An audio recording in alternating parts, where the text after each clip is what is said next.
It's working. 137. Okay. Kia ora tātou. I'd like to welcome you all for this meeting of the Dunedin City Council, and I'd like to start the meeting with a little karakia, a nice standard one. Whakatakiti hou ki te uru, whakatakiti hou ki te tonga. Kia makina ki utoa, kia mataratara ki tai. E hi ake ana te atakura. He tio, he huka, he te hou, ti hei Māori ora. And I would also like to repeat that in English. Cease the winds from the west, cease the winds from the south. Let the breeze blow over the land. Let the breeze blow over the ocean. Let the red-tipped dawn come with a sharpened air, a touch of frost, a promise of a glorious day. Kia ora, let us have one. So, there are two speakers for public forum this morning. And those speakers have 5 minutes to speak on the subject and a further 5 minutes for questions. The timer will be shown on the screen behind me. And so to begin, I would like to invite Mr. Ben Patterson to speak on the reinstatement of international flights to Dunedin and presentation of his survey. Thank you, Ben. Now, I'm not sure if you're aware, but there's a central button at the front of the microphone, and you need to push that when you want to speak. If someone else speaks, they will push their button and the microphone will transfer to them. So for you to speak again, you need to push the button again. So you just push the button when you're ready to speak. And bring it reasonably close.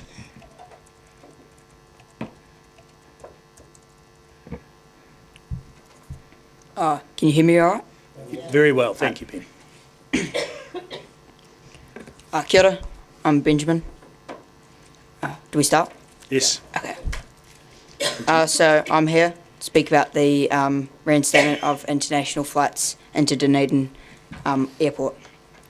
So we just hit 22,000 responses overnight from this morning, and the data shows us that 98% of people are very interested in the flights coming back.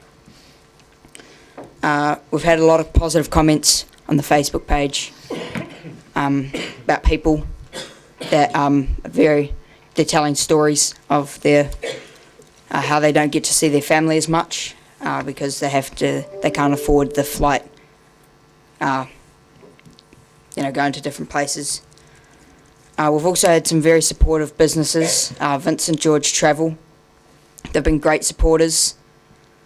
And we've had other smaller businesses and airlines that have tried to help us. We've had Bonza message us and we talked to them, but they weren't ready to expand their airline international yet, and they were just expanding on domestic travel. Air New Zealand won't be the airline to bring the flights in because they are short of aircraft, and Jetstar, Rex and Virgin Australia have not had a response from us yet. The most popular destination to travel to from the survey is Brisbane, then Gold Coast, Melbourne and then Sydney.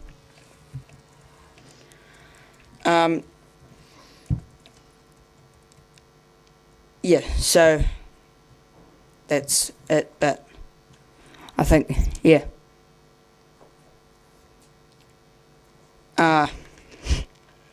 That's all I've got to say about that one, but hold on. So yeah, I'd like to bring the flights back in. It'll be very good, and the thing I'd like to see is maybe some help from the DCC more, and maybe some help from the airport, because the last time we heard of them was a few weeks ago, so we haven't heard heard from them. Queenstown is almost in a few years ready to cap out at its incoming travellers at 2 million, 3 million. So they'll need to have another airport ready to go, like Dunedin. Yeah, that's it. Excellent. Thanks. Thank you very much for speaking so well, Benjamin, and for all your efforts to date. We have some questions. Are you happy to take some questions? Yes. Councillor Walker. Thank you, Mr. Mayor, and thanks, Ben, for such a succinct submission to us. I've got a couple of questions, and I ask this as not only an Air New Zealand shareholder, but somebody who's just frustratingly booked a flight to Melbourne, having to go to Queenstown. Very expensive and frustrating. So first question is, have you contacted the CEOs, that's Greg Fore and Stephanie Tully and Vanessa Hudson, respectively, at Air New Zealand, Jetstar and Qantas? Have you contacted them directly? Yes. Yep. And what sort of response have you had?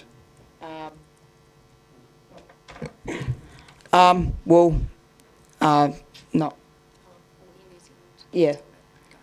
Yeah, we're going up to Auckland in January, late January, to go and talk to a bunch of people up there.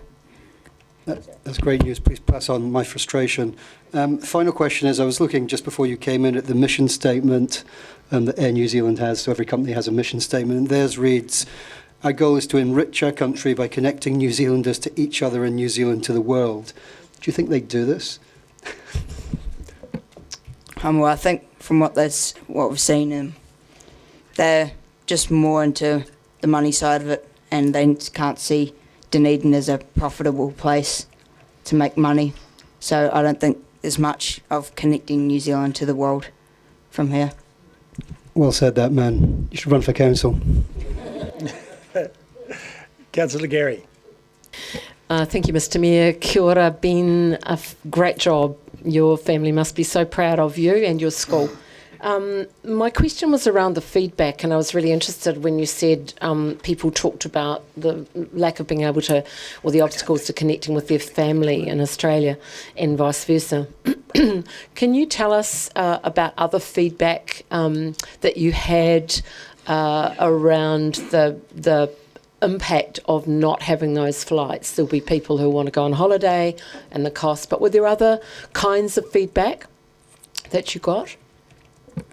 Well, there were just other people that weren't really interested in travel, but they were just really positive. There wasn't, but most people were, about family and being able to see family in Melbourne. So you got a sense of a large number of people with family connections in Australia, in the places, for example, Brisbane and so forth, that were the destinations. Can you repeat that, please? Did you get a sense there were a lot of people in Dunedin with family connections in Australia from the feedback you received? Yes, so there were a lot of people that had family mainly in Melbourne that were trying to get there, but most people that were wanting to go to Brisbane were people that were looking for a holiday there. Yep. Thank you. Thank you. Councillor Barker. We've just got a small amount of time, so I have two questions. The first one is, did you hear from anybody in the visitor industry that was talking about people coming back the other way, say from Brisbane? So not just people leaving Dunedin, but people also coming back as tourists? There's been people that we've got into groups and people have talked about coming into Dunedin. So it wasn't just people from Dunedin trying to go into Brisbane. And my next question was, you asked that council should help, and I just wonder what you think we might be able to do to support you. I think maybe just do something like the hospital campaign, so raise some more advertising for it and get more people on board with it, and just something like that. So we also are part owners of the airport, and do you think that we should work with the airport as well to try and raise our profile to get that attention? Oh yeah, I think it would be great to raise some attention towards the campaign more. Yep. Great. And probably lastly, Councillor Witherall. Thank you, Mr. Mayor. Well done, Benjamin. It's not easy to do, and you did a great job today. 22,000. That's a lot of signatures. Where have you got an idea that where it's going to go, and how long does this petition go on for?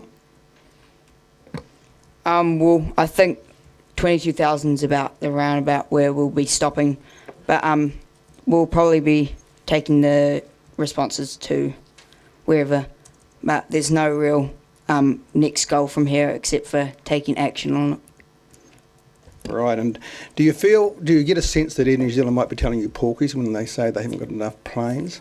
And is there a preference of airline that you would like to see pick up the ball and run with it? Air New Zealand has had some trouble with their planes, so that I can believe that they're short on aircraft, but Jetstar is probably our biggest place and biggest supporter to have come into Dunedin, because Bonzers said no, they're not looking for international flights, so, and Virgin probably won't come in, so that's Jetstar. Right, and one last question, just quickly. I hear through the grapevine you have a desire to be a pilot in the future. Is that true? Yes, I want to be a pilot for Air New Zealand. I'm very passionate about it. I've started my private pilot's licence through the Aero Club. Well done. I'd fly with you any day. Thank you. Thank you very much. That's a most excellent submission. Thank you, Benjamin.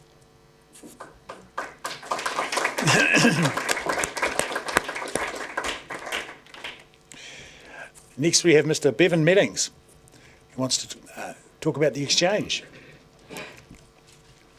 So remember, you just have to push the button when you want to speak, because if anyone else speaks, yours will turn off. Good morning, everybody.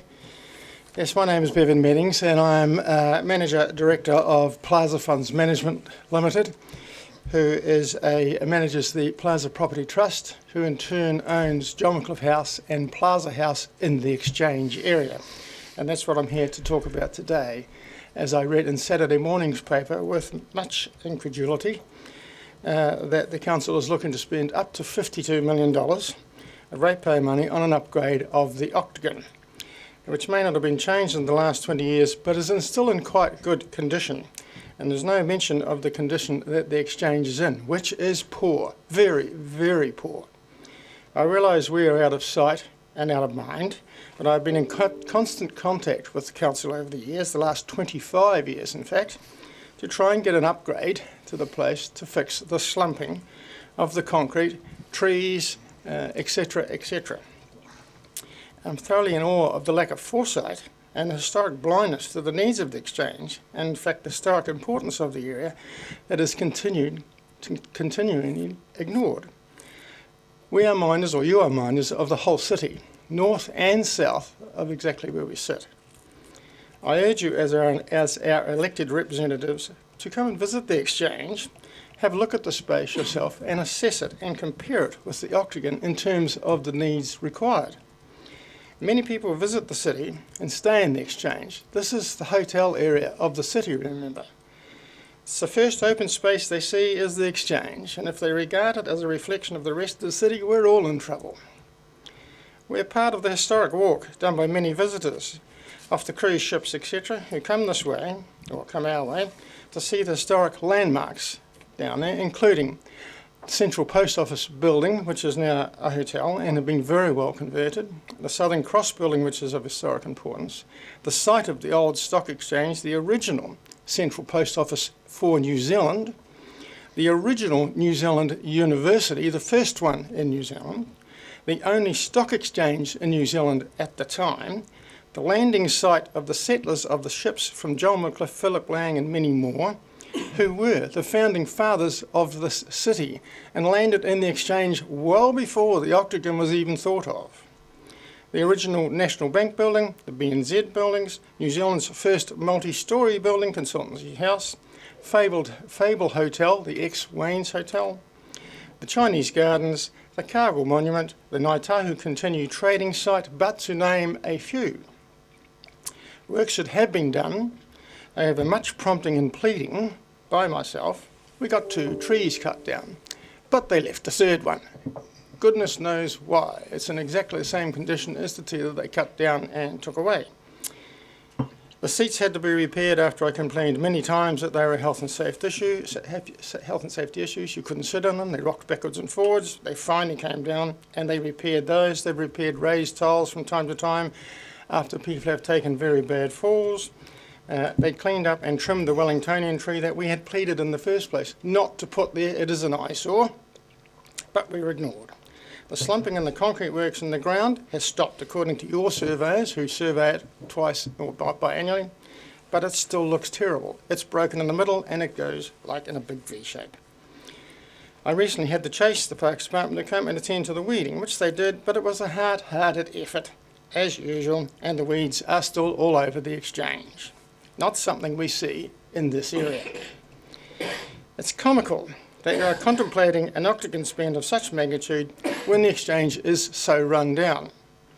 All we ask is a reasonable assessment for a clean-up and rebuild at what was costed in the last attempt by Glenn Hazeltine at around $600,000. Not a large amount of money when we're talking $52 million. To remove it all and start again with mostly grassing the area with a gentle slope from the Plaza House building down to the Plaza Exchange with some colour in the seating, etc., which I suspect probably has doubled now, but it's still not a big amount of money when you are contemplating spending $52 million outside.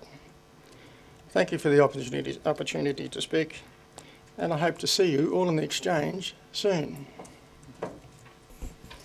Thank you. I had a coffee there this morning. Oh, good. Did you look around? I always look around. But we have some questions. Councillor Benson Pope, firstly. I'm interested, I have 2 questions. The first one is about your comment about the weeds. As I have recently contacted the city customer services agency about the weeds in the bottom of High Street. When you see lack of attention like that, do you ring the 4774,000 number and say do something about it, please? I now have a particular contact, can't remember his name, but I do have his email, that I now email. Des Adamson was very helpful, probably over the past 25 years the most helpful person, apart from when you were leading a small committee back in the day and put the gas lamp replicas, etc. down there. So Des has been very helpful in putting me in touch with the right person for the right thing. Unfortunately, the people underneath that come down to do the work aren't that great. Okay, message received. The second thing is, you're probably not aware, in fact, there's a paper on the order paper for today which details the list of the sequencing of the Central City Plan work. And the Exchange Square is there with a current estimate of $3 and a bit million for the work you're talking about.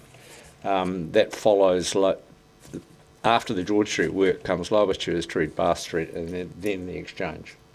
And after that, Princess Street. So I guess it would be sensible if we asked Mr. Hazelton and others who will be working with that design work to get in touch with you about what is going to happen in the Exchange. You'd be happy about that? Much appreciated, yes. Thank you. Councillor Barker. Thank you, Mr. Mayor. I know the casino is also concerned about the look of the Exchange area, and they were talking about having a business group together. So there's obviously you advocating well on behalf of the area, but is there a business group that works together to advocate for the area?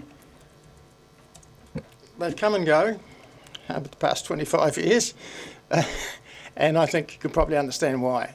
And even up until the last year, we did have a group of business people that were getting their heads together, etc. We did have a website, everything. It's all fallen by the by because we can't get any traction.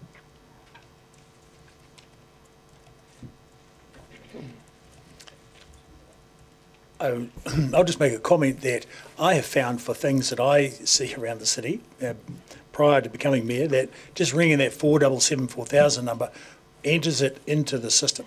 So there is a centralised computer system in that customer contact agency will enter whatever it is you talk about into that computer. And so that actually puts it on record for anyone higher up the food chain to see and have a look at. So, for instance, if you do see something like some weeds on a section of street, then I think in the first instance it's really good just to simply call that number, 4774,000, and register your comments or observations. But if it is, if you have other people in the same vicinity who do the same, that adds weight to the argument and puts it all on the base record in the computer system, so that anyone who is thinking about the same issue can look it up and find it, and they will have that as a reference. So what that does is build a body of evidence for anything, just as a suggestion. Very happy to try that. Very good. Thank you.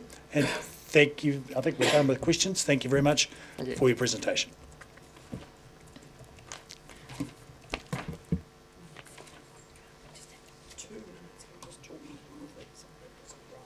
Yes. So, I'll just really didn't think you Yes. Okay, moving on. On to the next item on our agenda is apologies. I have an apologies from Councillor Jim O'Malley and Councillor Marie Lafiso. And Councillor Wiley will zoom in when he is able at about 11:30. So I move that we accept those apologies. That's seconded by Councillor Walker. Any commentary? All those in favour say aye. Against? Carried. Confirmation of the agenda. So we do have a change to the agenda, and that is item C2 of the supplementary agenda.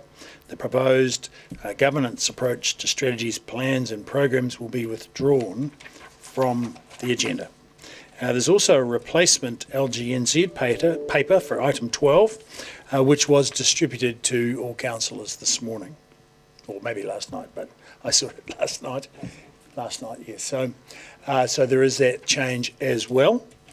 So I move that council confirms the agenda with those various alterations, and also that item 9, the housing capacity assessment, be taken before item 8, the future development strategy.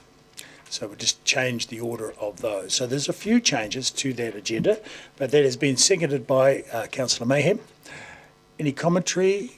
No. All those in favour say aye. Against? Carried. Item number 4, declarations of interest.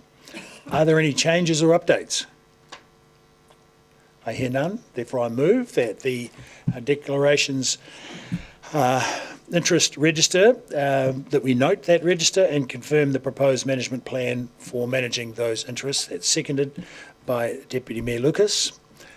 Any commentary? All those in favour say aye. Against? Carried. Item number 5, confirmation of minutes from the ordinary council meeting of 28 November 23. I won't move that. Deputy Mayor Lucas will move that. Do we have a seconder? Councillor Gilbert. Any commentary? No. So all those in favour say aye. Aye. Against? Carried. Item number 6, South Dunedin Future. The risk assessment and adaptation approaches. Mr Ward, Ms Moran, Mr Rowe, and Ms Harland? Perhaps not. We have 3. Very good. Perhaps we'll have some prefacing comments, seeing as you've been so much in the media lately. Mr Rowe. Thank you, Mr Mayor. No, I think everything I would have said has been reported in the paper already. I'll just make a couple of very brief comments. The main thing is that this is a milestone for the program. It's a place that we've wanted to be for a number of years. We've talked about this over the last couple of years, kind of getting to this point. What it does is move the conversation forward, or enable us to do that. So we move from a focus on the past, on the problems, to now looking at the future and what are the solutions, and that's quite a major shift in that conversation. And we're really looking forward to, subject to council approval, having that conversation in public next year. So there's a lot of work that's gone into this, obviously, and we're really pleased to be here. Thank you. Very good. Questions? Councillor Barker. Thank you, Mr. Mayor. I just want to understand the timing. It just talked about the next steps are finalised, 2 further flyers and published in December, January. I'm just concerned about the timing because people are going to go on their Christmas breaks and might not be emptying their mailboxes, etc. So is the timing perhaps going to be longer or take that into account? Yes, so I should clarify, the publishing may not necessarily be printing and delivery. But the idea is this, if councils approve the material today and tomorrow, then we would want to get something out, both online and other available resources, to kind of fill that gap over the Christmas period. And then early in the new year, we'll look at sort of more physical products that might have people's letterboxes. And my next question is, I'm aware it was on page 38, paragraph 15, that it just talks about the central government grant funding, and I thought the funding was for, is it for 2 years, and does it run out at the end of June 2024? You're right, it is fixed term funding, so for 2 years. So it's at this stage it runs out in June 2025. So this current financial year and the next financial year, at which point we expect that the bulk of the technical work that it's supporting will have been concluded.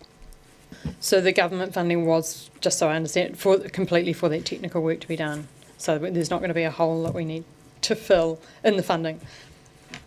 Not at this stage, based on the current work program. Councillor Gary. Morena, Mr. Rowe, and thank you for the extraordinary depth of the work. I have 2 questions. The first one is around paragraphs 50 and 51, which talks about the technical peer review process, and that it did not result in consensus across the specialists. Can you talk a bit about that and whether you see that as a strength or a weakness of the process? I imagine it's probably a strength because that's what the peer review process is about, I would have thought. But I'm interested to hear more about that lack of consensus. Should we be concerned about it? Sure. So the purpose of the peer review process is to strengthen the technical robustness of the work. So getting another pair of eyes, a second opinion, to kick the tyres on it. As we all know, if you get 2 experts with deep expertise and experience in particular fields, I'm thinking, university professors or the like, they don't necessarily agree perfectly on the best way to do something. So we have had a really robust process. We have had peer reviewers look at this, kick the tyres. They've provided a range of feedback. A lot of feedback from the peer reviewers has been incorporated into these reports. A lot of changes have been made that, in my view, have made them stronger and better reports. That will continue as we move forward, but the specialists preparing the work and the specialists reviewing it haven't agreed on everything. Some of those disagreements are around approach, kind of timing, the extent to which particular conclusions or assertions can be made on the basis of the available information, that type of thing. But on balance, I think we're absolutely in a space where it's added value to the process and we can move forward, but there are things that we need to tackle as we go to those next stages. And I thought it was really important in the report to be transparent about that. It's not that everyone agrees on everything, but we're in a good space and it's a good piece of work. And as an iterative process, you'd expect that to shift and change as time goes on, I imagine. Absolutely. So one of the things we're seeking approval from council was to go out and engage the community on this work. if that's a genuine engagement, we have to be open to the idea that this work's going to change. We're going to receive feedback, integrate the community views, which we absolutely intend to do. The same applies to further technical work. As we dig into this in more detail, we would expect it to change. Some of the options will or approaches might become more favourable, some less on the basis of that. And your response segues really nicely into my second question, which was around the body of references in there. And there was a vast number of research papers and consultants' reports and so forth. Can you just clarify for me? I'm assuming that from what I read that there are academic papers in there because you'll have research papers from academia. I'd have to double check the actual reference list. But yes, there's been a range of technical reports, agency reports, academic reports that have been reviewed that have fed into this work. Thank you. So it's a mix and they all would have value. Thank you. Thank you. Councillor Walker. Thank you, Mr. Mayor. I think we're partly going to answer lots of questions here as people subsequently ask questions. But this stuff is really complex, and I thank you for all the work on this. The question would be around having read this in the context of the fact that humans like answers and they like simple solutions, and you make it clear that there is no single one-off solution here, and that will likely be the case all through this. So how do we disseminate to our public seeking one-off simple solutions that this won't be the case? Does that make sense? I mean, this is a difficult thing. I know you're nodding, so you understand my badly put question.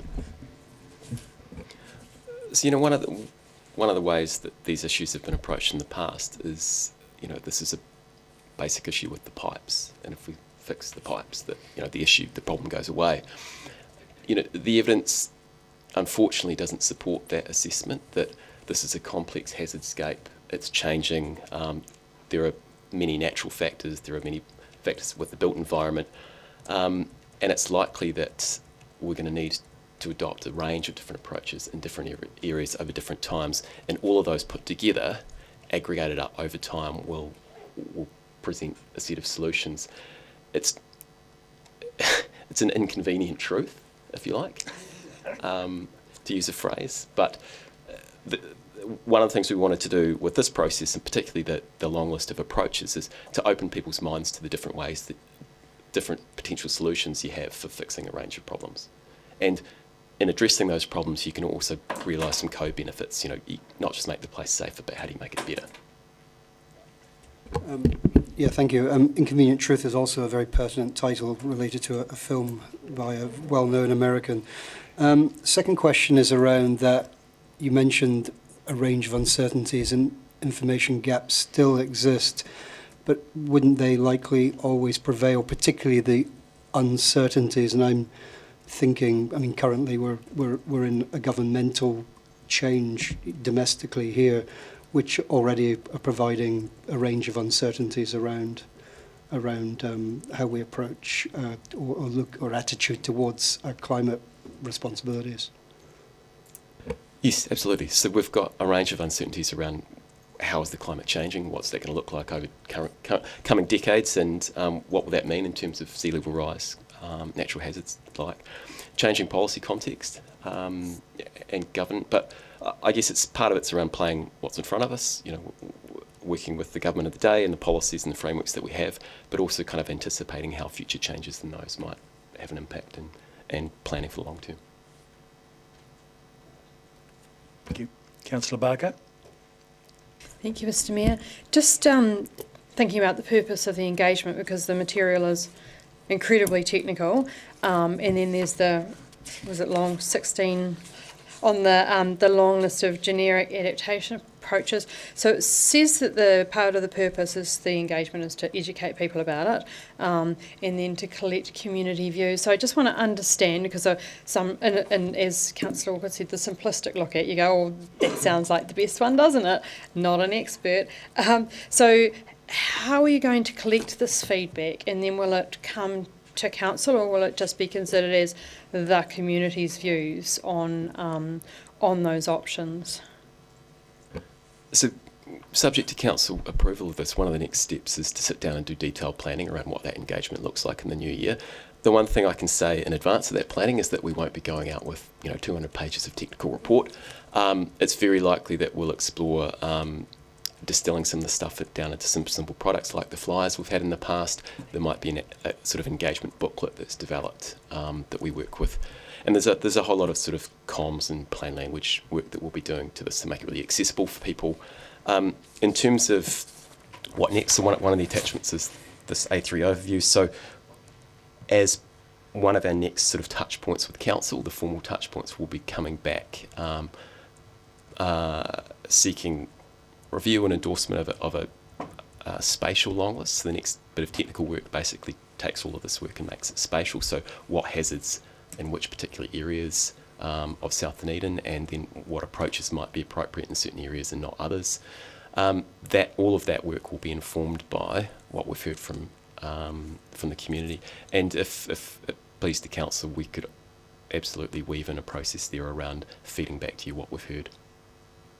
So in simple terms, is this using local knowledge to back up the knowledge that you've got here? Because I can see there's different options for maybe different areas and then breaking it down into smaller areas. So is that really going out talking to the community saying, well, we've got these options. Is this your feedback for what you know about your area? Absolutely. There's some ground truthing in this through conversations with the community. Thank you. Councillor Gilbert.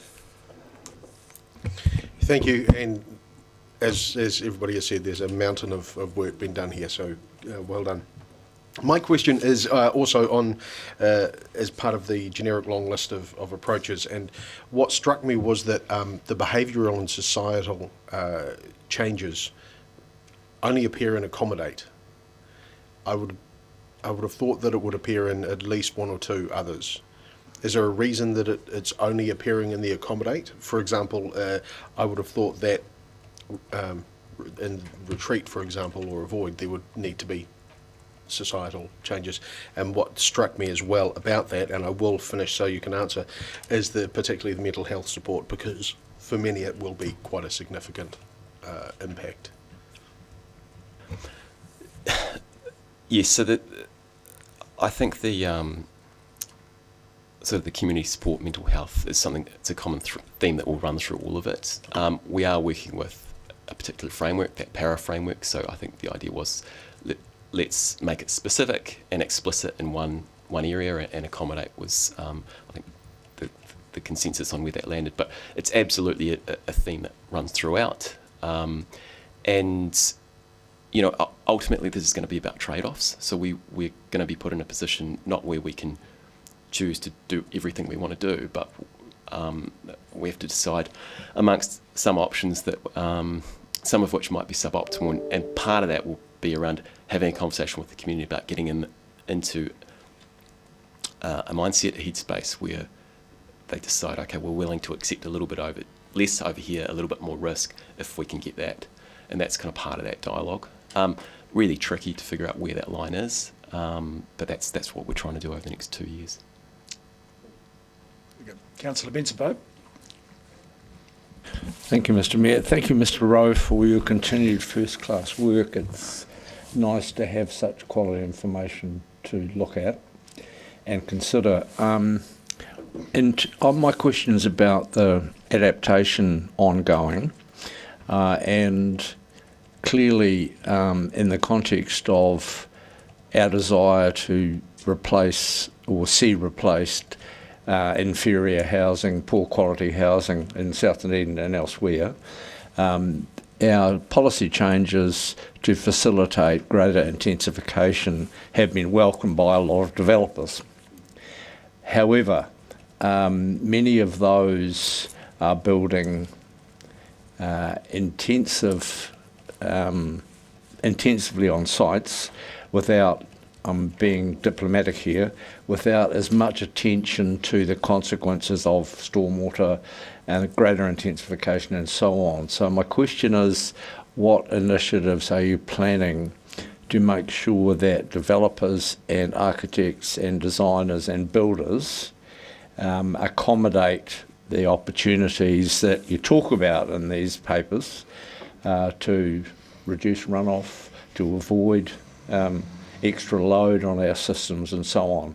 I mean, I think I'm not expecting to see a lot of green roofs in South Dunedin in the short term, but I'd like to see some. And I'd like to see a lot of other developments being included in what's being built now, because the quality of housing is much improved, with some reservations, and I think you know what I'm talking about. So how are we going to get the people on the ground who are doing the yards to understand and incorporate the sort of opportunities available to them? Many ways to answer that question. One, I think this is not going to be something that's solved overnight. This will be a bit of a slow burn. So current housing development in practice will be occurring on the basis of the current building and planning rules and restrictions. They may change in future on the basis of policy changes by government, the information produced by the program, the recommendations that the program produced that then sort of filter through the system in terms of decisions around Three Waters planning, decisions around changing the district plan, which will have a flow-on effect, obviously. There will be a period over the coming probably 2 years where we are producing information that then has to kind of filter through the system and work its way through the bureaucracy, if you like. And it may be that we're put in this tricky situation of kind of knowing more and wanting to take particular actions, but the system takes a little while to respond. That said, you know, the private sector is pretty nimble.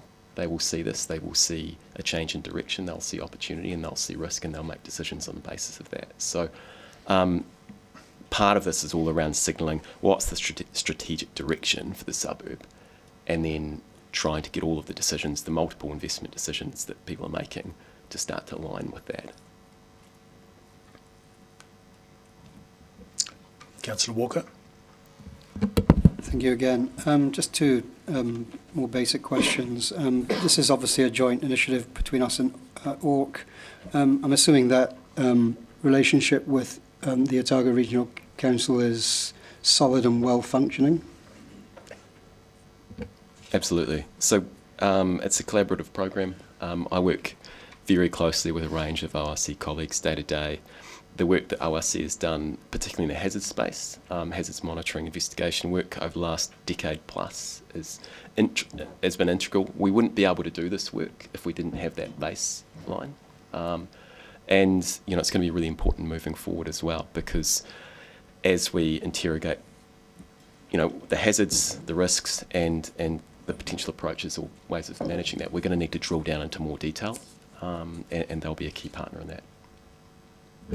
Thank you. And the second question is, as part of your, I guess, one of your rock star appearances on national TV, it cut to a woman they interviewed, and I don't know who it was, and I think the statement was something along the lines of, I love this area, I don't want to move from this particular part of the city in which I love. Is it the sense from your team that that's a sort of general sentiment for want of a better word, the affected people in South Dunedin? I think we've heard a range of views, and I think even that TV clip, you know, illustrated a couple of them. But absolutely, one of the common characteristics of people living in South Dunedin, a theme that we hear is they love this place. They want to stay. They're here because it's flat, because they've been here for many generations, because it's where they want to be, and they've got a deep, deep connection with the place and the community. So that's absolutely framed how we are looking at this work. You know, how do you allow people or enable them to stay safely for as long as they possibly can, and how do you reduce the risk that they're exposed to and also make that a better place? I wasn't going to ask another question, but this segues into a question I think I've asked you many times, but I'll ask it again. In the midst, I mean, some of the stuff I've read seems to be cloaked in a little bit of gloominess, but as I've said before, isn't what we're doing here a fantastic opportunity, actually, and a once-in-a-lifetime opportunity to perhaps create a part of our city and a part of New Zealand that is is progressive and really special and innovative. Oh, absolutely. Having, done this night and day for 2 and a bit years, I'm more positive about the future of South Dunedin and more optimistic than I was when I started. Excellent. Deputy Mayor Lucas. Thank you, and thanks also for, I'll echo everybody else, what an excellent report and for the team. I mean, it's great work, and it's, I think, gives a lot of confidence reading this to know all the work that the team are putting into this, and so it's much appreciated. Just in the supplementary papers, when I was reading that, in particular, I was on page 56, and you talk about, in that page, you're talking about stormwater and some of the sections performing at level of service equivalent to 1 and 2 year standard. In the risk assessment, are you going to come up with a list of, like, risk priorities, like things that are more risky than others? Is that will be some of the work that will come in the next stage? Absolutely. So part of that next phase of the risk assessment is going to quantify risk. So identify sort of what are the impacts, what are the consequences, how does that rate relative to other risks, which ones are we going to prioritise and focus on, and then that will feed into the adaptation approaches. So how do you mitigate those risks that are the most important or most serious? So that will also, I mean, the case studies that you've got there make interesting reading, and then they each raise questions themselves. I mean, if you look at the Queensland one about raising houses, I mean, how many houses did they raise? How effective was that, for the money? So a lot of those case studies almost raise more questions, and then how does that get interpreted into South Dunedin, which is, quite a different environment in terms of the houses. So I guess all of that feeds into the risk assessment as well. Yes, and the options development, the approaches development. So this is, at each of the phases, we'll drill down to another layer of detail, and that I would anticipate that would either sort of float the approaches higher in the list of priorities, or move them down the list or even off the list. And that's essentially the process we go through in terms of optioneering, kicking the tyres, testing these things until, okay, that worked in Queensland, but there are 2 or 3 factors that mean that it's not going to be as effective in South Dunedin, and therefore the cost benefit doesn't add up and it moves down. That's the type of process that we'll be repeating. So while this process is going on, if we have, let's say, a major weather event, have you thought about how you're going to, interpret what's happening? I mean, because there hasn't been a major weather event while you've been in this job. So, I mean, obviously, you've got a different lens looking at it now.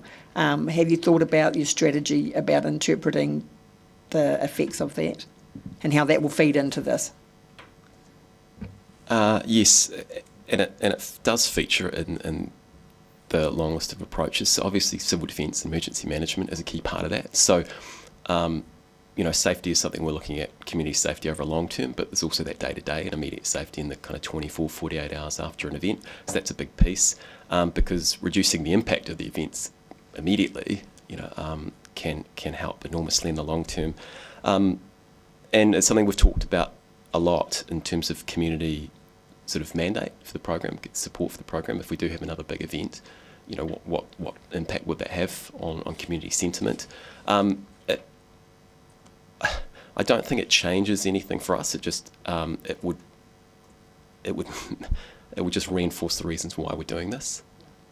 But yeah, we're very focused on trying to get through this work, get solutions on the table, and starting to sort of feed interim advice, interim reports, interim outcomes into the wider council system, so that it can immediately start changing the way we do. That's what I'm pleased to hear that. And just to follow up on the question from Councillor Barker about the 16 fact sheets and about how, because they are quite technical and how they'll actually be used, I guess. And some of them, I question some of the writing there. I mean, it talks about agriculture, about fishing, boating, whether that's actually ever going to happen in South Dunedin. So just thinking about where they end up and how they will be interpreted by the community. Yeah, I think for me the key bit I've been focusing on for many months and years is the visualisations. How do you get to a point where you can give people a sense of this through a picture? So I think that's an enormous step forward. As we go through the technical work, as we go through the conversations, you've got a kind of high-level approach there, sort of a generic approach, right? And part of this next phase, or the next phases, will be tailoring those and kind of refining them to the specific context in South Dee. So it may or may not be that the next round of that has the word agriculture in it, for example. Great. So at this stage, we've covered all the questions, so I'd like to move that council notes all of the items for noting on the list of recommendations, page 36 and 37, as well as endorsing the long list of generic adaptation approaches and approving the South Dunedin Future program team that are undertaking engagement with partner stakeholders and affected communities. A plethora of seconders. I'll take Councillor Gary.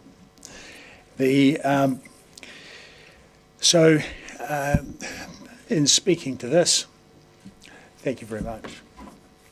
In speaking to this, I'd like to start by saying this is very important work for our city.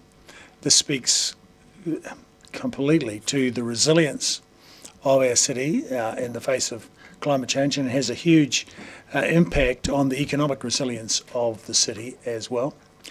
And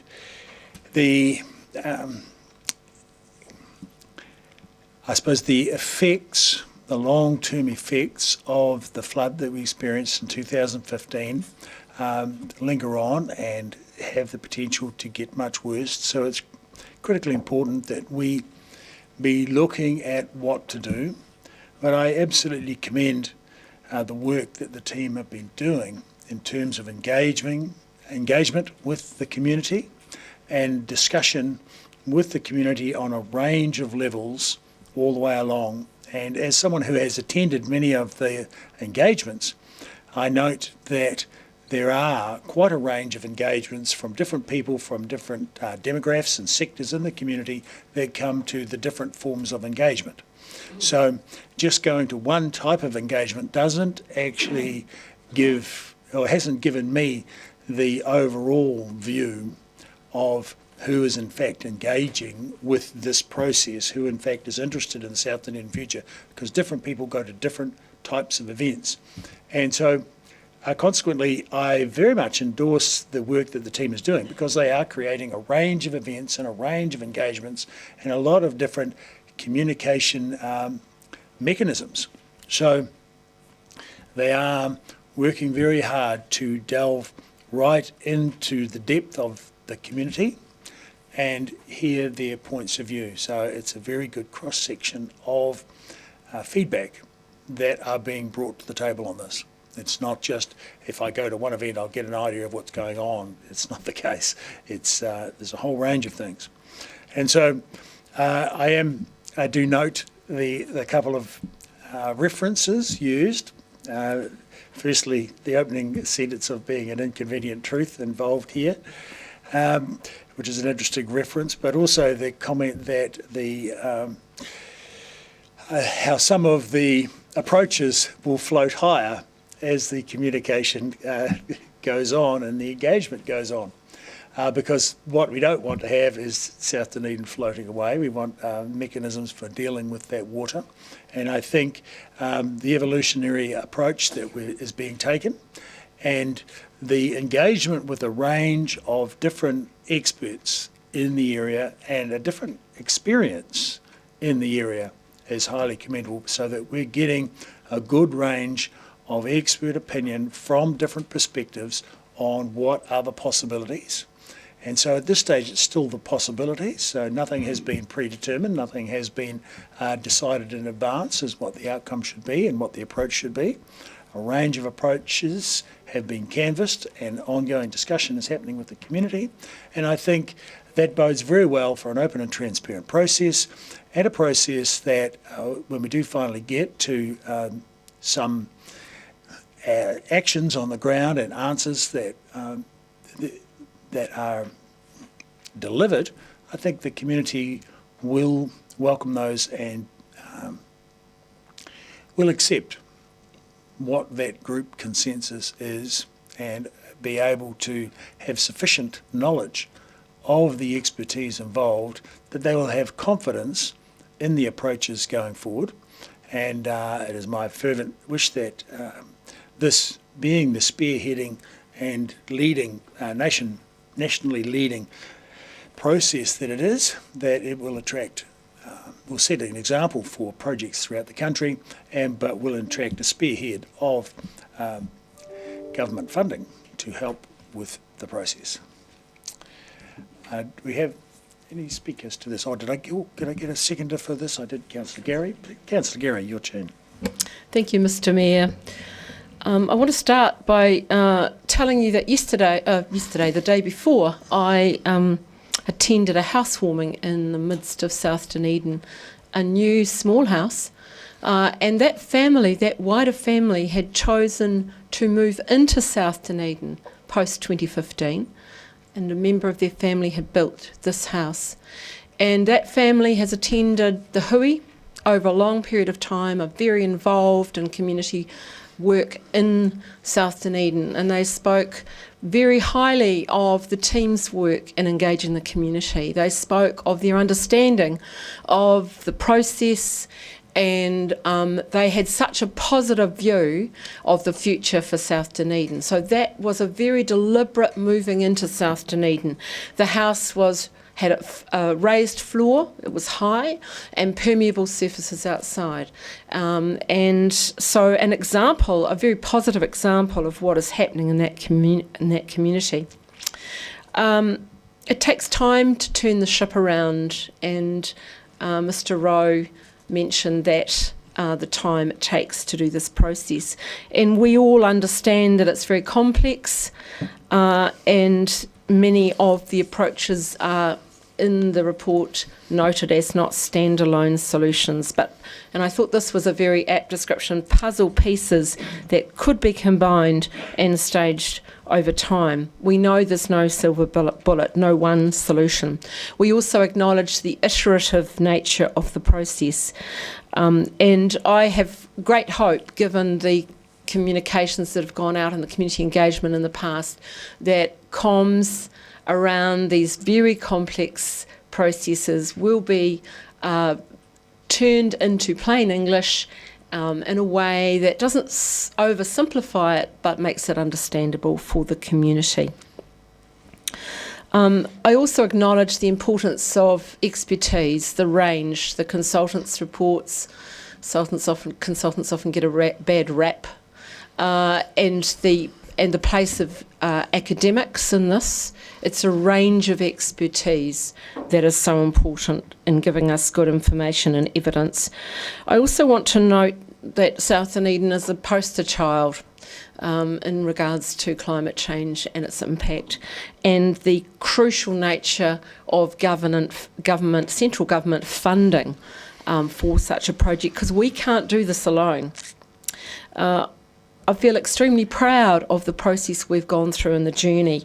And I remember, I believe that the Chinese symbol for crisis also means opportunity, and I think it's very apt in this particular case, because I see that if it hadn't been for 2015, we may not be on this journey in quite the way we are, and it has provided that very positive process. And I have noted a sea change, as I described at the start of my debate, around the attitude of people. People are looking with a positive lens towards the future of South Dunedin, such an important community in our city. And I just want to acknowledge my heartfelt thanks to the team across Otago Regional Council and DCC for the extraordinary work that's been done on this to get us to this point and into the future. Thank you. Thank you, Councillor Walker. Yeah, thank you, Mr. Mayor. I'll try not to labour too many of the previous points made by yourself and the previous speaker. Just obviously, thanks to the South Dunedin Futures team for this phenomenal work, actually. It can't be understated. And also thank you for the many workshops of which most of us have attended and have certainly helped me to take this path in a less angsty and stressful way, and that's to the credit of the team. And also thanks to our ORC partners, both the elected membership who attended many of those workshops and, of course, their staff. This stuff it's high level, it's technical, but it's absolutely necessary, of course, if we want to lead and front foot climate change adaptation and this city, and of course be leaders nationally and to incentivise others to do this. I asked a question that I've asked of Mr. Rowe many times around the opportunity, and I don't think we should understate that, because this stuff, I've used the word angst already, it brings a lot of angst to the people who live in parts of the city that may suffer the opportunity for us to be leaders. And I've often said around this table, we should be leaders. We shouldn't just be reactive when something awful occurs, that things awful are going to occur. So let's just front foot that, be leaders, and be a place where people from across the Motu and in fact from across the world visit us to see how we manage to face this and accomplish or adapt and accomplish some mitigation measures. And I believe actually as part of this process we did actually have somebody from Amsterdam visiting us, so in the future we may be the place that people visit to see how things are done. And just taking a few bits from the paper here that I've highlighted, just remember that this it will be complex, I've mentioned that already, and it will be an iterative process, and I think we shouldn't forget that. It's, as I again asked in the questions, there's not likely a one-off. There won't be a one-off solution here for managing the impacts of climate change and those associated natural hazards in South Dunedin. And of course, remembering, I think it's listed in some of the disadvantages, that there will be a range of uncertainties and information gaps which will prevail. And I think because I'm given confidence that we've structured this in a way that when those inevitable hurdles occur and arise, that we'll be well kitted out to face them. And thank you once again to the team. Thank you, Councillor Houlihan. Thank you, Mr. Mayor. Yes, I agree with all the previous speakers, and I think reports like this, it is our foresight to employ this team and to have the engagement that we're getting with the community and this information now is so important, because when we go to get money from the government, they're going to ask, well, where's your information? Where's your proof? Where's, the information we need to make the decision around funding? And we can present a lot of these reports. So, and of course, there's conversations happening now. So rather than being victims, we're being proactive. And we're, as Councillor Walker said, taking the lead around this and seeing there's a problem and looking for opportunities and solutions to solve it. And I think that's really great. So there's no point just keeping our head in the sand, excuse the pun, but looking, actively looking for solutions. I don't want to put panic into for people, but that it's correct. A lot of people will read this and feel a wee bit panicked. But I can remember back in early 2000s, when I owned a house in Albert Street, I had a manhole on the ground, and I was able to lift it up and look through it, obviously. But when there was a high tide, the water would be lapping right up under the house. So that it's fair to say probably a lot of those homes in that area or all over the place have similar with tidal, as the tide goes in and out. And of course, as climate change changes the height of the sea, it's certainly something we need to be aware of. Thank you. Councillor Vandervis.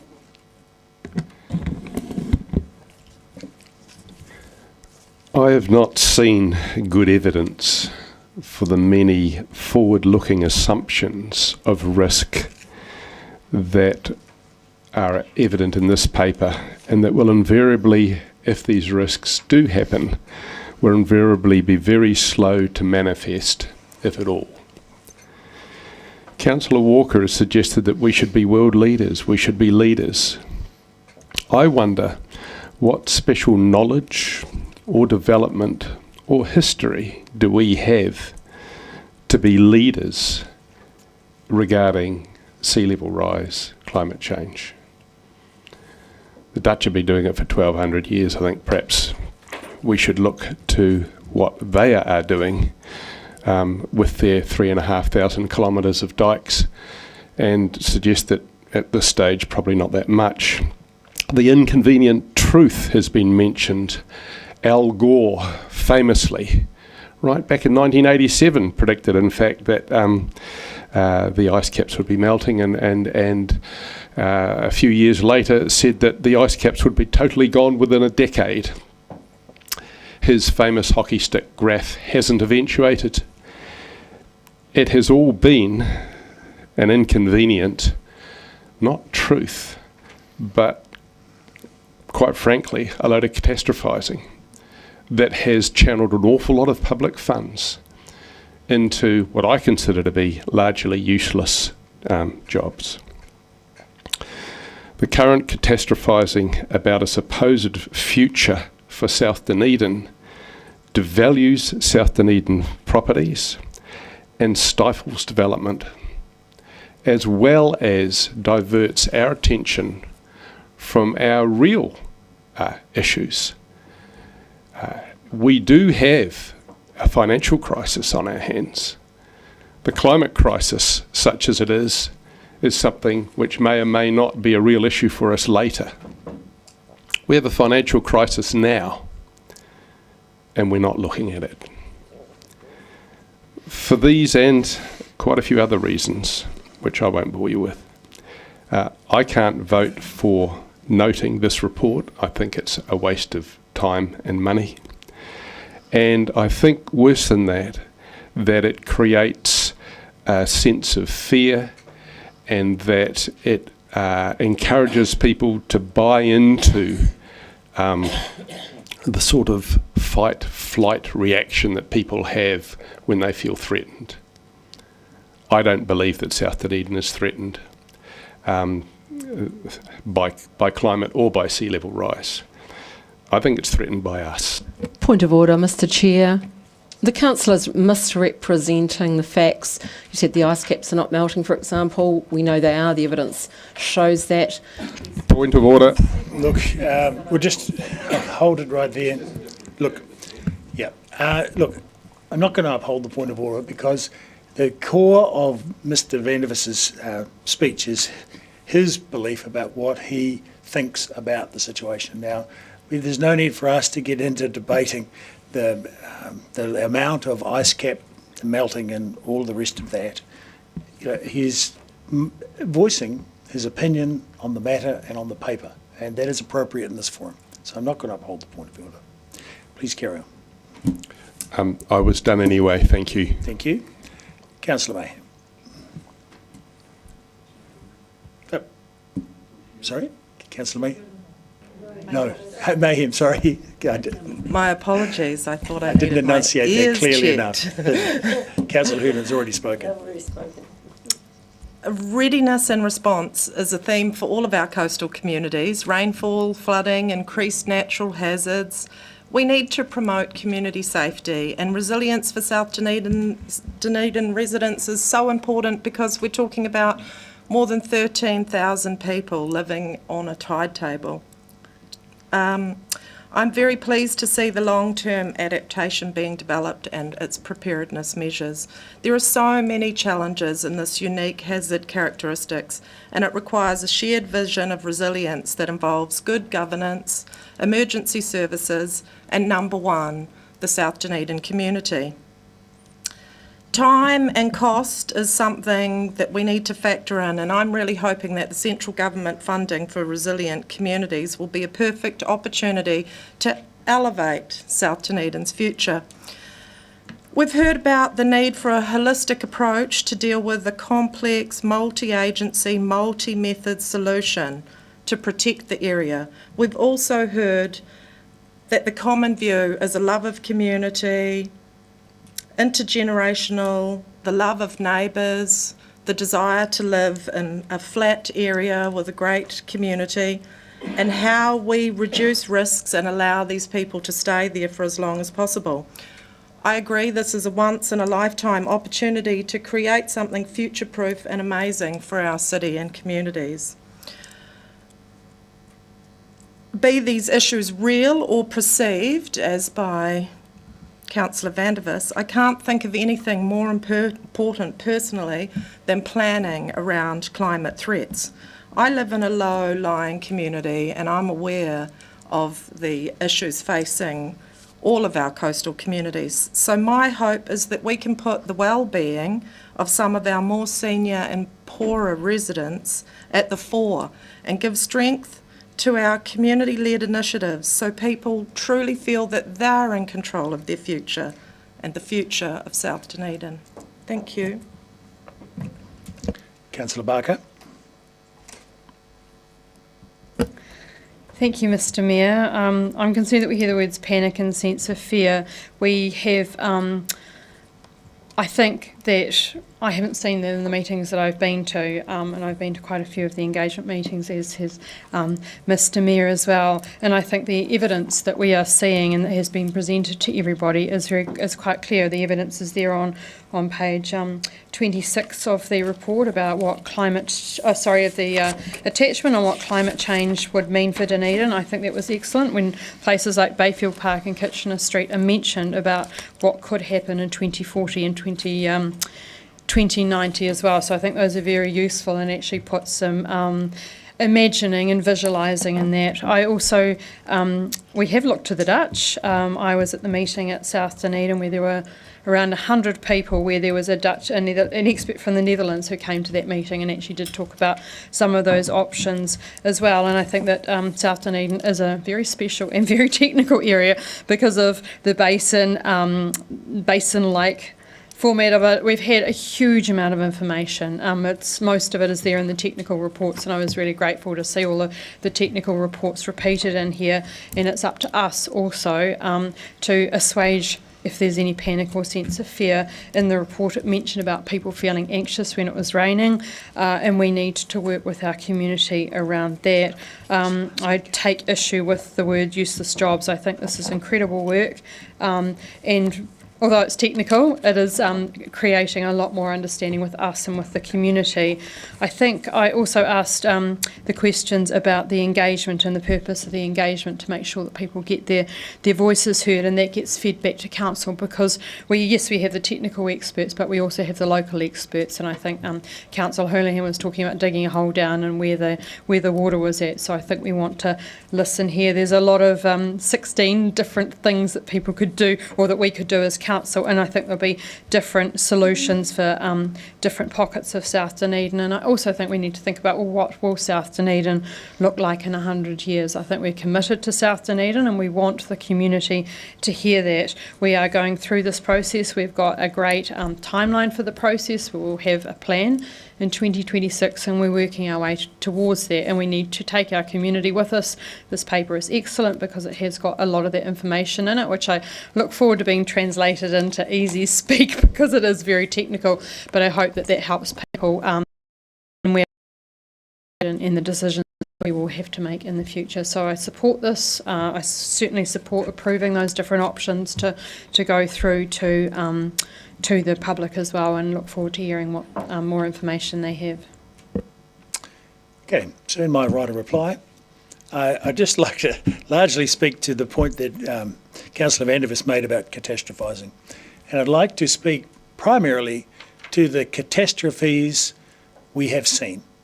And I'm talking firstly with the catastrophe, and you might have a small c for the catastrophes that I'm talking about, if you're talking in world terms, but certainly in New Zealand terms, they're all quite significant. The catastrophe in South Dunedin that hundreds of homes were flooded in 2015. That was, quite a significant event, and we don't want that to be happening again, just to put it quite simply. And we were close to a catastrophe 2 years ago. I drove down Surrey Street and the water was wall to wall. And by wall to wall, I mean from the walls of houses on one side of the road to walls of the houses on the other side of the road. Houses did not flood, but some of the systems that we had in place were enough to clear that water. And the water, when I drove back down the road an hour later, the road was, well, not dry, but the water was all cleared. So that was, I suppose, gave me a little bit of confidence, but also a little bit of fear that we need those systems to be working even better to not have the build-up of water across that street. So I think in order to prevent a catastrophe in the near future, we need to have ever-improving mechanisms to deal with the water, because in 2023, we have seen quite a significant catastrophe in Auckland, where large numbers of houses were flooded. We've seen, what might be called a catastrophe in Hawke's Bay, where very large areas of agricultural land were flooded, and quite a lot of houses, quite a lot of farms, a whole lot of crops, quite a significant amount of damage. You may or may not call that a catastrophe, but for the people who were involved, the people who lost their houses, I think they would indeed call that a catastrophe, and that is very real. And then, of course, there was Tairāwhiti Gisborne, where also a large amount of houses were damaged and roads washed out, huge amounts of agricultural land destroyed. And for the people certainly at the heart of that, they would call that a catastrophe, and especially for them, because they felt very much a catastrophe, I would suggest, because it came on the heels of earlier, previous flooding events and heavy rain events. Now, the water that fell in Auckland was more than double what we experienced in 2015. And one might postulate that we'll never get that amount of rain here. But unfortunately, I for one will not be making that prediction, because it's very difficult to predict what the weather will do. It's easy to predict what the weather did, but to predict what the weather will do, we work very hard at it, but we're not always that successful. So I think it is our best course of action to produce responses, to produce preparedness, to work on adaptation approaches to a future where we may be getting ever increasing rainfall events, for one, and that sea level might rise quite significantly, because it is, there is definitely a progression of small amounts of sea level rise. So it's best for us to get into a state of preparedness, in my opinion. So, having that said, I'll put the motion by division. Ms Adamson will call it.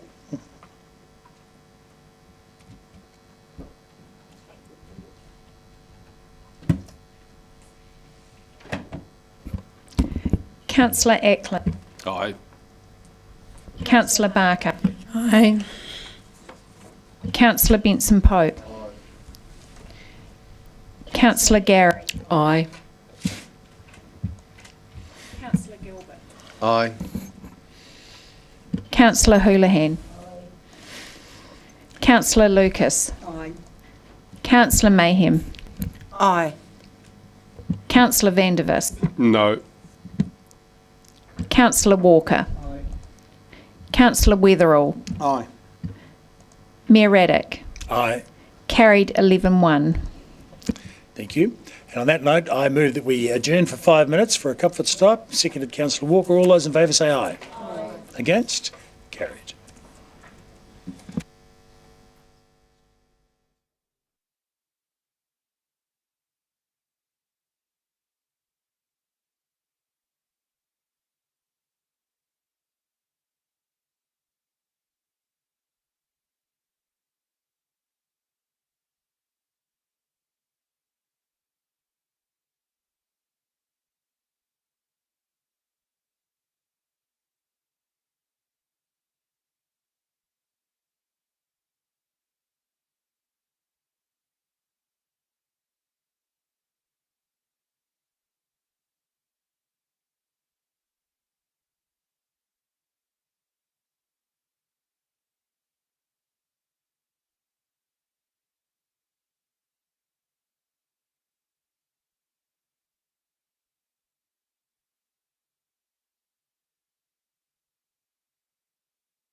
I think if we're ready to resume, then we ought to. We have our three previous speakers. One thereof will return. Those three previous speakers will come back. And do you have any preliminary comments? Just some brief opening comments. So this paper, I think, is exploratory. It seeks to flag a number of the considerations that might influence development of a citywide adaptation plan. Talks through some of the kind of challenges with different approaches, and just sort of, I guess, signals potential directions that you could take this work, with a view that we would then take that direction from council and go away and do further work over the coming months, and kind of weave that into conversations around the long-term plan. So it's not proposing a particular approach, it's really sort of trying to get a further signal from council about which way you want us to take this work. Very good. So, thank you. You're happy to take questions? Councillor Benson Pope leads off, and I'm happy to welcome Councillor Wiley to the meeting. I think he's there now. So. That's not him. He's smiling. Yeah. Thank you. Thank you. Thank you, Mr. Mayor. Mr. Rowe, I think you covered it in that last comment in your introduction, but you're not asking us to make a choice here. You're asking us to understand the range of possibilities and approve further work to come up with presumably a recommendation in due course. Correct. I mean, further work could be undertaken on all of the options in here, or others that the councillors might suggest, but in the interest of efficiency, it would be good to get a steer about what general direction would you like us to go. Very good. Councillor Walker. Thank you. Yeah, I think I'm just duplicating that because I found this a little bit complicated when I was reading it in terms of what we're being asked for, but you've answered that. So things like, I think you mentioned things like work duplication costs, inefficient parallel structures, etc. All that stuff will be investigated depending on what we decide today in terms of asking you to move forward with.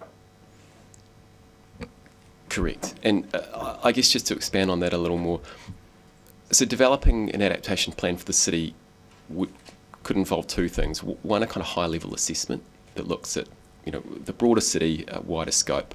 But what we've found is that adaptation planning is quite localised. So you typically have to drill down to maybe a community or a suburb level to sort of identify what the key risks are, the characteristics of the particular community affected, that community engagement piece. So to do something that's going to be of value, you might need to drill down into particular places. That means you're talking potentially some sort of high-level assessment with some place-based work, kind of modelled on South Dunedin in the future potentially, but probably not at that scale because the area that you'd be looking at wouldn't be. So then you could potentially be in a situation where you have that whole of city program of work. You also have a South Dunedin future program of work. You've got a coastal plan program of work. You've got coastal hazards assessment. So you've got a lot of sort of parallel work streams that are doing quite similar things, and at which point it might be worth looking at how do you organise that whole in a way that is a bit more coherent and efficient and makes the best use of resources. So, but a little bit depends on what's the level of ambition. Do we want quite detailed place-based adaptation plans for the whole of the city? Do we want to take a stepped approach of doing a high-level assessment and then maybe taking a risk-based approach, identifying particular areas that might be high risk and start to tackle those? Or are there kind of geographic focus areas that we might want to, in the previous conversation, the coastal settlements, Aramoana, Waiteri, Kiaratani and the like have been mentioned. So there's a range of ways you could approach this. And I guess what the paper's trying to do is highlight some of that, flush out a bit of what would councillors like, and then we can go away and interrogate and cost up and present ways of achieving that. Great. Councillor Walker. Yeah. So, thank you. That's a great analysis and pretty much fills any gaps I had. In terms of that, though, I notice there's not a recommended option. Is there a reason why? I think there's probably too many variables involved at this stage, and it's difficult to make a recommendation without knowing what council would like. I can make recommendations on how you deliver it, once we get that steer. Councillor Barker.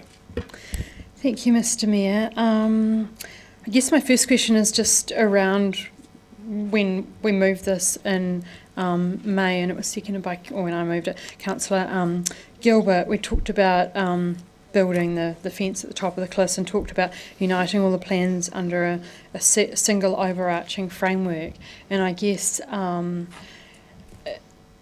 is there a framework approach in here, or are we talking more about the plans?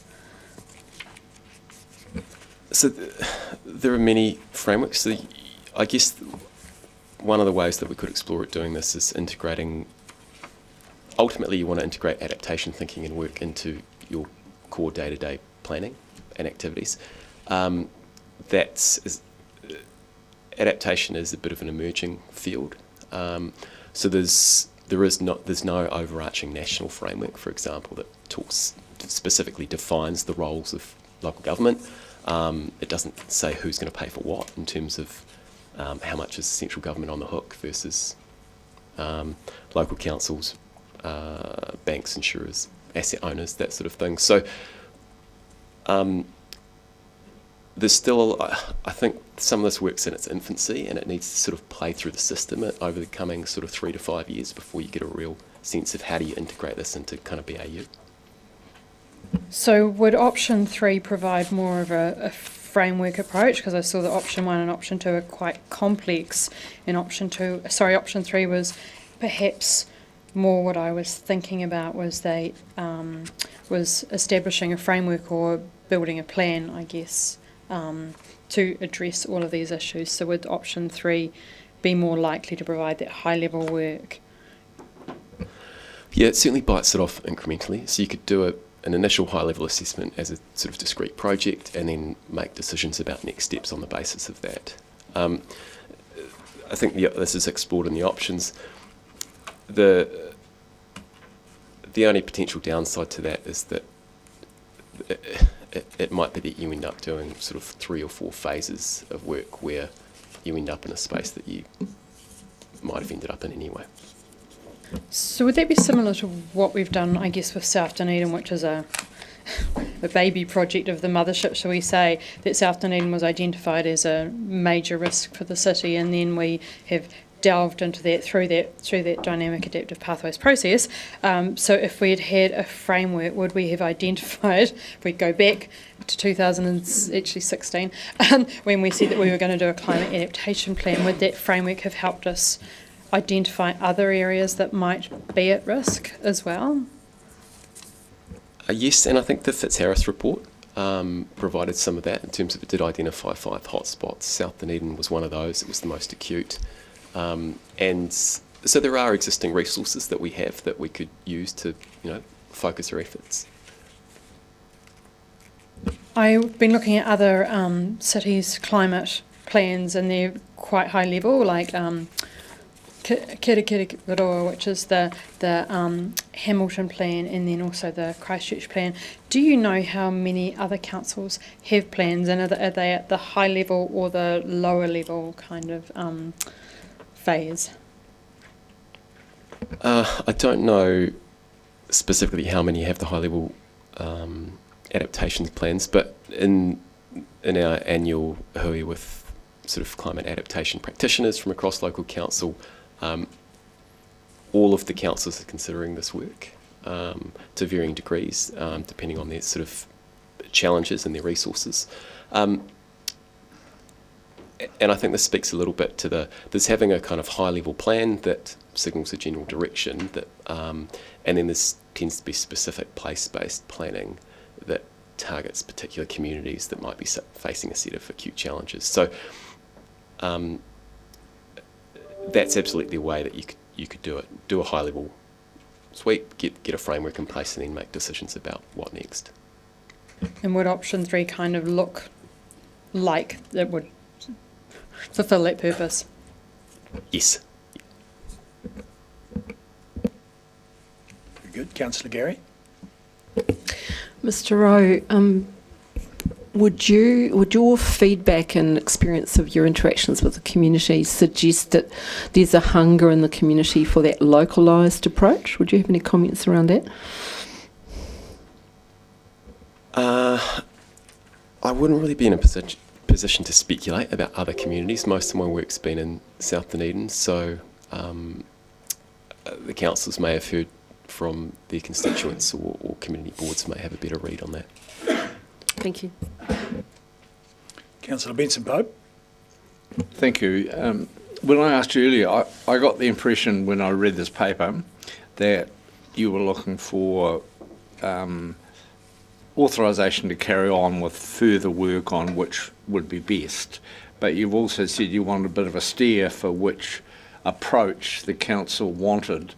So I think there's probably an issue there, and it seems to me that, is it fair to say that we are, apart from the fact that it's existing council policy that climate change exists, we recognise this, we declared a climate emergency, and we have the case study of a large part of, the physical and the population of the city exposed to imminent risks of difficulties of various kinds, that option one is a more appropriate, comprehensive, coordinated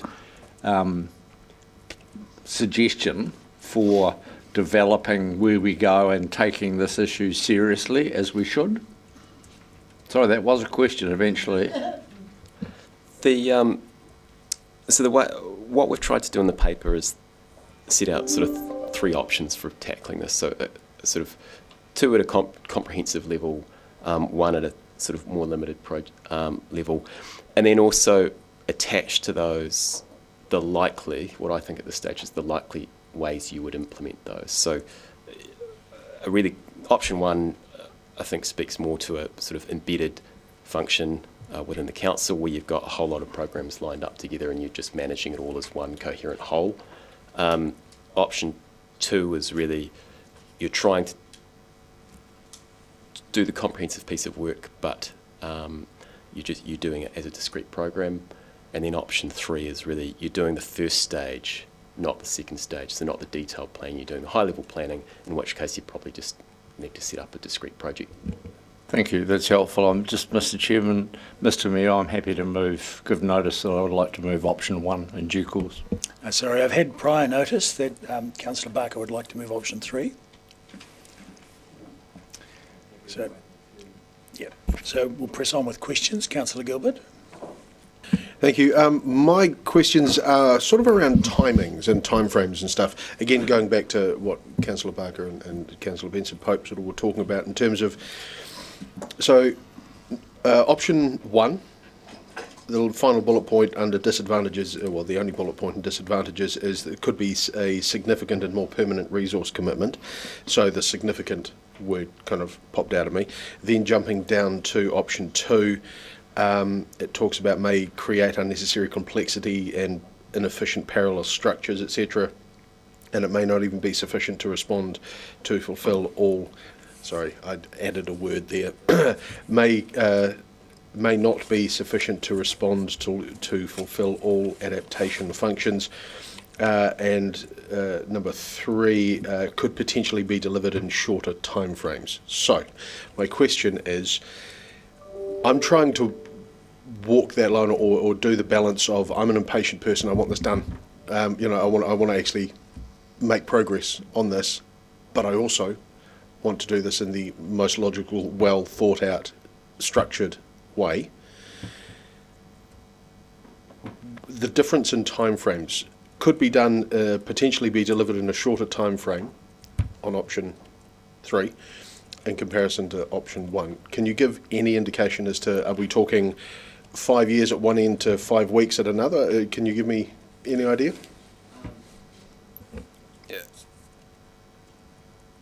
Difficult to say, but based on South Dunedin future experience, I would imagine in a ballpark 6 months we would be able to come back with some sort of high level assessment. That's option three, although you would be doing that high level assessment piece as part of the other two options anyway, because I think you do something around that would then signal where you might want to dive into the place-based or more detailed planning. Similarly, as I say, we have the Fitzharris report already, which identifies some hotspots, so we could do some preliminary analysis on that says, okay, well, we've got this existing body of knowledge that points us in a particular direction. What does that look like? So, and I guess that's one of the options would be to just go away and do more work on this, flesh these out a bit more, and come back in the new year. Further to that, could be a significant and more permanent resource commitment. That's back to option number 1. I'm assuming by that's going to mean staffing, etc., as part of that whole significant and permanent resource. If I might, it might not be a safe assumption. Because if we, depending on which option, we're a big organisation and we would, with some direction from council, look at how we resourced it. But it might not be additional staff. It might be that we carry vacancies. We could rejig. So none of that's been determined. So I think you. Okay. So right. I will, as my mother used to say, the definition of assumptions. But the question still kind of remains: is that if you are going to be from wherever, whatever pot of personnel it comes from, can you actually know who to put forward until you've actually got that high level assessment done? Because would the required expertise not be different? Potentially, and I think the options kind of speak to a dedicated resource to adaptation work, and as the CEO has identified, that could come from a range of different sources. I think just lost my train of thought on the last response. Sorry, I'll have to come back to you. I've got a blank. I've only had one coffee today as well, so I understand. No, if you remember, feel free. Okay. Councillor Barker. Thank you, Mr. Mayor. I'm just, I think that some of the challenges was around what each option would cost, and I really wasn't very clear on that. I look on page 62 where it's giving examples of what current budgets are, and I just, is when we go to the next steps, when it says subject to council decisions and direction, staff will continue to scope this work in a greater level of detail, working it into the long-term plan. So I noted that you just said options to flesh this out. If we were to choose all of the options and get them more fleshed out, would we be able to have a better base of information on which to make the decisions around this? That's probably really difficult. Yeah, it's difficult to cost the stuff at the time because there's so many different variables. The reason for including sort of information on existing contracts and existing adaptation expenditure is just to give a signal of these are kind of ballpark figures about how much this work costs. You can obviously scale that, but you know, you're talking about hundreds of thousands, not hundreds of millions, and not hundreds of dollars. Typically, based on our current experience. So yes, we could dig into these more and propose potential recommendations that are costed for future consideration by councillors. But actually, the point that I was going to make that I forgot for Councillor Gilbert is that currently the South Dunedin Future Programme, we've developed this, but we don't have the resource available currently to sort of deliver any of these options. So there would need to be a conversation somewhere around.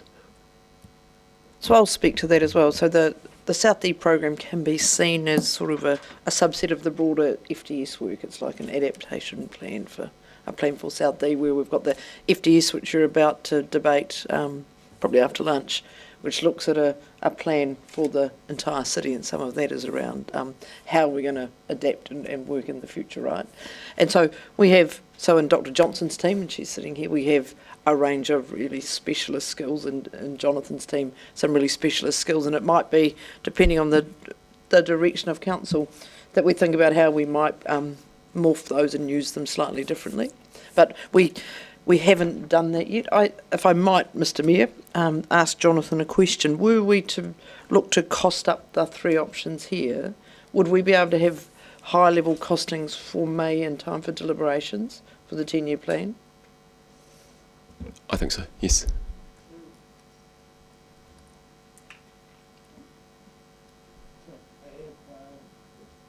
So I have questions from Councillor Mayhem next, then Councillors Wiley, Benson Pope, Houlihan and Walker. Thank you very much, Mr. Mayor, and thank you to the team. The Chief has sort of asked my question there. I was going to say there's no funding for this in the long-term plan, and we'd need to make a provision for this, so it would be good to have that costings.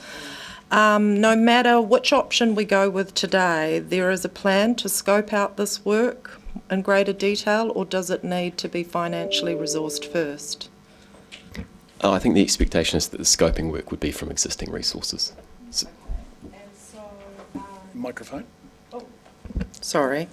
Just looking at the summary of considerations under the Māori impact statement, I'd like to point out that any climate change effects are going to have a disproportionate impact on our Māori communities in Ōtepoti.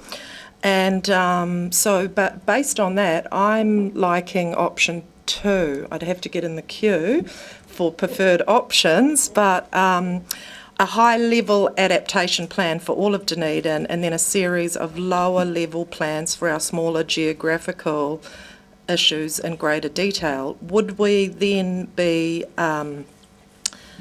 would we lean on our place-based groups and also community boards and mana whenua to engage with, you know, what the issues are? One of the recommendations of the paper is for early engagement with mana whenua on a wider conversation about this work. And then depending on which option was preferred or which we explored, that it may be that, for example, you engage the community boards as one of the mechanisms for kind of reaching out to those different place-based plans, if that was how you did it. And I guess the fact that councillors have signalled support for the three different options kind of speaks to there are lots of different ways to do this, and there's not necessarily a right way. It's really around kind of deciding which way to go. Just going back to my original question about the impact on our Māori communities, would you agree that they are in the smaller geographical areas? Like looking at a wider Dunedin plan, they are in those outlying coastal smaller spaces. I think their base is in those. But the Māori community are spread right throughout the city. Okay. Councillor Wiley. Thank you for that. Mr. Rowe, we go through the different options. One of the things that I'm considering is that if we went with option 3, we could always scale up accordingly. Is that correct? Correct. Even if we were with option 1, we're already creating a ceiling and don't have the ability to grow or sort of change courses easily. Going with option 1, but you could absolutely look at it as a progression where you could scale them up in steps from 3 to 1. Not knowing what's happening with the new government, but looking in, say, the past 18 months, 2 years, would there be, has there been in the past, pockets of funding that would actually allow the option 3 to grow to option 1 through other sources of funding? Potentially. We've seen that with the previous government. There is some central government funding that's been utilised for South Dunedin Future. It may be that those opportunities present, but we don't know what they are at this stage. Correct.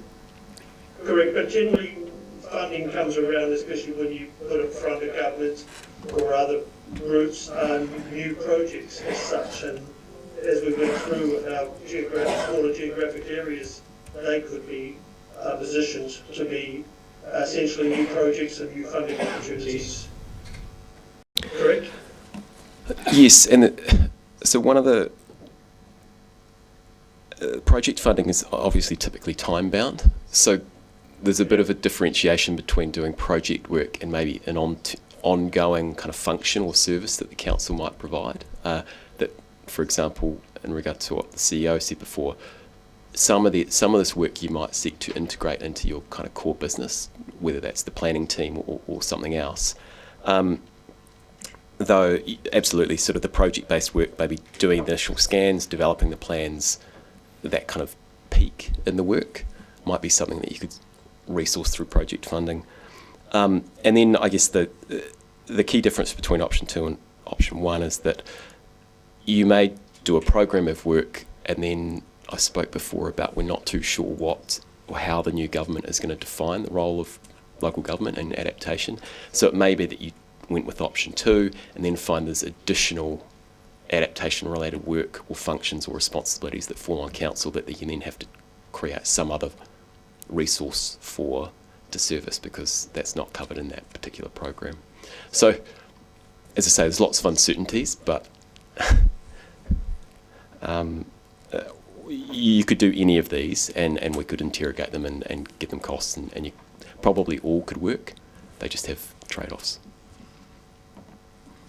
So would I be saying, as I read through this, essentially option 1 is the full bore option, option 2 is, let's go towards this X amount of energy, like 75% energy, and option 3 is let's work at 60% of energy to basically get where we want to go. Is that a fair assessment?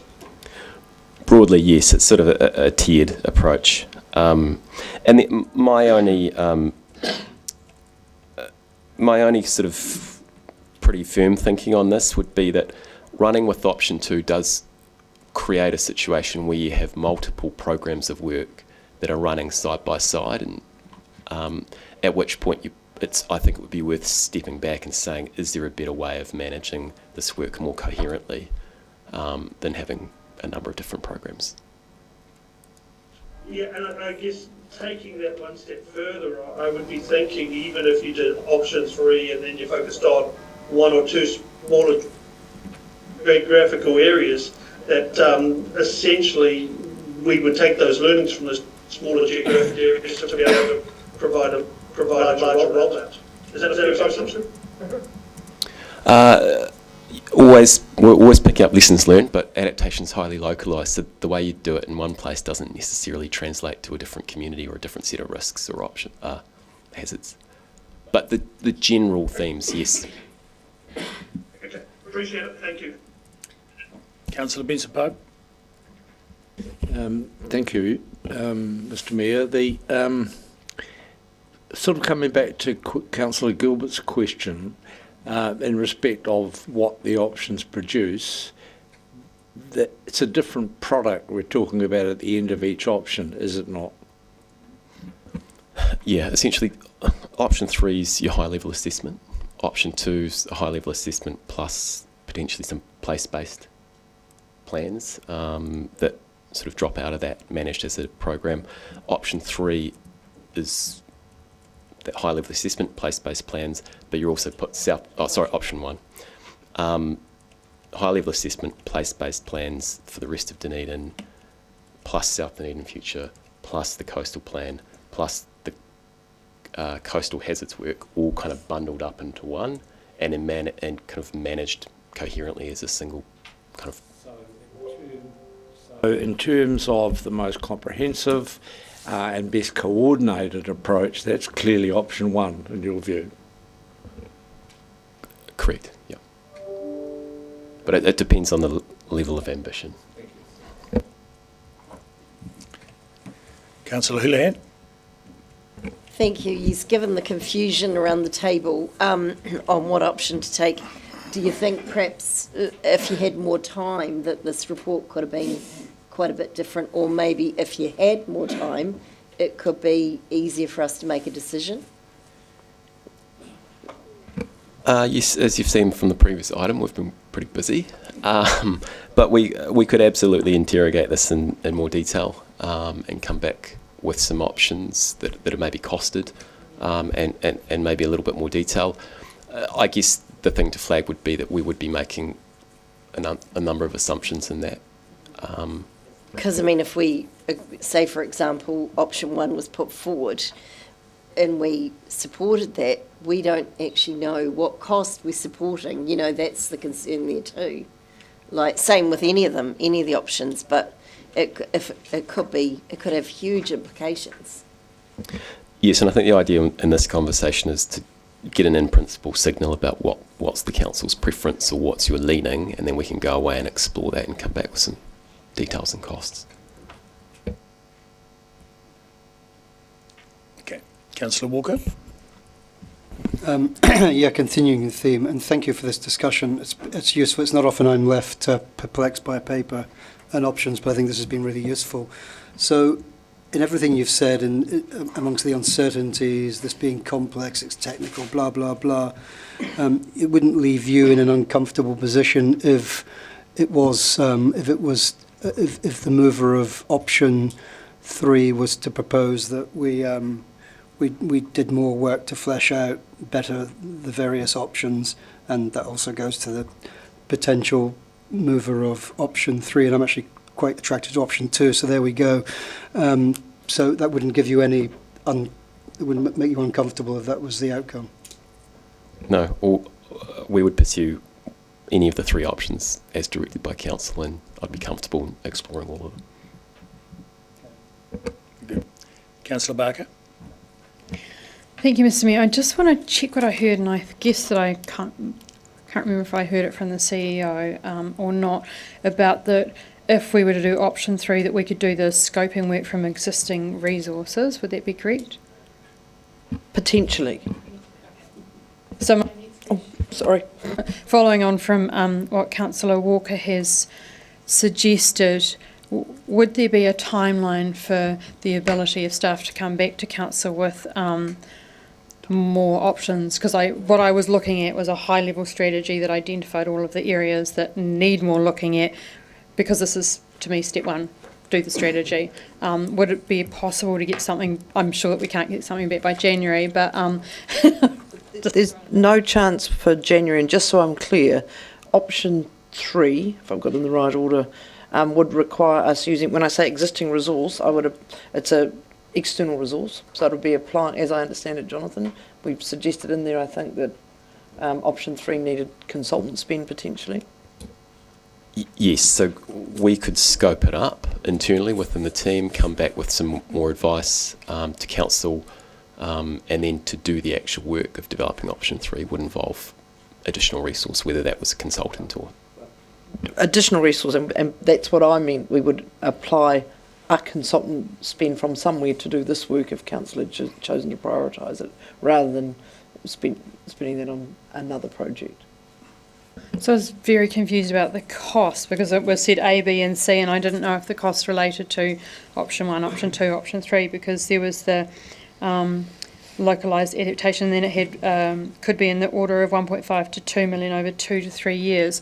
So that wasn't related to option 3, it was related to... That's why we're confused about the cost. It is complex, I think, because the 3 options are slightly different things, and getting it here is for council to discuss. And I suggested to Mr. Mayor that it might be useful, once councillors have finished their questions, that we have a short adjournment to see if there's a way of fashioning a working resolution that might give effect to what everyone is trying to achieve. So, yep, I will just put you on the list. So, this Councillor Gary, then it's your turn again. Asked and answered. Okay, so Councillor Hulan. Thank you. Sorry, you may have already answered this, but could I ask a question of the CEO through the chair, please? So if we put it to said, okay, look, there's not enough information in this paper, can we call for another paper? I'm not sure what I heard of you saying before, is there not enough resources or time because of the LTP to do that, or can we ask for it to be, for another report to come with more information? Yes, we could look to do another report. That's why an adjournment would be helpful, so I can check timeframes. My sense would be the earliest we could look to have anything with adequate information for that next decision would be deliberations for the 10-year plan, but I will have to test that with staff, so that wouldn't be until May. Yep. So by having it ready for deliberations for the long-term plan, that means you'd have it ready by May.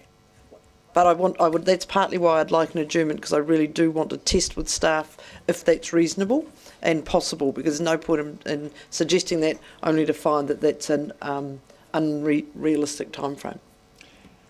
Well, I'd suggest that, firstly, two things. We do that, but also that might take a while to test that with staff, and then we come back and have another round of questions, and then we'd have a motion and a whole lot of speaking. So I suggest that we do that over lunch. My suggestion is that we adjourn for lunch and to discuss that and come back after lunch and take it from there. Happy with that? Seconded by Councillor Gilbert. 12:45, yes. All those in favour say aye. Against? Carried. So we'll be back at 12:45.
people.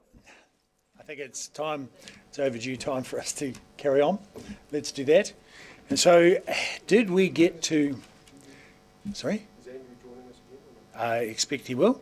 He has come back into the meeting. Yes, he's back in the meeting. See that, or are you going to put it? Yeah, I can see. You can see Andrew, but you can't see the resolution. Oh, yeah. Yes, so did we get to did we resolve a resolution? Well, there's something. I'll put it on the screens too now. Right. That's not the same one then. But I'm still in Hang on. Sorry. Right. Who changed that? That's not the. Hang on 2 seconds. That's not the one that we had up before. So we'll just try and find. Sorry. We'll try and find a resolution that has preliminary agreement.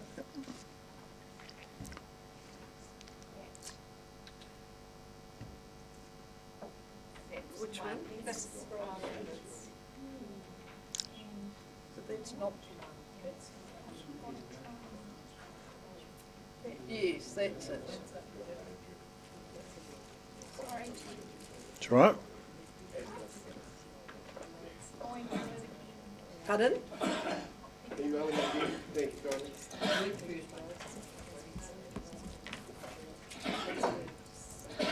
Sorry, Mr. Mayor. So the one that got emailed, ignore that counts. Is that, or is that the, no, that's the right one you emailed. 12:49. That's just emailed right now. Yeah, so that's the right one. It was the wrong one on the screen. Yeah. Okay. So, councillors, on your email screen, if you presume you all have such a thing, is there's a 12:49 and a 12:51. I think they're the same. No. Oh, no, it's AFG. It's AFG. Yeah. AFG. There we go. Happy with that? We'll have a. Are there any questions of that? Okay, so I have a mover, Councillor Barker, and a seconder, Councillor Vandevers. So you'll have to get someone else to second this. This is just getting into more expensive paperwork. Okay, so we have a seconder, Councillor Gary. All right, so at this stage, Councillor Barker will speak to it. It was myself and Councillor Gilbert who moved and seconded this back in May, and at the time we were talking about the climate emergency and building the fence at the top of the cliff, not relying on the ambulance from climate change hits. And what I really wanted us to do was unite all of the plans under a single overarching framework, and I've seen many examples like from Hamilton, from Christchurch, because I do believe that what we need to do is that SWOT analysis. So we need to decide and look at what are all of the things that we can do around climate adaptation, and it's not just the focusing on things like South Dunedin, but there are a whole lot of other measures that we can take in a whole lot of other areas. And the reason that we brought it up in May was that a lot of other areas had been brought up. We had concerns about dams in Port Chalmers, flooding in Strathtyria, and coastal erosion on the Otago Peninsula. So those are just some of the things that the community brought up that they were worried about in relation to climate change. So what I really wanted us to see was that high level, let's identify the places and the actions that we can take to address climate change. And it was sort of, I guess, a stepped option. That's why I'm a little bit more comfortable with this motion, because it appears that everyone's all over the place with liking option 1 or option 2, and I feel like we needed to get the costs a lot clearer. I would have preferred option 3 because I think that we could have actually got some action on this, but I completely understand about staff resourcing, etc., and that's why when we were asking the questions and getting some of the answers, like possibly it could come from existing resources or we could use consultants, that made me a little bit nervous about what the implications are going to be, given that we have a very tough budgeting process coming up. When we look at the climate adaptation, we actually promised our community in 2016 in Taotoro, the environment strategy, that we would develop and implement a climate change adaptation plan and investigate options for areas affected or threatened by sea level rise. And we've identified that South Dunedin is a key area. We've done a lot of work on that. We're doing some work here, some work there. So what I wanted to see was an overarching framework, and then we would make decisions based on that framework about how we were going to go forward. So I am more comfortable with investigating these options that we have up here and coming back with more information so that we can actually make a more educated decision over a strategic view rather than delving straight into the details. I think that's all I have. Oh, just that we do need to catch up with the other cities. When I was talking that a few cities have these climate adaptation plans, we were talking earlier about wanting to be the first city to make sure that we did work. Then we need to actually get this work done and get that overarching work done.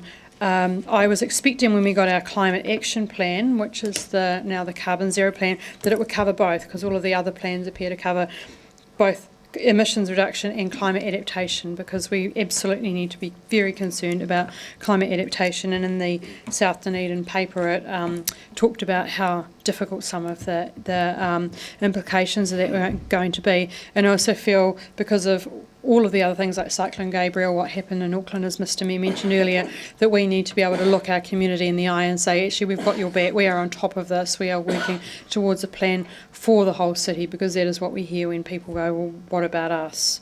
I think that's all I have to say at the moment. Thank you. Please support this. Very good. I thought we were going to have no speakers and go straight to the vote, but Councillor Gary. I'm sorry, Mr Mayor, but I felt the need to speak. I was happy to second this to just move it along really and progress it, but I have to say that I wanted to support option 1, and I want to talk a little bit about that, because the more progress we make, the better. And I do just note that the mover previously has expressed the need for progress and speed, and so that is still where I am at with that. In regards to resources and concerns about the cost, yes, I acknowledge that, and in a tight fiscal time, that's certainly a consideration. But can I just remind everybody that Cyclone Gabriel, the cost of that was $14.5 billion.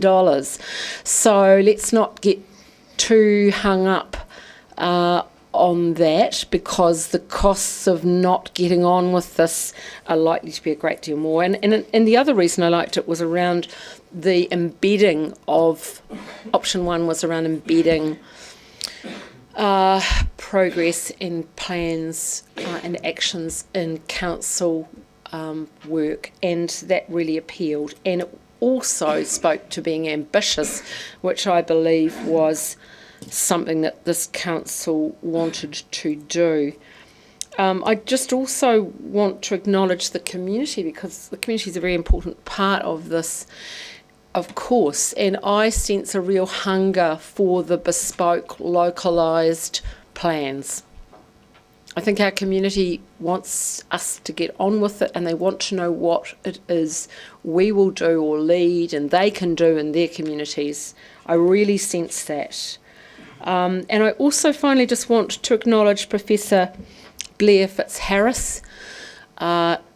He was my lecturer nearly 50 years ago. Professor Fitzharris is a greatly esteemed academic with a whole body of work vast body of work over many years and expertise. We're so lucky to have work of that calibre and length and breadth in our city and as part of our university, and the academic research certainly is an important contributor to this. So I'm prepared to support this, to keep it going and get consensus amongst colleagues, but I would urge us to think about those other factors. Councillor Wiley.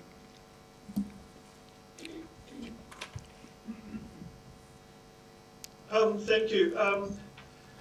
I will support this. I am a tad frustrated, but I can accept where the room's gone over lunch. But I think the key thing is I don't believe this is slowing anything down. I think the key is actually we need to make the right decisions so we can scale up.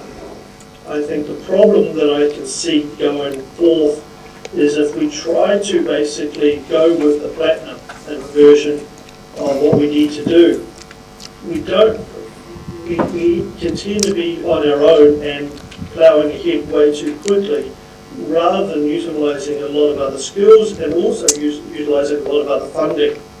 I'm also wanting to see how this balances up with all the other council work that's going to need to be done and projects going to need to be done. Because, again, if we went with the full platinum option on this one, which would be option 1, I can just imagine what sort of staff we would have at the end of staff size we would have at the end of 2024 of budgets and everything else, and also workload. We have to ensure that we can manage these projects, develop them and work with the community on them. And also, we aren't going to future-proof the community, and I think that's important, but I'll be looking forward to seeing what does come back to us. And hopefully by then we'll also have a trigger from the government on how they will support these sort of projects and workloads to ensure that we actually have a climate safe Dunedin. Thank you. Thank you, Councillor Gilbert. Thank you. Just very, very quickly. I too, like many around the table, am frustrated at the time that this is taking, from 2016 to now. I would very much like to see things done. The ability to do things in a very short time frame in all other aspects of my career is something that I'll very regularly counterpoint to the time with which things can take around in this sphere. Whether it was international companies through to our own little wee local business, we were able to move more quickly on a dime perhaps, but I balance that with the intent of doing it right first time, because this is a very significant piece of work, and I'd rather charge in, rather make sure we know what we're doing before charging in with a proper understanding. Make the building, and I believe this approach will help us to ensure that we are building the appropriate foundations for the right structure. And as Councillor Wiley has said, there's still a great deal of uncertainty at the moment as to what funding might be around, what triggers might need to be pulled with our trinity of government that we have at the moment. So it can be argued that it's the correct and pragmatic approach to wait for a little bit, or to at least continue along the path and understand where we're heading whilst waiting for our government to tell us how they're going to weigh in on this. Very good. Councillor Vandevers. Our Chief Executive has, I believe, confirmed that there's no budget for any of these options. Climate adaptation these days, I think, is a very loaded term, and I would be happier with weather adaptation, which I think we should do and should always have done.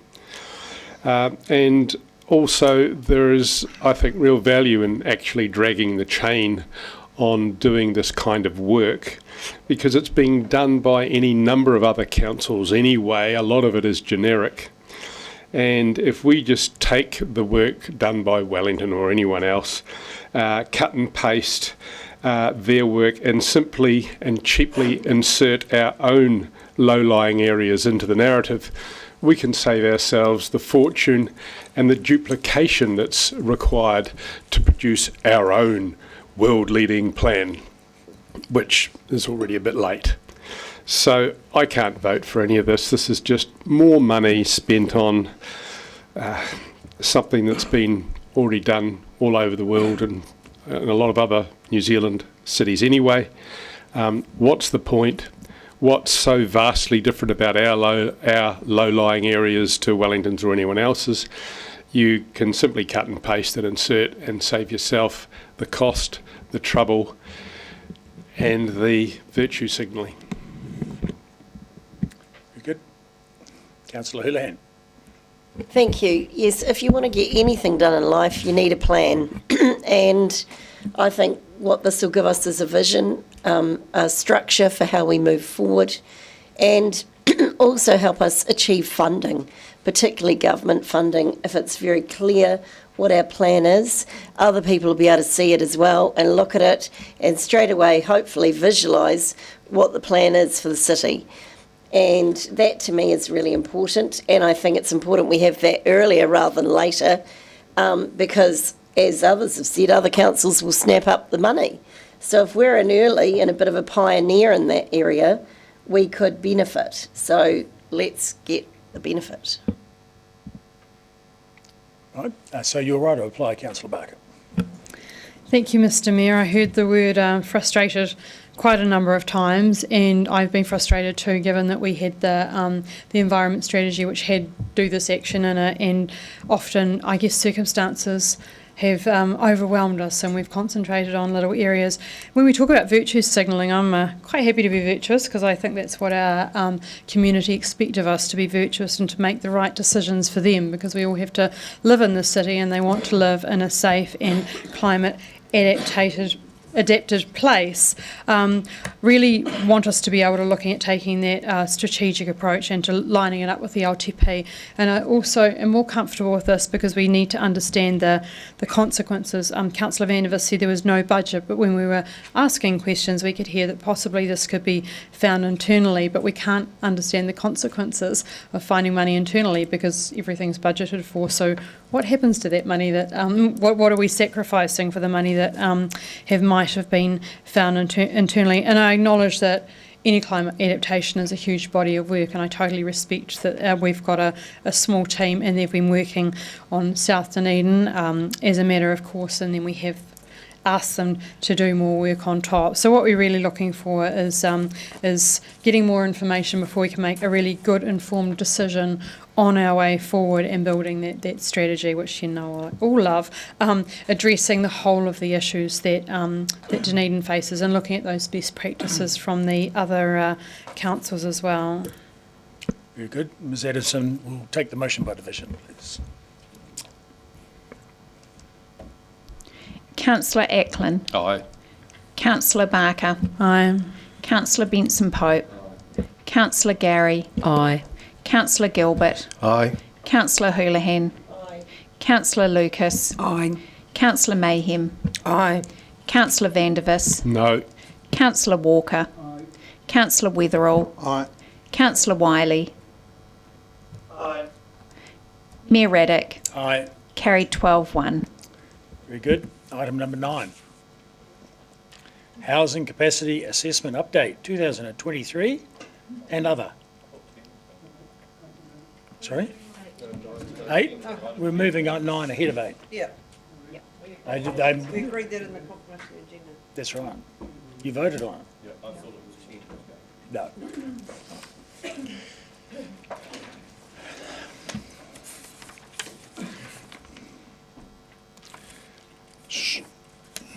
So, getting to the back of number 9. Golly.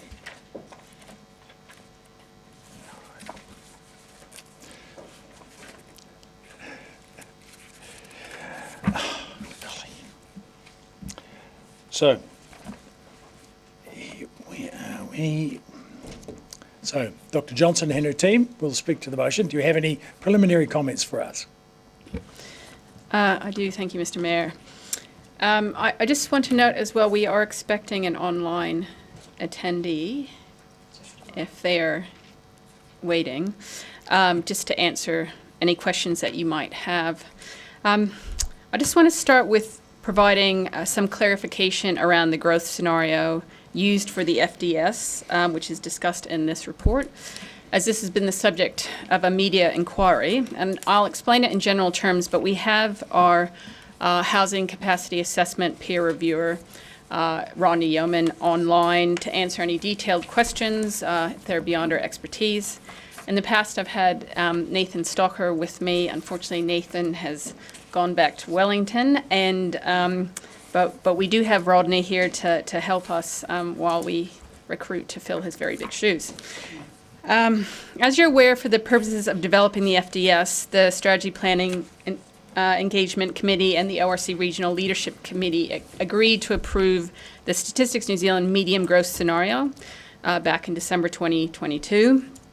Around that time of that report, Statistics New Zealand updated their population estimates for the 2021 and 2022 years to show a decline in population, an estimated decline in population due to the impact of border closures over the COVID-19 period.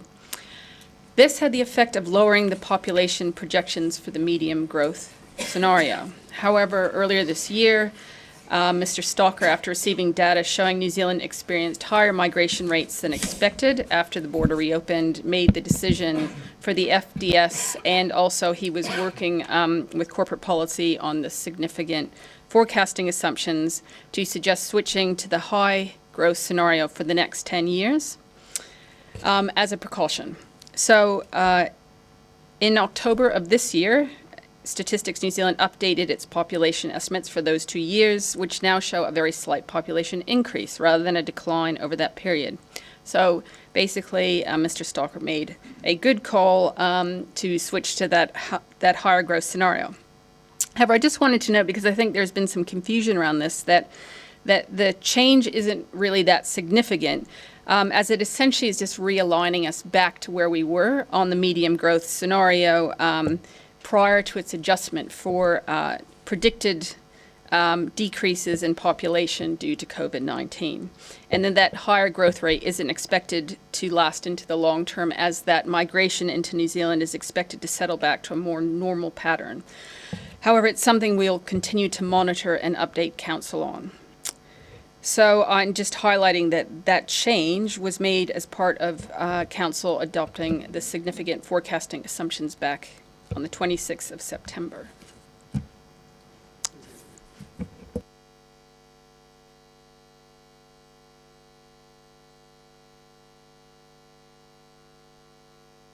No questions, how about that? In which case, I move that Council notes the housing capacity assessment and the draft Dunedin business land research and the housing bottom lines, which will be inserted into the 2GP. Do I have a seconder for that? Councillor Gilbert. So, would anyone like, well, in speaking to that, I think this is a good bunch of work here. It's really important to have these projections and estimates. And of course, things, may well change over the time going forward as things evolve, and who knows what might happen to Dunedin in terms of demand on housing and so forth. But using the various models and work that we do have available, it is great to have some figures that we can work with in formulating not only the 2GP but our projections, our future development strategy and the long-term plan. Anyone else like to say anything? No. Come back. Mr. Mayor? Oh, Councillor Wiley, sorry. Missed your hand. Councillor Wiley. Yeah, thank you. I just want to acknowledge Ms. Johnson and what she said. I was critical of some of the earlier numbers that the council was given, and so I'm glad to see they're being refreshed, and I actually still think they're a little bit light, but I like these projections a lot better for Dunedin than what we previously received. I'd like to think that over the next 12 months, when we get a new economic development strategy, it's going to actually show that Dunedin is a great place to live, and that will be actually migration to Dunedin will increase above those figures. But based on what the staff have to work within the environments of the confines, I appreciate the changes they've made, and I think that's important for our city going forward. Thank you. Councillor Walker. Just a few comments. Just thanks to the staff, and I didn't actually realise that Mr. Stocker had left us, so I just want to take this opportunity to thank him for all he brought to this table, for his intelligence, his hard work, his calm, professional demeanour in the face of often searching and difficult questioning. So I wish him well. Councillor Gary. I really welcome this report, and I just wanted to note the refreshed growth scenario. Every single week I meet people who have come to our city from other places and from overseas, attracted by the quality of life and the jobs on offer. And so the high growth scenario fits with what I am experiencing in the community anecdotally, and I think we have a great future. And capacity-wise, it was good to see that that was an underlying part of the report. So thank you to the team. Very good. And so I'll now put the motion. All those in favour, say aye. Aye. Against? Carried. Carried. Thank you. Item number 8.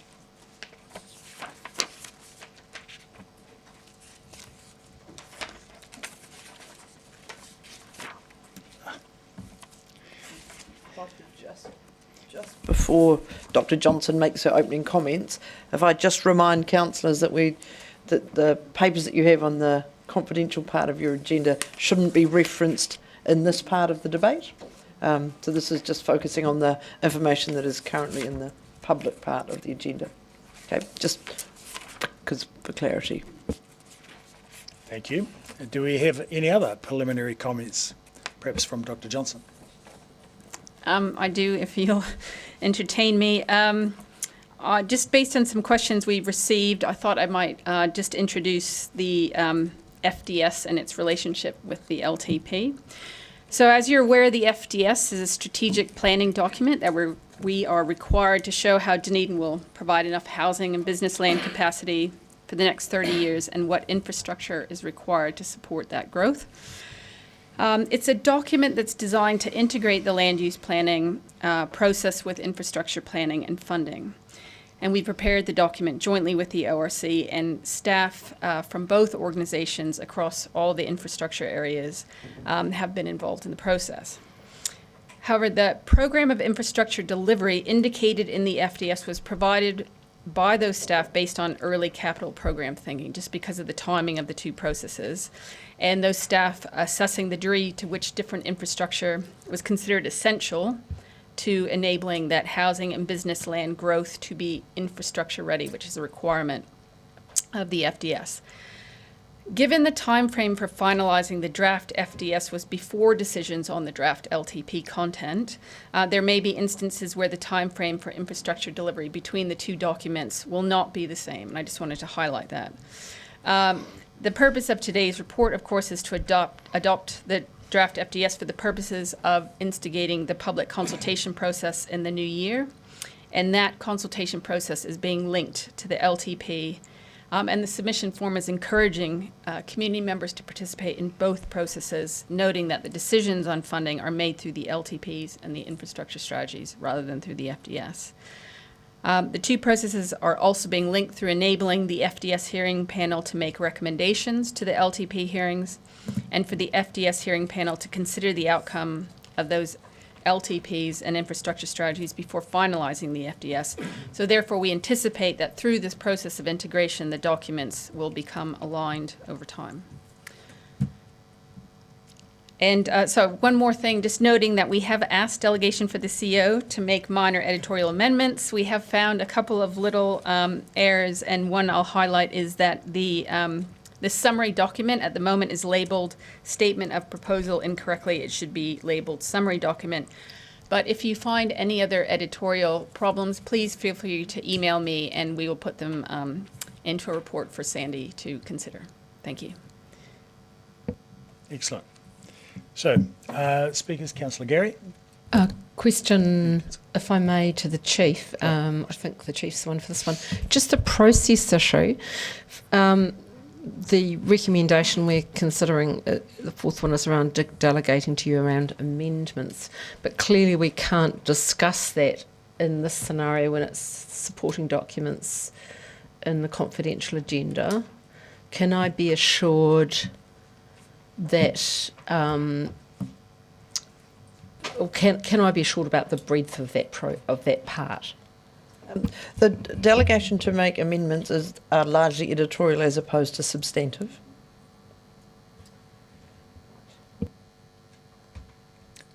Councillor Walker. Yeah, thank you, and thanks for this paper. It's It's well written, very understandable. So one question is around the fact that ultimately the funding decisions will be made through two separate LTP processes, namely ours and ORC's. What happens if the decisions are substantially different? Is that just a question for in terms of larger funding aspirations? If we decide to say yay and ORC doesn't, what happens then? Was that something just to be considered by the future panel? That The infrastructure funding decisions sit independently in the sense that for the growth that's indicated, the future urban development that's indicated to be infrastructure ready is primarily related to Three Waters infrastructure and to a lesser degree transportation infrastructure. The ORC obviously are going to make decisions on their public transport, on their natural hazards infrastructure. However, there's probably quite a low risk that any of those decisions may make any of the future urban development areas unviable. So I think that the decisions can stand independently and not really create a situation for the panel wherein they don't have a clear direction for both councils, or it sends them in two different directions.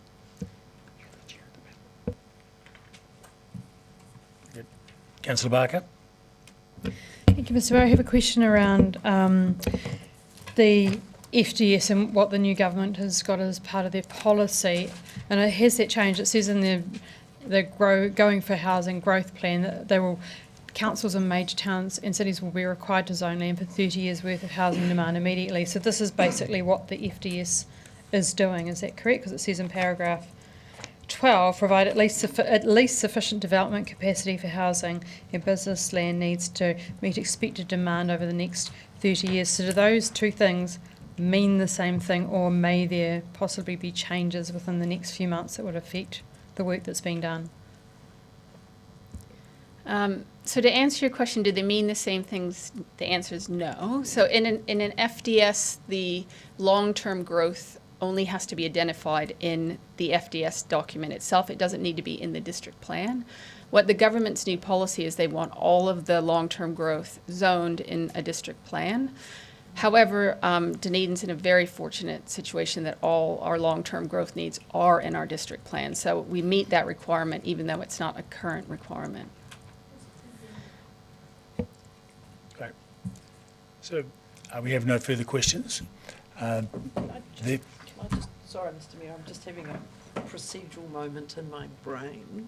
Can I have 2 minutes to ask Dr. Johnson a question? Yes. Would that be all right? You want to go run around? I do want to run around. Okay. Sorry, I just want to make sure we get this right. I don't think we need to have an adjournment for this, do we? No. We just, and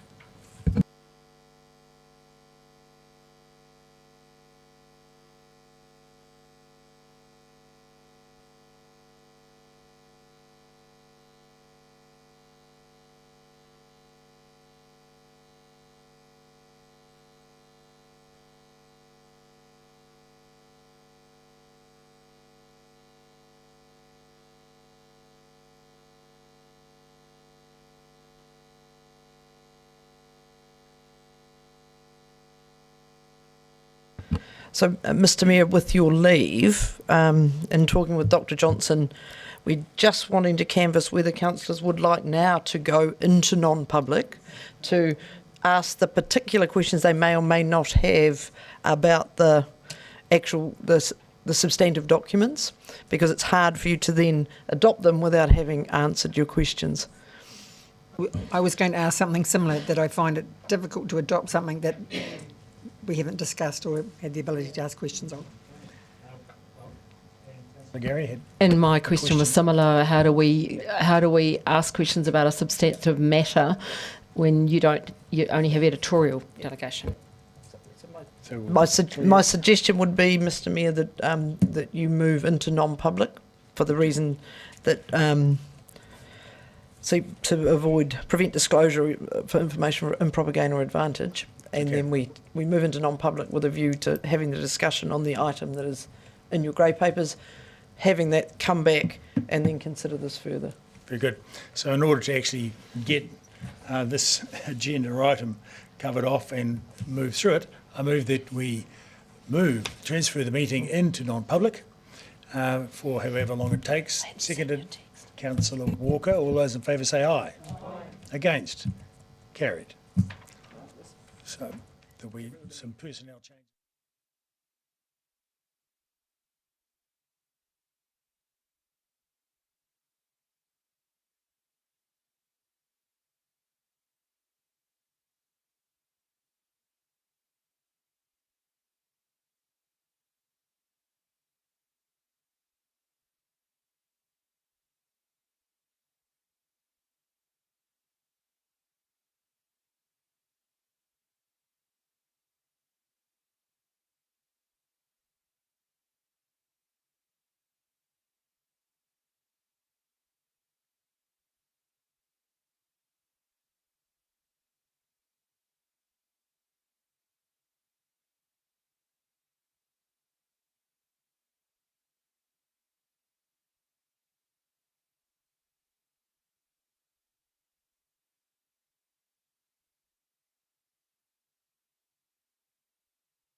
Very good. Are we ready with the cameras? Yes. All good? Very good. Okay, so we shall resume the meeting, and we have a mover for the motion as shown on page 68 of our agendas, and we have a seconder for the motion. Would you like to speak to it, Deputy Mayor Lucas? Thank you, Mr Mayor. Yes, I'm happy to move that we adopt the draft Dunedin Future Development Strategy, and I think it's, first, thank you to staff both of the DCC and the ORC for a very comprehensive piece of work. I think it's you can tell the effort and that's being put into it. It's a very well-written document, and I think it's, in terms of the future for Dunedin, it's an important moment that we're going out to the public in early 2024 to get their feedback on where they see Dunedin growing and developing, and we look forward to receiving many submissions and getting the public's view on what they want from Dunedin. Thank you. Any other comments? Councillor Gary. Thank you. I want to acknowledge the importance of this work. The workshops and briefings have been excellent, and I want to acknowledge the vast amount of work across ORC and DCC staff for that. I too believe it's a milestone and exciting for the future of the city as we look forward to how it might develop. I just note though that, and I did appreciate Dr. Johnson's comment around the different timing, and that this and the LTP will line up eventually, but I do just want to have a cautionary note that the difference in timing means that there is an accuracy issue in some of the detail, and that could undermine confidence of the community as they engage with it. So that is my concern with it, but I'm sure that with some editorial changes and minor changes that can largely be addressed. So I'm very happy to support it, and thanks staff. Thank you. And on that note, you reply. In that case, I'll put the motion that we adopt the draft Dunedin Future Development Strategy, note the FDS technical report, and resolve to withhold the draft FDS statements until to prevent disclosure, or so that there's no improper gain or advantage achieved, and delegate to the Chief Executive the power to correct or make typographical corrections to the documents or any minor amendments required. All those in favour say aye. Aye. Against? Carried. Have my abstention noted, please. Indeed. One abstention noted. Next is item 10. Central City Plan Update and Business Case Development for Future Stages.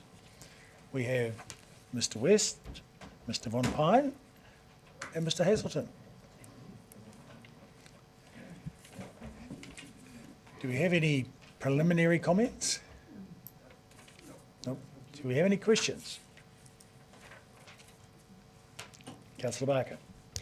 Thank you, Mr Mayor. Just thinking about the location of Bath Street, and my question is, do we have a pedestrian count for Bath Street? And not that I'm aware of currently. We haven't got our counters, our automatic counters in there. I'd have to double check with Transport whether they've done any in the past in there. I don't know that they have. Just apologies, I'm wearing my mask because I have a rather horrible cold and I don't want to ruin anyone else's Christmas except my own. Thank you for the matter. So I'm just trying to ascertain and think about how much Bath Street is used as opposed to other areas that we might want to spend money on. So I just wondered, I guess we've walked past, and any observations about the foot traffic in there, given that we don't have a pedestrian count? I think it's something we could get a temporary counter in there to inform that. We have some of those in-house so that we can relatively quickly roll something like that out to get some counts over the next few months, if that was something that council would like to do. But we're being asked to decide today if we want a level of above ground amenity. I guess I was trying to interrelate those. So But if we were to get the counters in, that would delay the ability to make a decision today, wouldn't it? Yeah. Okay.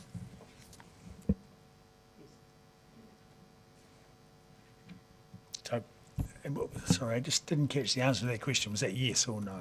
Yes. The reason this report is with you today is to give us enough time to do the design work, to start work on the 2nd of April. I'm not intending to start on the 1st, just saying.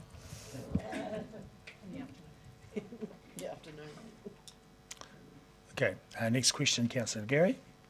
First of all, just a really small point on page, I just want to check something, 174.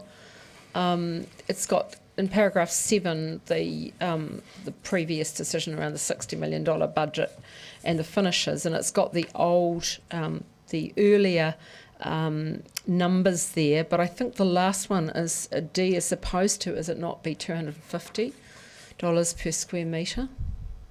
Because 300 is all the rest are the previous. Is that right? Yeah, apologies for that. Well spotted. Just wanted to be sure about that.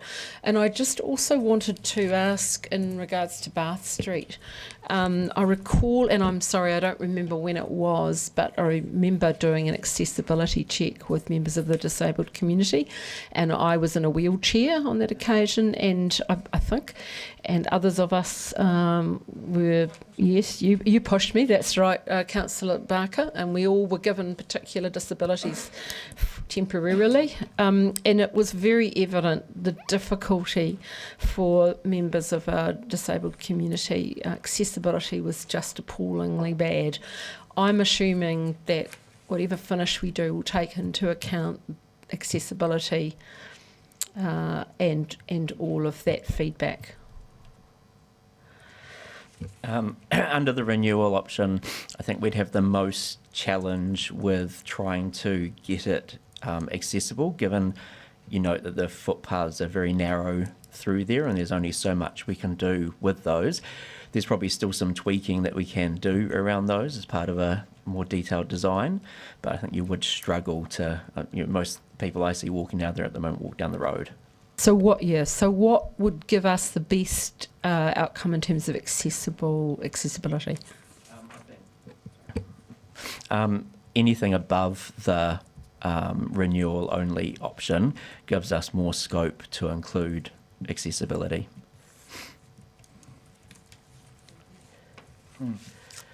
Councillor Gilbert. Thank you.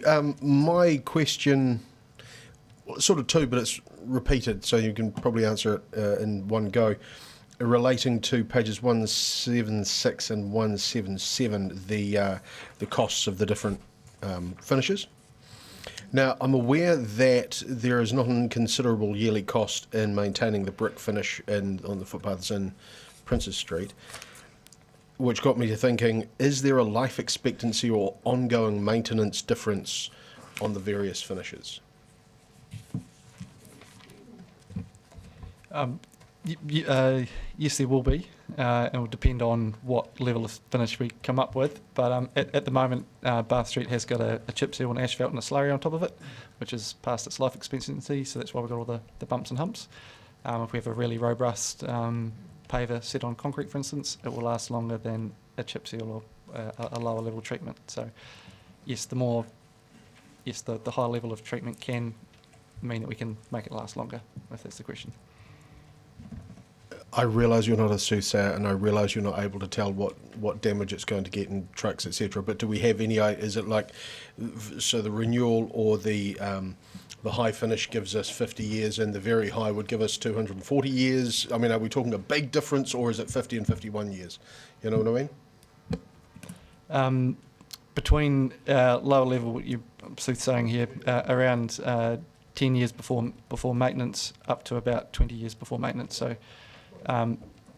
Yes, a concrete finish will get you another decade or so, but again, we don't know quite what we're looking at until we drill into it. Okay, Councillor Walker. Yeah, thank you, and thanks for coming. I feel very sorry for you, Mr. Hazelton, or Dr. Hazelton. You look dreadful. Sorry.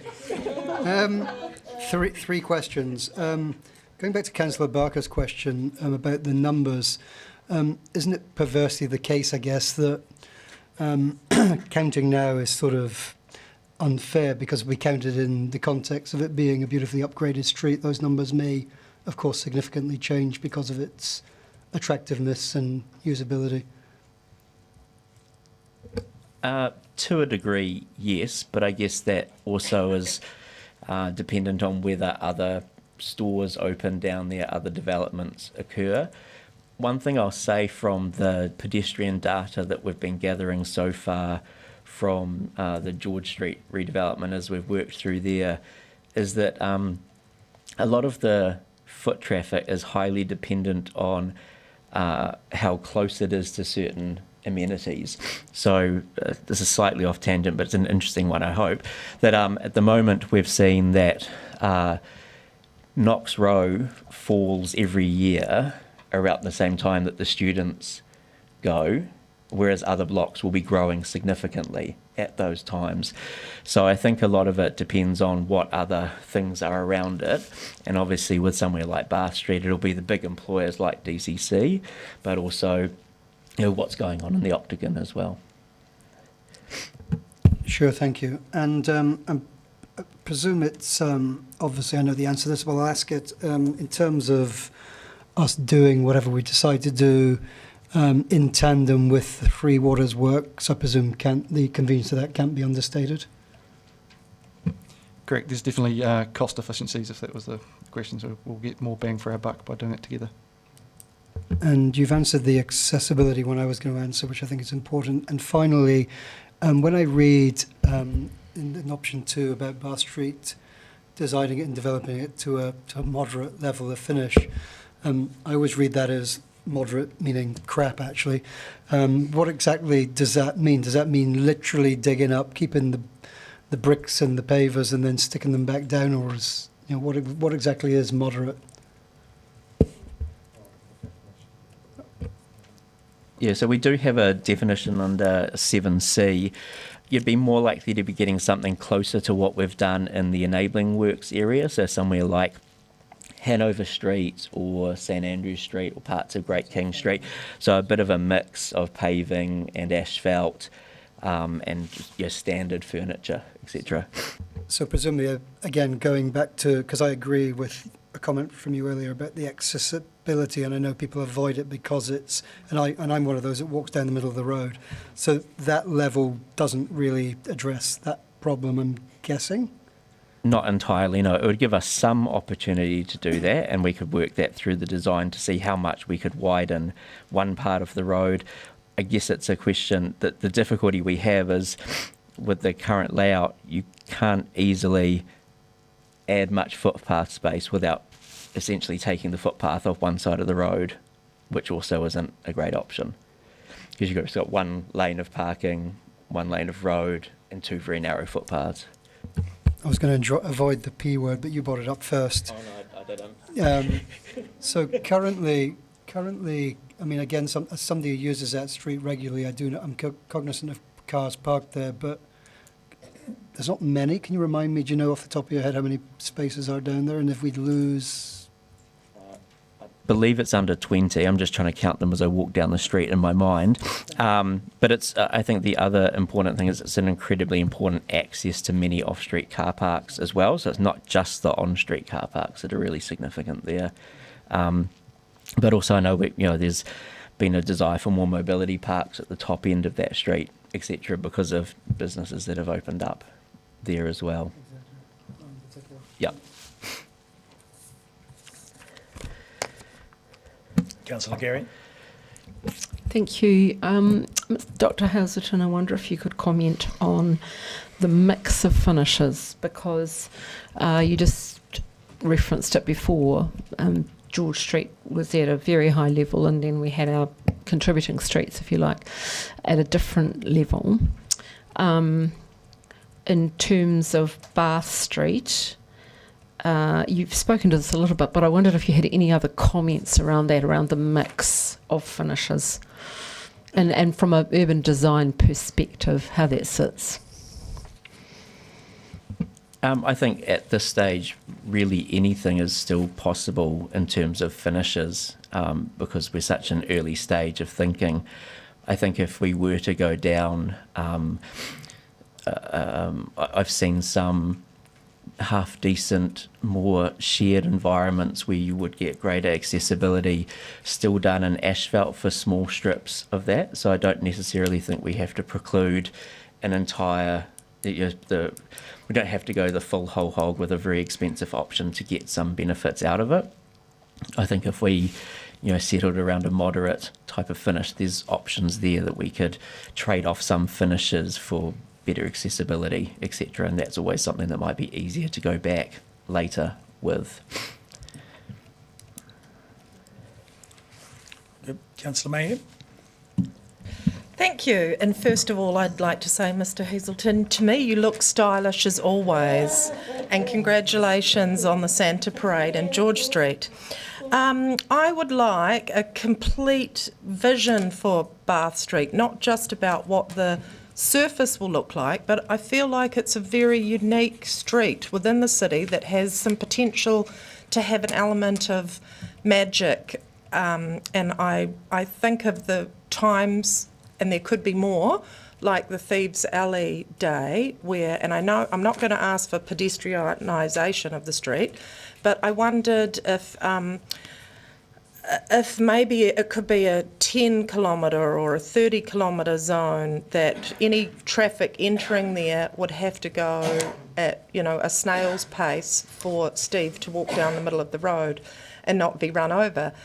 Is there, and I don't know, about curvature and planning, is there a way that we could have one beautiful cobbled surface for people and for vehicles?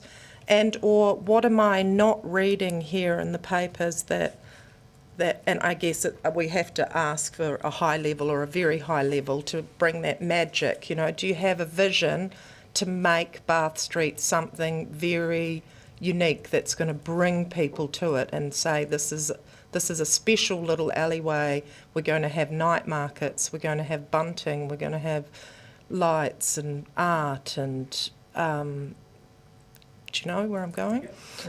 Certainly, and that's I guess that's where, in terms of the high level of finish, that's what we've envisaged, is it would be kind of one surface with that ability to change for events, etc. Whether it's fully paved or not fully paved, that's still an option that could be worked through, so it could bring that very high down a wee bit. You don't get as many of the safety benefits, but it's still possible. So it is really that level of finish does encapsulate quite a bit of change to the ground plane as well to make it flatter and more like a laneway. So just to reiterate, do you think that Bath Street has potential to be something very special and unique compared to the rest of our streets? That's a hard one for staff to answer, I guess. As part of the CCP, and you will see that we're proposing to move forward with a business case development that will allow us to think about those kind of things moving forward as a whole. But right now we have to move forward with Bath Street because of the urgency of the work that needs to be done there. Very good. Councillor Barker. Thank you, Mr. Mayor. I was just trying to look up the Central City Plan to see if there was anything special planned for Bath Street. Instead of looking it up, I'm sure you've got it in your head, so I have 4 questions actually. But number one, was there anything special planned for Bath Street? It was certainly one of those areas that we did pick out as one of those key projects, which is why in the 2017 report it kind of got its own line. My next question is, obviously we're going to be doing some work in that street. Is that all of the work underground that we will need to be doing, or will we perhaps have to dig it up in future to do more work, aka enabling work for that? Defer to our infrastructure GM. Kia ora, Councillor. As always, we'll endeavour to do work at the time that's appropriate and available to us. Can't preclude 100% we won't have to revisit something, but we'll endeavour to make sure that, as we've done in George Street, we get that underground work done so that we can preserve the surface features that we've created. My next question is, if we were to choose to go with a moderate finish, would that be add up to the $1.5 million that's already budgeted, which is 1,500 metres times $1,000? Would that be correct? Bit of maths. I think on page, where we're going back to, I might be very simplistic about this, during in discussion, page 175, so it talks about Bath Street having a budget of 1.5, oh, actually it's update. So, but just let me understand, the costs have been updated, so you got $1,000 per metre squared, and then we've got 1,500 metres squared to cover. So would that be 1.5 million if it was to go to moderate? Because in the table it's got at a high level. So my next question is just around the local stakeholders. It said staff will advance design concepts and engagement with local stakeholders based on the agreed design level. So would councillors, how would the stakeholder group be formalised, put together, and would it include some councillors like we did with the the George Street plan? Sorry. We had been working off a list of stakeholders that the Three Waters team had developed that they've been engaged with very heavily over this work.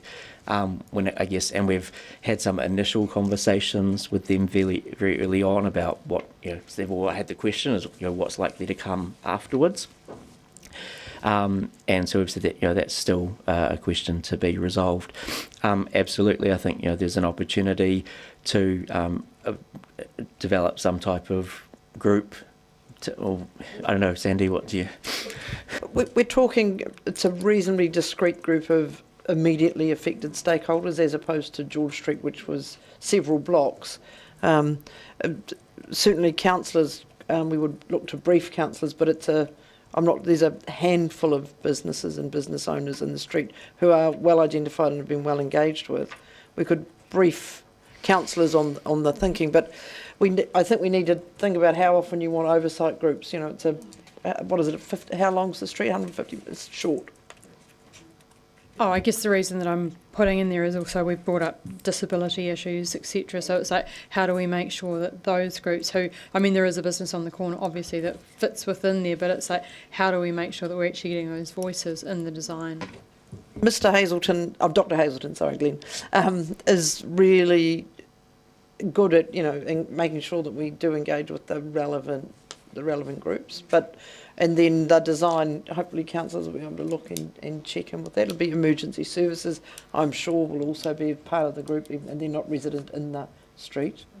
But it's how formal you need it to be, or whether you just let staff crack on with the job of doing the doing.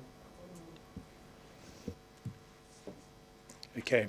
At this point, I'd just like to repeat Councillor Barker's question, which reads to me that 2017, 1.5 million, so is in the budget for a high level of surface finish.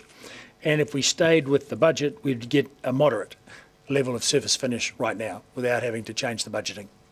Effectively, yes, that's correct. Thank you. I just wanted that clarification. Next question is Councillor Wetherell. Thank you, Mr. Mayor. In regards to curb and channelling, at what level of finish does the removal of curb and channelling come into play? Typically, we've so far done it at the high level.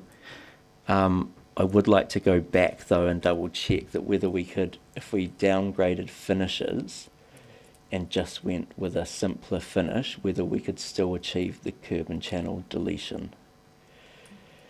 And it's something I can't immediately answer, but it's something I think that we can look into as part of a moderate. I wouldn't like to discount it entirely. It would just probably mean compromises elsewhere. In the design work that we've done with the Three Waters team, we've got a plan that allows us to do either with their pipes. Right, it makes it somewhat difficult to make a decision today without really knowing that.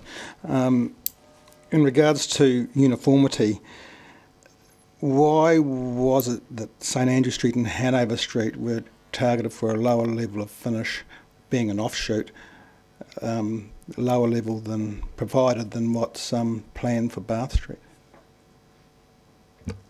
I think Bath Street was picked out by the previous council as somewhere that they wanted to do more with. I wasn't here for those 2017 conversations, so I can't speak with too much authority on them, sorry.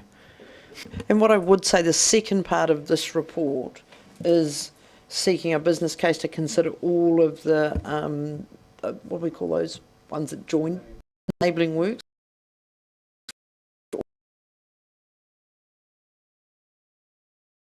Team to go away and look at all of those bits that we haven't thought about yet in a considered way and bring you back a business case so you can understand what's involved, what the will be, and then work out what order you want to do them in.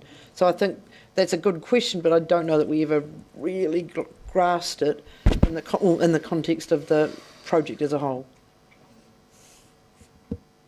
May just add one thing to that is, I think now that we're 6 years on from 2017, there's also a number of other developments that have occurred in different parts of the CBD. The way the CBD is being used has changed, so I think it is kind of good to go back and re-look at many of those things. You know, like none of the works previously were predicated on the fact that the ACC site was going to be redeveloped, so as a result there's nothing in there for Dowling Street, minimal for the area in front of it, whereas that might be something that changes. So I think that's what that business case will give us that opportunity to do, is really update, so we get a better handle on what are the priorities, and given we understand the financial pressures, whether some of the finishes that were previously promised for an area like Princess Street are still appropriate, or whether we could save there and spend elsewhere. Righto. Deputy Mayor Lucas.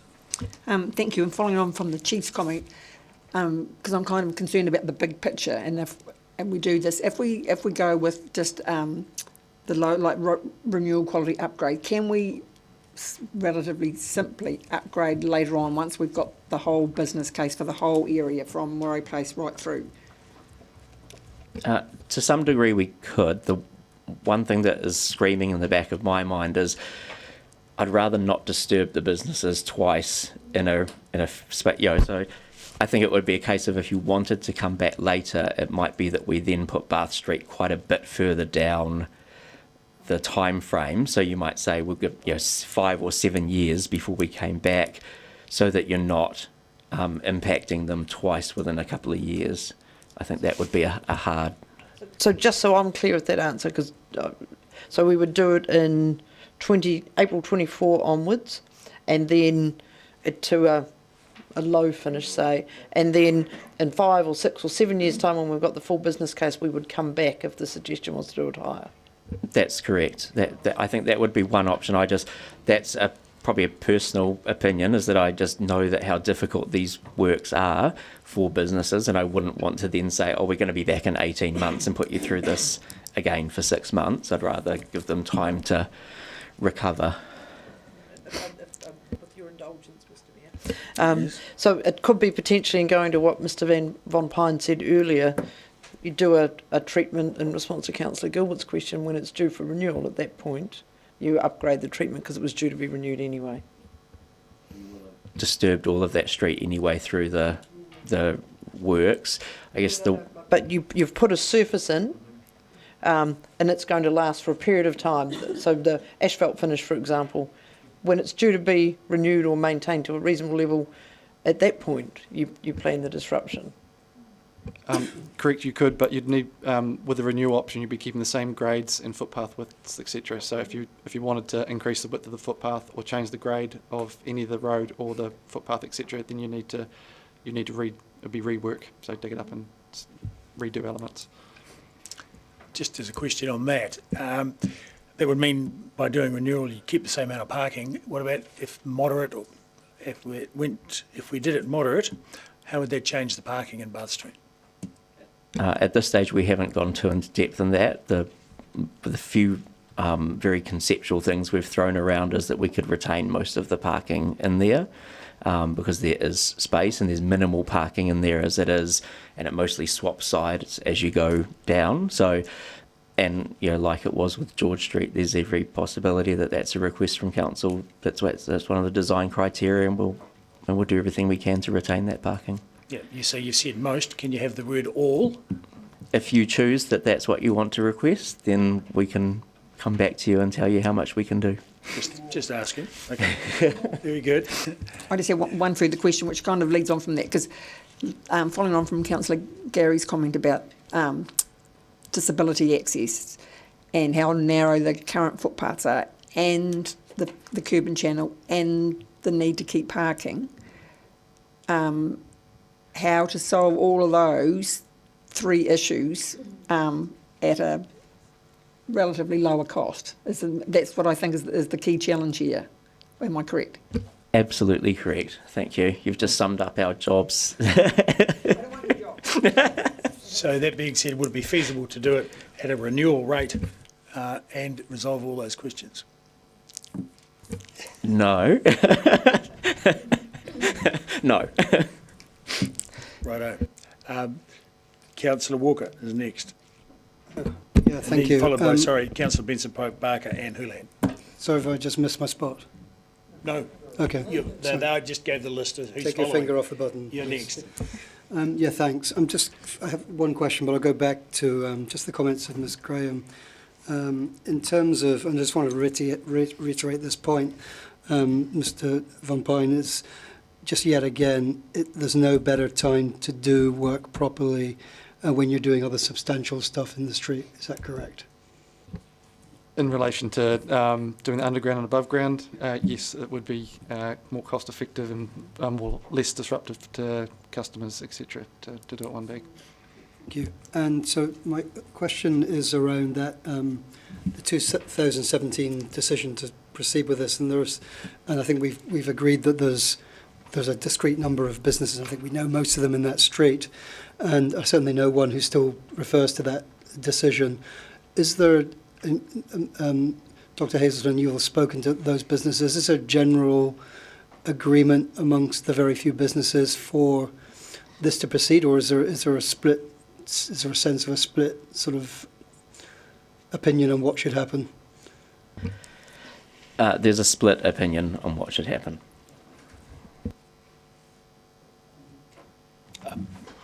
What is that split? Can you illuminate that further? I couldn't give you numbers for the split, but I guess some people in the street, for example, cafes, would tend to prefer going to something slightly more imaginative, a more pedestrian-friendly type approach. Whereas for a number of businesses, Bath Street is the back entrance to their business, so they care less about how that looks and they just really want it to function. And for that reason, I guess, want to minimise the time involved in construction. Very good. Councillor Benson-Pope. Thank you. A number of questions. First of all, on that matter, there's no suggestion that the vehicle access to those basements and other first floor car parks would be affected in any way. No, correct. That's one of the design criteria, is that all of them have to remain accessible. Microphone. Coming back to the question of the magic that Councillor Mayhem talked about before, we all know how attractive various laneways are in certain other cities, not unlike a bigger version of Dunedin. And I'm mindful of the potential of Bath Street and the potential of a couple of others in town, such as Albion Lane, and also their laneway below Princess Street, between Princess and Bond, that I know has been discussed previously, where we have seen some development, as we have in Bond Street, in Bath Street.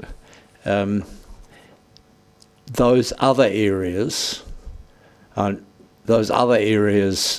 don't have the imperative of doing something in the short term because of the underground works. That's correct. That is correct, yes.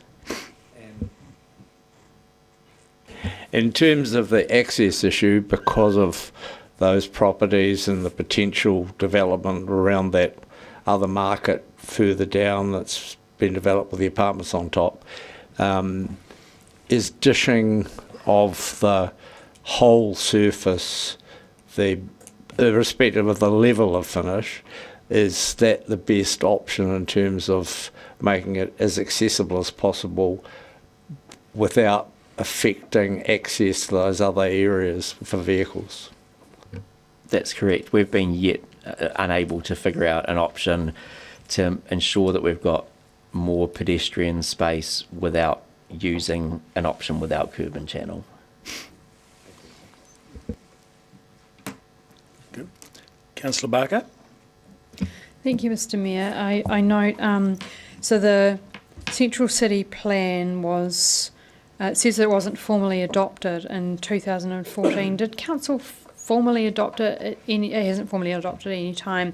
And it said that it was going to be for the city for the next 10 to 15 years, and that progress would be reviewed on a 3-yearly cycle. Has it been reviewed on a 3-yearly cycle? No, it has not. I guess this is one of the first opportunities that we've got now that we've actually built or coming to the end of building one of the major sections, that's probably as good as any time to review. Indeed, and on that I do wonder that part of this business case that we're doing enables us to do that review, and we might want to formally note that as part of whatever we resolve. Because I looked up Bath Street and I saw that really one of the mentions was antisocial behaviour at Bath Street. Is that still an issue? That is, recently there's been another camera temporarily installed at the Stewart Street end, which is helping with that, but it is remaining still. There's problems in that area. And another issue was that it was basically that Bath Street was being designed to reduce its use as a rat run. I couldn't find anything aspirational. Is it still being used as a rat run? I don't believe so, no. There's not as much issue. That hasn't been raised with us recently. And it's not a rat run, but it's still being used for the Meals on Wheels, and there would be quite a bit of traffic going through. Yeah, that's absolutely correct. Sorry, I'll cut you off then. Yes, too quick to answer. Yes, that's absolutely correct. They still run that service from the bottom of the street there. So the Centre City Plan is still our overall plan. I think, were you suggesting, CEO, that we add something in to review the Centre City Plan, given that it hasn't been reviewed since 2011, perhaps? If Council goes, you'll be noting that we're recommending, reviewing everything. I would think adding in that as part of that we look to update and review the Central City Plan, because in my mind, and feel free to tell me I'm wrong, team, but having that business case will help inform what needs to actually be done in the Central City Plan as well. So I think it'll update it based on what we know now, what's going to cost, and what's happened in George Street. And then would the plan go to consultation? Because I note that it went out to consultation, I think it was 2011, and there was mentions about actually the one-way, two-way. So then would it go out to consultation, given there's quite a lot of interest in what's happening in the Central City? And we've just had someone here at Public Forum talking about the exchange area as well. Would that be part of the plan? It is currently absolutely part of it, but it's making sure that we understand what the enabling works would cost. Because taking the exchange out, for example, if you look in that diagram, the square, the yellow square is the exchange, and it's making sure all the links that work. And I think that's the main lesson I've taken away from George Street, is all of those enabling works added to disruption, added to cost, and probably weren't fully anticipated when we put the Central City Plan in. And that's what we're suggesting, is we need to take an all of kind of area approach, because taking out St Andrew Street or Great King Street had implications I don't think we'd thought of. But it'll be the same when we get down to areas like the Exchange. And I guess the hospital wasn't being planned to be built when the Central City Plan was done either, which kind of, yeah. Okay, thank you. Councillor Hulan. Yeah, it's pretty much been covered actually by Councillor Barker, but I was just going to highlight for Meals and Wheels, because we're in and out quite regularly for that, and it is quite busy and it's quite hard to get around with that. So I'm sure you're aware of that anyway. think that's an important point that the Chief Executive also raised around a lot has changed in the time since we wrote the Central City Plan. And that can be like relocation of businesses or relocation of huge services like the hospital, as discussed. So it might be, the business case gives us a good opportunity to relook at everything, and then with the financial considerations we have, as well as to figure, well, what are the actual priorities at the moment, and do we need to rethink about some of the timing of these works? Councillor Bensy-Pope. Yeah, I'm happy to move the recommendation, Your Worship. Councillor Vandevers.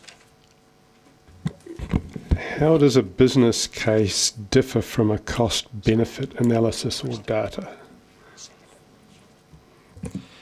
Cost-benefit analysis is within the business case. So if you go from the plan, which is a high-level overarching document, the business case drills in and takes into account your traffic modelling, your different options, and it creates cost-benefit analysis for each of those options. So it's within the business case. Did we have cost-benefit analysis and data for George Street? Correct. There's a business case for George Street. Did that come to council? Correct. It says in this item 10 that this is a Central City Plan update and business case development for future stages. Is there any business case or cost-benefit data in this item? No, that will come out within the business case. So once we progress the business case, or once we come up with options, then progress the ILM and the cost-benefit, then that will be within the business case itself. Thank you. All right, do we have any further questions? Councillor Mayhem. Just one. Do you think you can do magic with a moderate budget? I think the key for me looking at somewhere like Bath Street is also the more we can pull in some of the adjoining landowners into the opportunities that might be presented there. We did do some brainstorming ourselves a couple of times in a few sessions, and thought that actually some of the things that could be really cool would actually be things like public art on the walls, etc., that could make quite a bit of change to the way that street feels as well. And that could be a partnership with the bunting, as suggested, lights across the street. And I think there could be opportunities to work with the landowners in that area, and that I think that could be an exciting opportunity for us, and foresee what their long-term aspirations are for redevelopment on some of their sites as well. So a cautious yes. Very good. So at this stage, we'll have a 2-minute or 5-minute recess to add in the discussion about the Central City Plan, refresh into a motion. And so I move that. It's seconded. Councillor Gilbert. All those in favour say aye. Against? Carried.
Ready-ish to resume.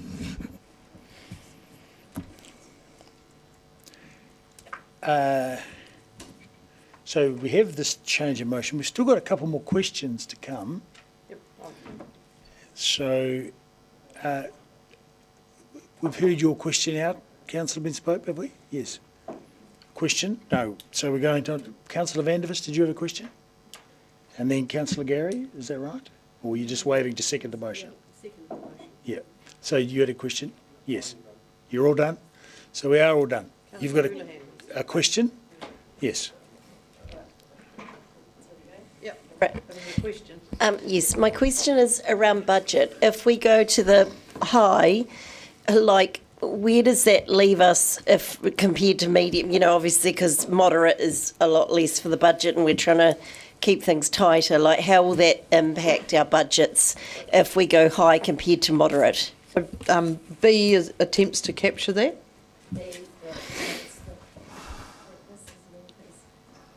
Okay, and so that will that be a direct impact on capital operational? So this is CapEx, and so there is, I'm assuming is the 1.5, is that in this financial year, team? Okay, split, fine. Okay. So, and so this change will be captured, if you move this resolution as it is, will be captured in the 10-year plan capital budgets that come to you, and the work will begin on the afternoon of the 1st of April.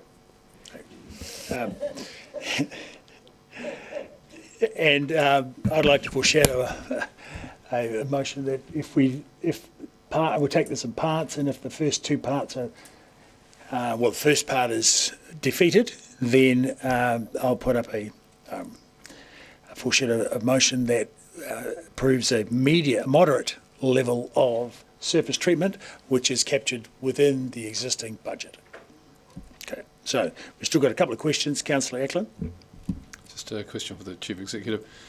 So why would we be approving here an increase in the 10-year plan budget when we've still got everything else to see? Why is this one standing out on its own?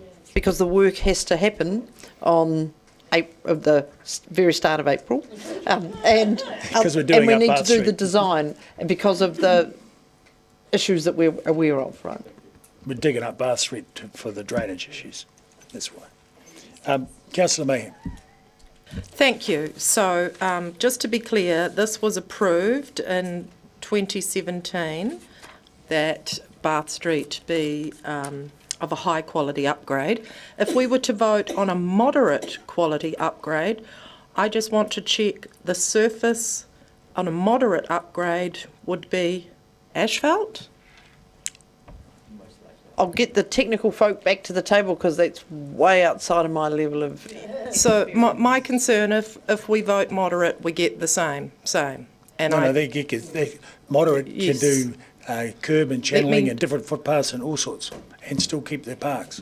Well, let me reframe that question. So if we vote for a moderate resurfacing, we will get the same curb and channeling and asphalt surface as currently on Bath Street? No. No, that's with a moderate we can still look at the levels, so we can consider either a curb and channel or a dish channel or different footpath and road levels.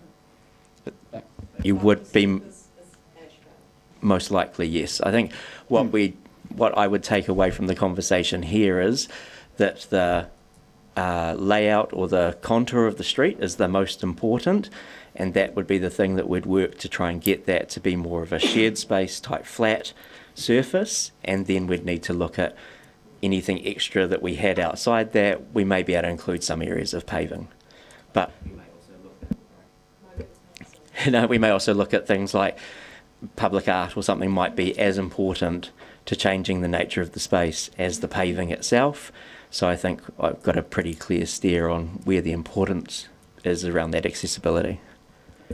But just remind me again, how often do we need to renew an asphalt surface? We get pretty good life for asphalt surfaces down in Dunedin, anywhere between 10 and 15 years for an asphalt before the surfacing needs renewed, not the granular payment below.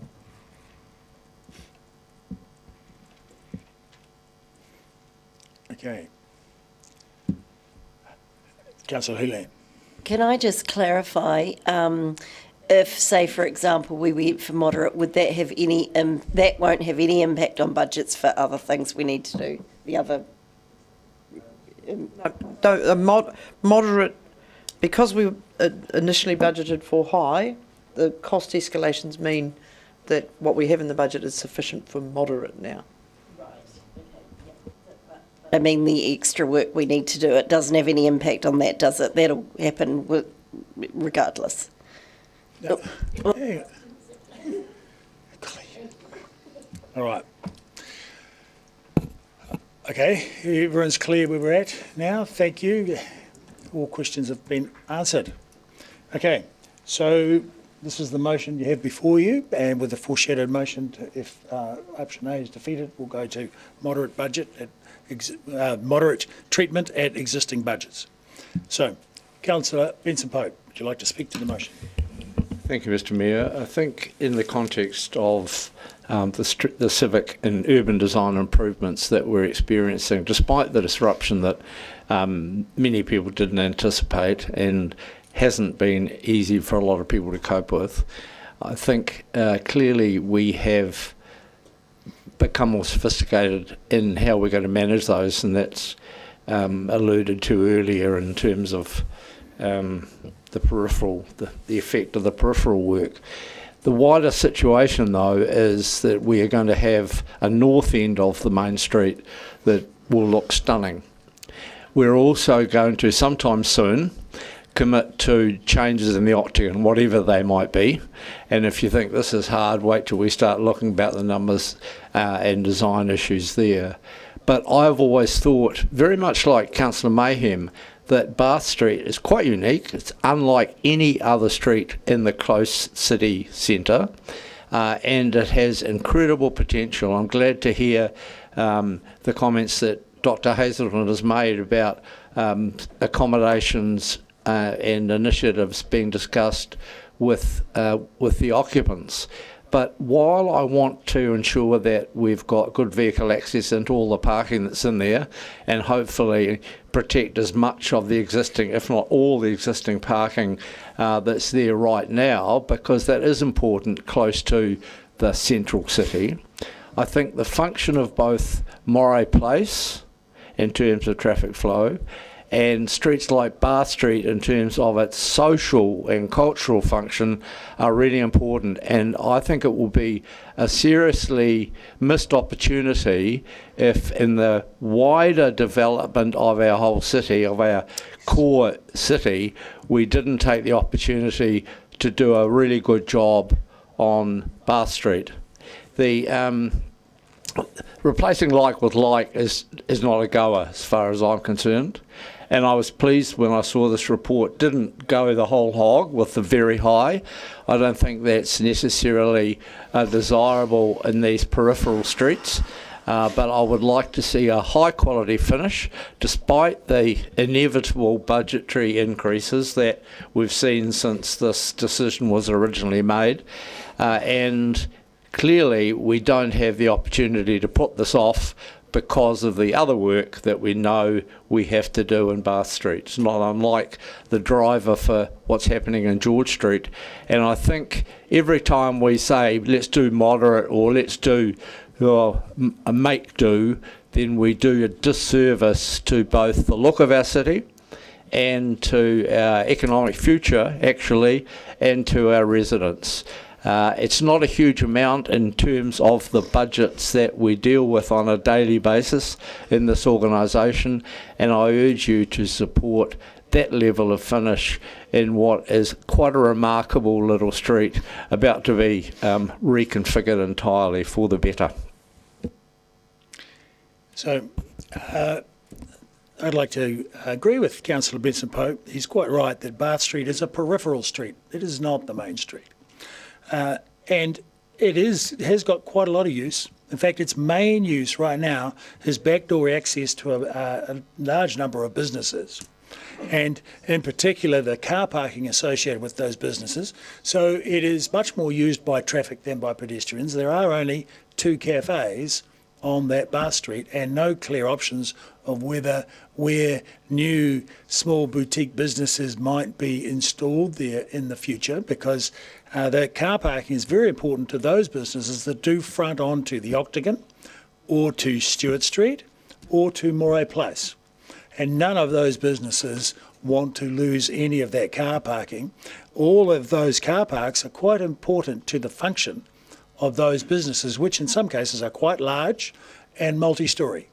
So it is a good and interesting use of the street to close it down on occasion for the Thieves' Alley and a market day like that, and assemblage of people for Octagon parades and such like that, lantern festivals, and it lends itself very well to that. But to think that you're suddenly going to transform it into a retail street is just an absolute nonsense.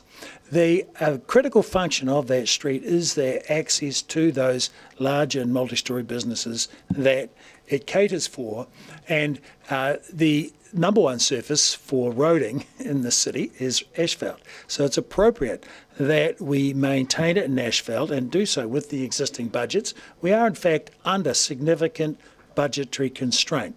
And some of you may have heard on the news this morning that the budget increases that other councils in this country are being faced with, and we are under pressure and are cutting our cloth to try and suit so that we don't have those same constraints.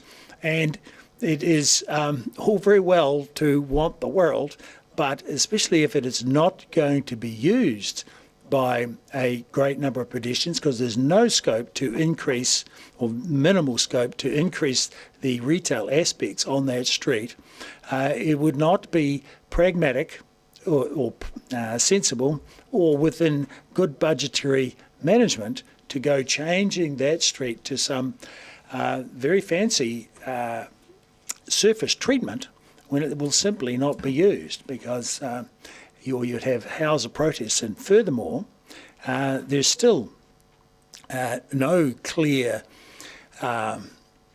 agreement from George Street retailers that the surface treatment that they're getting is going to dramatically increase their business. I certainly hope that it does, and I certainly hope that we can do everything possible to keep traffic and people flowing through that street. But one of the things that does happen, where just people flow to the street and the shoppers can't get access, then the shoppers stop going. You'll still get flow through of people, but it's really important that people are able to stop and shop. So I don't agree at all with the idea of nearly doubling the budget for no good purpose. It might be a nice look, but I don't think it will bring any advantage to that street, the usefulness of that street. Councillor Weatherall. Thank you, Mr Mayor. I do endorse your comments. In regard to the high level of spend, I don't know why we always have to go for high level. This is a low foot traffic area, yet it is in our CBD, and I do want it to be improved. I think it's screaming out for a makeover, and I believe there's nothing wrong whatsoever with good quality asphalt. I am conscious of our city's debt, and I think we need to stick to our budgets. I agree, yes, we're getting less bang for our buck than in 2017. However, it is in the budget, interest rates have gone up, and inevitably, if we do spend more money, just throw another $1 million, $1.5 million, if it runs to budget, it may not even do that, that it's going to affect the debt to this city, and ultimately what the ratepayers have to pay back in regards to paying for everything they get in this town. In regards to the curb and channelling, I think that is a must, that it must be removed. I think it's a narrow-gutted street, and we do want it to be serviceable for all sorts of events and parades and night markets or whatever. And so I'm all for that, but I don't believe we have to go to the high level, and we can achieve all those things with a moderate level spend. So therefore I will not be voting for option A in this report. Thank you. Councillor Gary. Thank you, Mr Mayor. I don't want the world, but I would really like Council to, for once, make a priority of the most vulnerable in our community, the disabled community, who identified Bar Street as exceptionally problematic in this city, in the CBD. And some of you were there when we did an exercise where we moved through Bar Street in various stages with a disability, appointed disability. And it was very clear that this street is not accessible to our disability community, our disabled community. And I actually find some of the comments that have been made in this debate offensive, to be perfectly honest with you. We should be giving priority to this part of our community who have expressed their views. And it's not about a fancy, high-priced finish. It's about a finish that will work for all people. And I do understand that we are fiscally restrained. I get that. The community gets that. But there is the possibility of going slower and staging it, and perhaps putting off another part of the project to another time or a little bit further down the track to ease the financial burden over time. Do it slower, do it well. I often hear around this table, do it once, do it well. Well, I couldn't agree more. We know this is a connector street, but it is possible to get an outcome that accommodates both pedestrians and vehicles. If I had my way, the only parking that would be there would be mobility parking, given it's close to the centre of the city, and we never have enough of that. It's a quirky street, it's got character, and if you're not aware of the importance of laneways, then you need to do a bit of research. And I take on board staff comments about less disruptive if we do it once, and more cost effective. We have a time sensitive project here. We have to start at 1st of April. And so I believe if we take all of that into account, we can achieve all of those goals. Slow it down in terms of projects further on. Perhaps there's not as much finish of the quality required for other projects further down the line. That's a debate for later, but there might be some compromises there. But this street has been identified by our disabled community, and we should give it priority from that point alone if we really care about those members of our community. And I would hope that you all would. Deputy Mayor Lucas. Thank you. Just briefly, I am not going to support option A. I think we have to be fiscally prudent. Another $1 million here, another $1 million there. We've got a huge capital project coming to us for the 10-year plan, and I just think where we can, we just need to be operating within our budget. And I believe that it's not a make-do, and that from what staff said, that I have great confidence in Dr. Hazeldean and his team that they can create something that will provide access for all of our community, and also can create magic that Councillor Mayhem wants. But because it is a special street, and as many have said, you know, laneways around the world have a lot of magic, and I think that that can be enabled within that, because we've seen what work the team have done to date, and I have total confidence that they can achieve within the budget that's currently approved a very good outcome. Councillor Hulan. Thank you. Yes, I'm a bit confused from some of the previous speakers, because my understanding when the question was asked about a moderate spend is that we can still get the curb and channel that is accessible. So I'm not sure where the issue is there. I will be supporting moderate spend, so I can't support this, because I believe moderate spend, if I've understood it correctly, maybe I'm wrong, and if I know they can't reply now, but if my understanding is we still have accessibility for people with disabilities. Now, I am regularly down that street with Meals on Wheels, and I know a lot of other people are as well. It's a very busy little street, but there's no reason why we can't have a mix of, you know, the odd cars going through and still have entertainment and things. I don't see an issue with that. And it fixes the problem. It fixes, you know, obviously the infrastructure and things that need to be done, because there's work obviously that needs to be done in that area.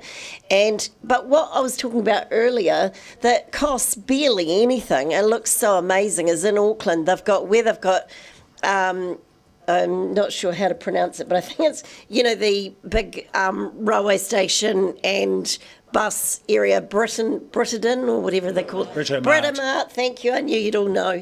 Britomart, and they've got this wee alleyway, like laneways, probably a laneway, where through the day you go in and it looks quite cool, but at night they've put across it all these wee fairy lights, which would have cost chips, you know, hardly anything, and they look amazing, they look magic. And so you could have that in Bath Street easily, and it would just look magic, and that would meet in the moderate budget. So I will be supporting moderate, because I, like the Mayor, I also heard the RNZ story this morning where many councils, probably including us, are facing larger rate increases, and a lot of that is because of the Three Waters, you know, debt. And it's not a problem we've created, it's one that's been brought to us by the change in government. So most councils, if not all of them, are facing the same problem as us.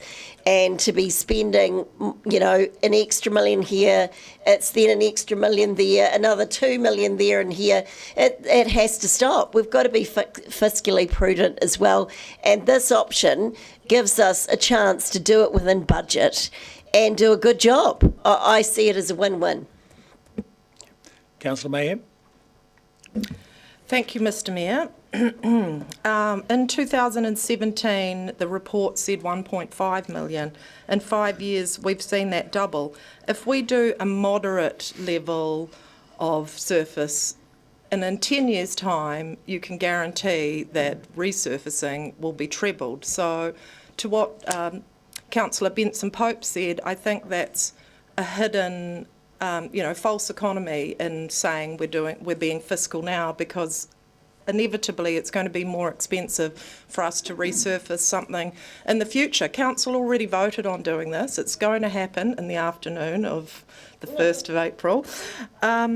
If you ask me what I think makes street magic, is strolling magic. It's wheeling, rolling, walking. I love an attractive back entrance. Something interactive and intimate, small, free. I see huge potential, inviting people to linger, buskers, outdoor seating, atmosphere, a feeling of a haven, a nook, somewhere bohemian. Maybe we make the whole street into a rainbow. If we're going to resurface it, I want it to be rainbow striped, because I'm looking for a vibe, something quirky. And I see a really unique opportunity here that, yes, we have low foot traffic now, but with a complete vision, this could be a totally connecting street, connecting people, and a draw card for our artists and creatives. No one mentioned anything to do with retail. It's not about that. It's about a space. You know, maybe it would be somewhere quiet and intimate, away from the busyness of the rest of the city, that people will gravitate to. And if not Bath Street, then where else? And I feel very strongly that that we could bring the magic, but we need to spend the spend for that to happen. Thank you. Councillor Vandervis. These recommendations propose more than $1 million increase on an existing budget. Councillor Witherall has argued that we need to stick to our budgets. I argue that these recommendations assume the currency of a 6-year-old pre-COVID, pre-massive interest rate rise and pre our current unsustainable, unbalanced budget debt. We made a decision back in 2017, which not only have we not taken any notice of the massive change in our financial circumstances since then, or the world circumstances, but we're going ahead and wanting to actually double the cost of this particular chunk of it in the face of producing an unbalanced budget where we're borrowing to pay debt which is unsustainable. If we are going to accept the argument that every time we need to fix a drain in a street, we get to spend $2.5 million doing up the whole street and its surface improvements, that argument to me is just nothing short of ludicrous.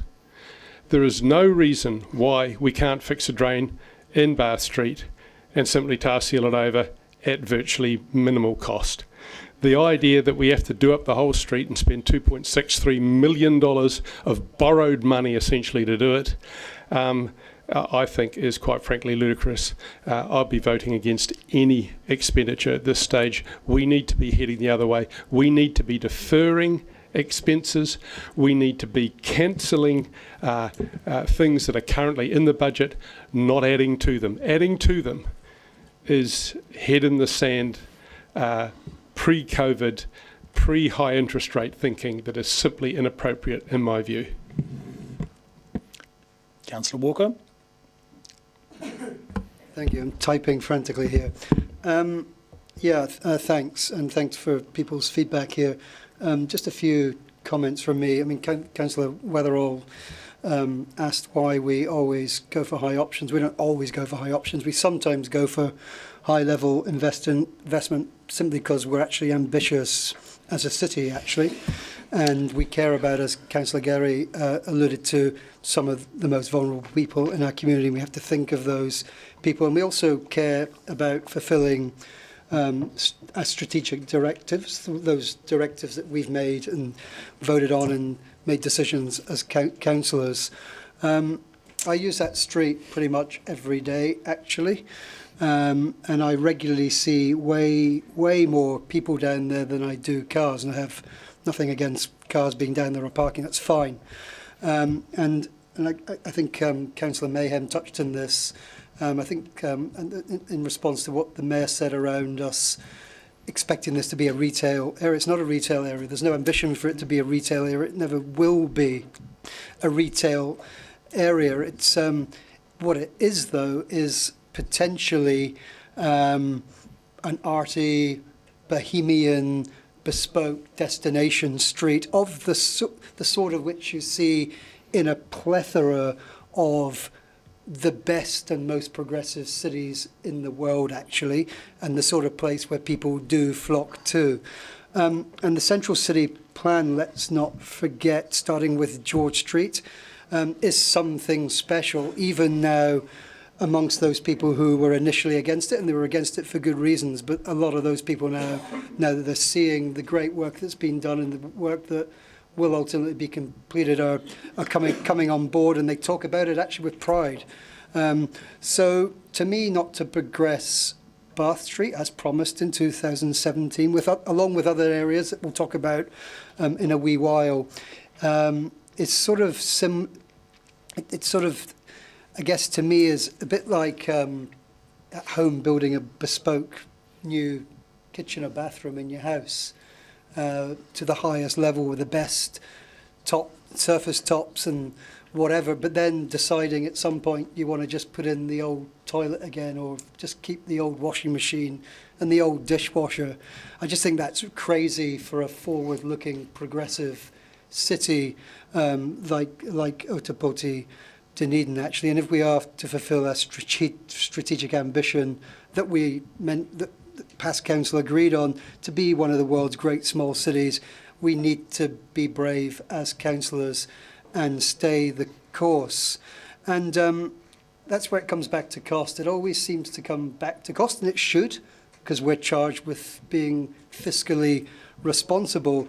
And Councillor Mayhem, I don't think was far off when she talked about fiscal false economies, actually. Because we don't spend to waste. I don't think I've not been around this table when we've made the decision to spend to waste, actually. We spend to invest. And we can decide to do nothing and put it back to as it was. But I think that is a false economy because we're not looking here at the long-term benefits of an extension to an increasingly gorgeous and a city centre that we can be proud of. My ambition is to do Bath Street well and to have cafes or potential businesses, whether they be tripping over each other, to be part of that area. And that's what does happen in other parts of the world. That's where the demand is. And it's, you know, that's the bit we can do, and then it's incumbent on business to be a good business. So I obviously will be voting for this, and I'm getting the impression from the feedback that we're probably going to lose this, and I think that's a sad day for the future of this city that was on what I think a fantastic trajectory towards being one of the funkiest, best places in this land. Thank you. Councillor Wiley.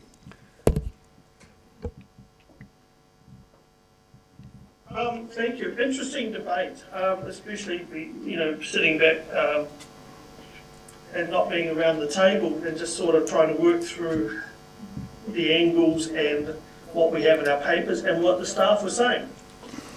Having also tried to remember back to the 2017 council decision and trying to work out what we were thinking at the time, I think it's really hard for us to actually say this is what we wanted, because we actually didn't know what the retail quarter would look like. We now do.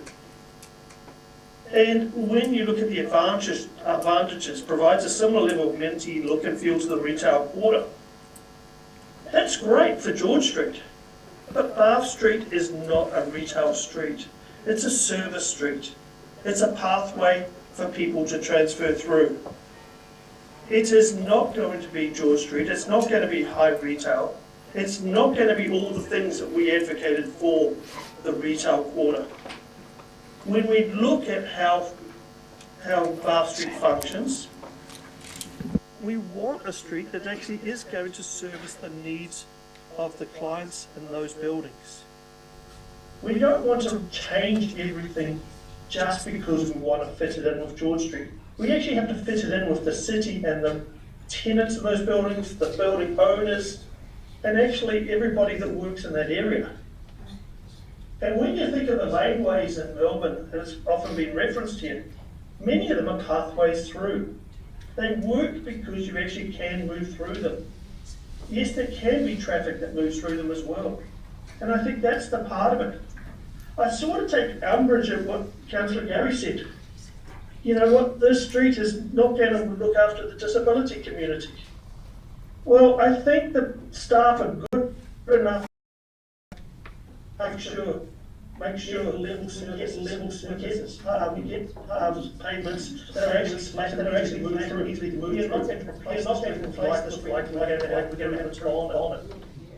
But I really want to see, something working. Sorry to interrupt, Councillor Goodall, you're getting some feedback there somehow.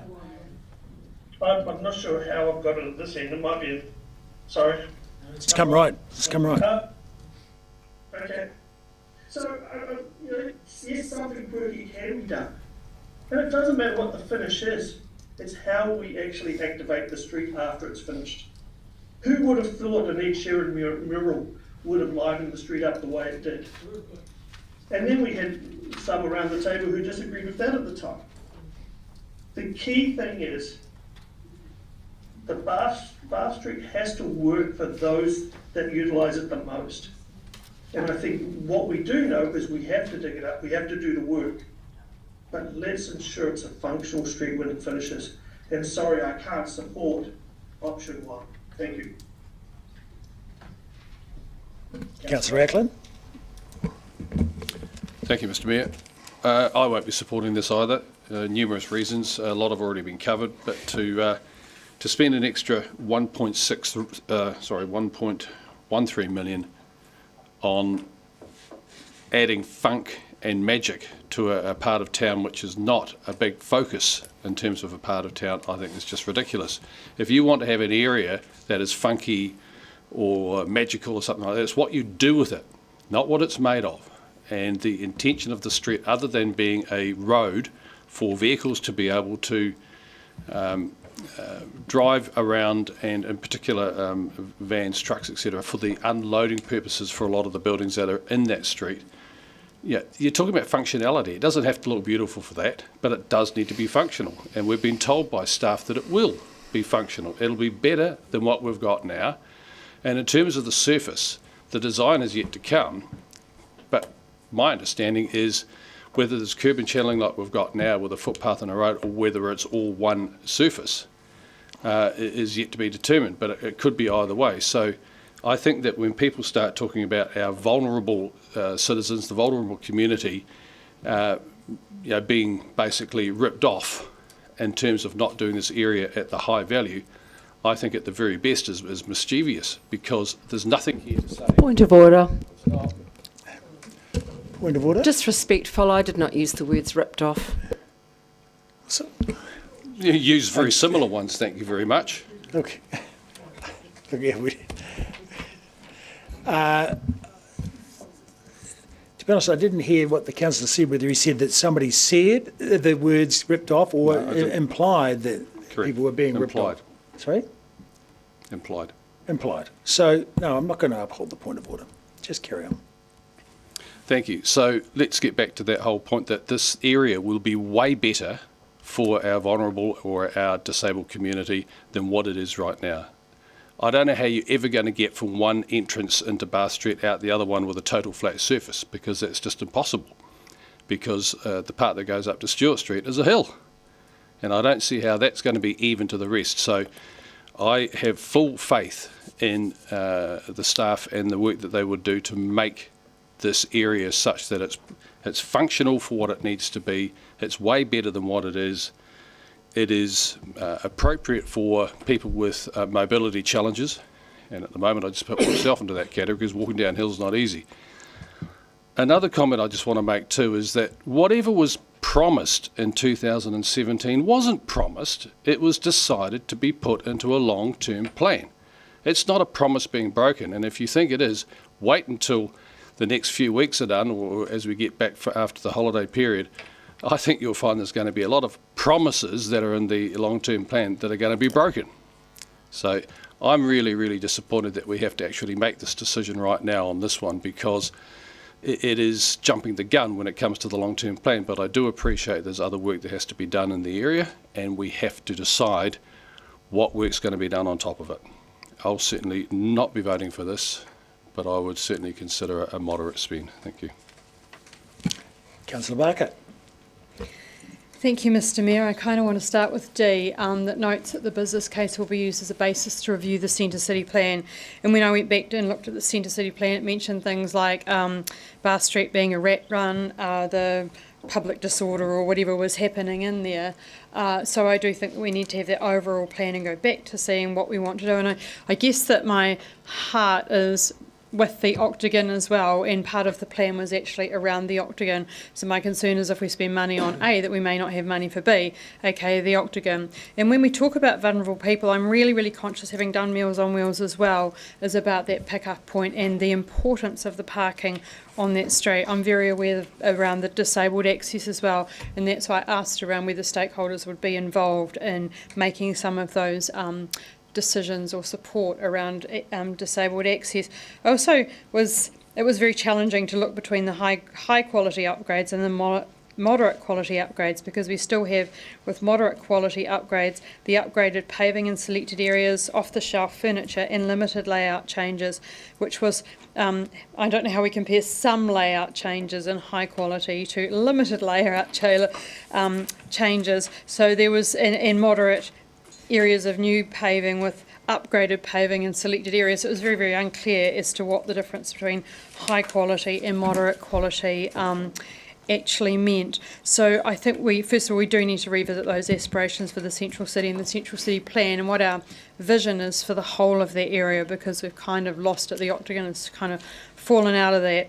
And I also note that this is like I believe it's an enabling area to the central city, and I think Mr. Mayor talked about the peripheral street and around protecting parking, and I do take that on board. I also wanted to note that there was no clarity on what other work might need to be done underground. So this is a time-sensitive project because we are working at one end of Bath Street, but my concern is if we are going to do more work on Bath Street, because of course there are a whole lot more pipes sitting under Bath Street, I guess, and I'm concerned about if we invest now that then we will, without having a vision for that area, have to dig it up again. I did ask that question during that time as well. So I can support C and D, however I will be supporting a moderate budget for this. Very good. So at this stage, you're right of reply, Mr. Vincent. Thank you, Mr. Mayor. I'd like to congratulate those of you who display considerable ambition for the city, and I'm glad Councillor Walker mentioned one of the world's great little cities, because I think this town of ours has potential to be that, provided we actually get behind that initiative and do this sort of thing.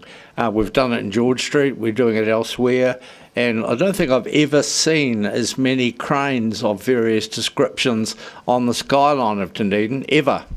And so that's a good sign in terms of the wider development and the wider energy that's going into our economy. But I have to lament the lack of vision that I've heard from a few of you. There was never any suggestion that this should be a retail street.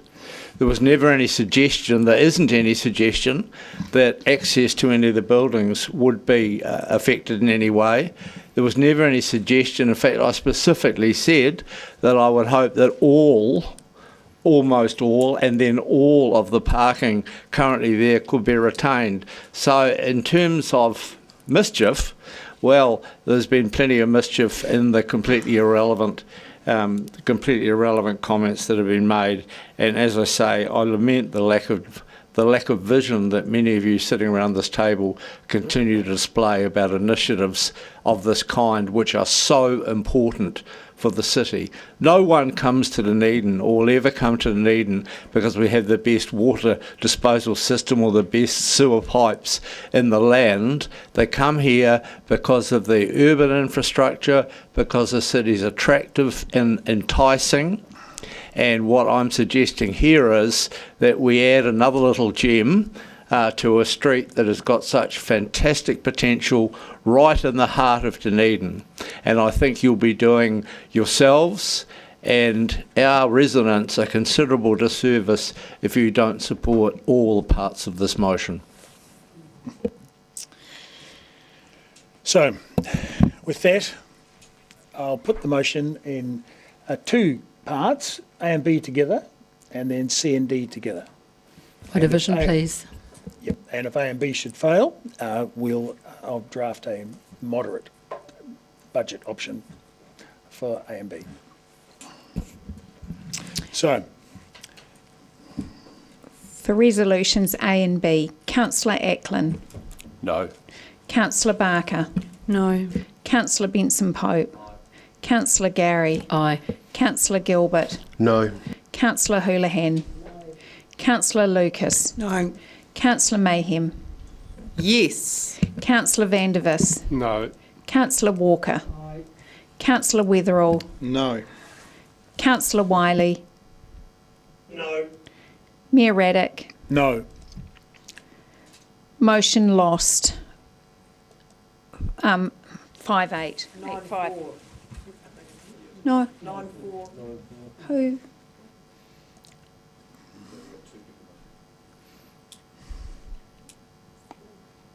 Yeah, 9-4.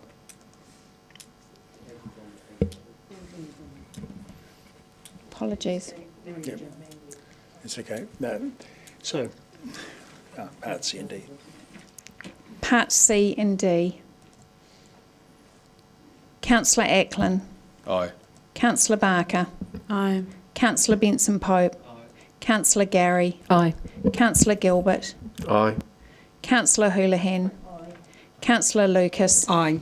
Councillor Mayhem. Aye. Councillor Vandervis. Councillor Walker. Councillor Weatherall. Aye. Councillor Wiley. Yes. Mayor Raddick. Yes. Carried unanimously. Okay. We've got a resolution.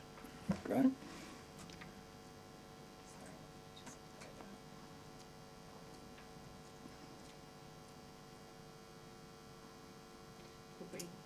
Confirms the budget. Yeah. Confirms the, sorry. Actually, what I had in mind was just confirms a moderate level upgrade for the Bar Street, and then Part B notes that the 1.5 million is already included in the budget, because it would just follow with A and B as the previous. Okay. Could we just do that? Yeah. Can we pull up the, sorry.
Okay.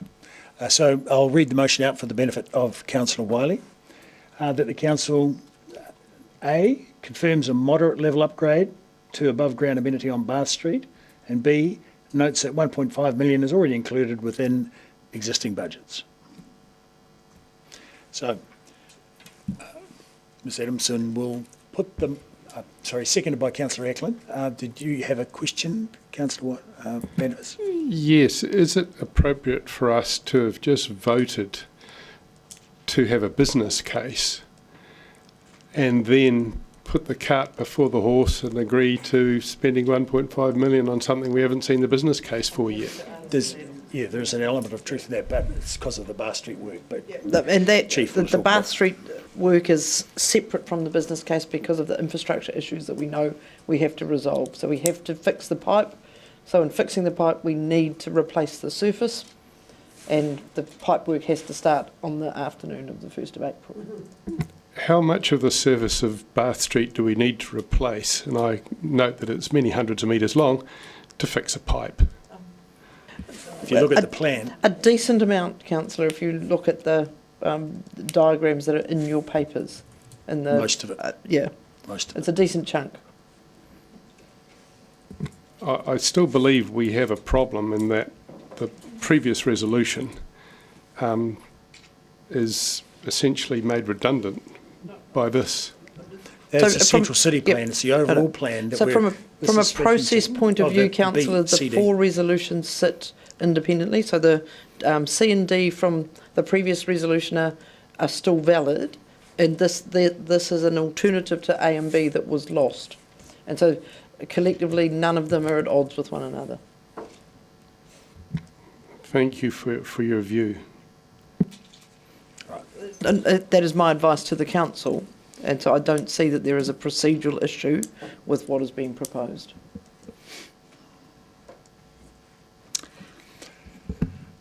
Rightio.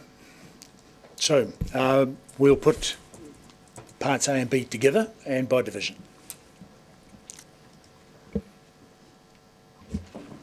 Councillor Ackland. Aye. Councillor Barker. Aye. Councillor Benson Pope. Councillor Gary. Aye. Councillor Gilbert. Aye. Councillor Houlihan. Councillor Lucas. Aye. Councillor Mayhem. No. Councillor Vandervis. No. Councillor Walker. No. Councillor Weatherall. Aye. Councillor Wiley. Yes. Mayor Raddick. Yes. Carried 10-3.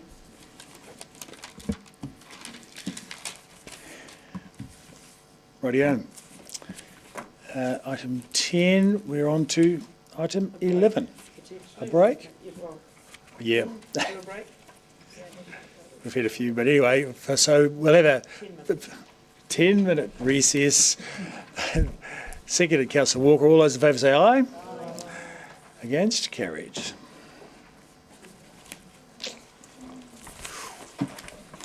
Jules?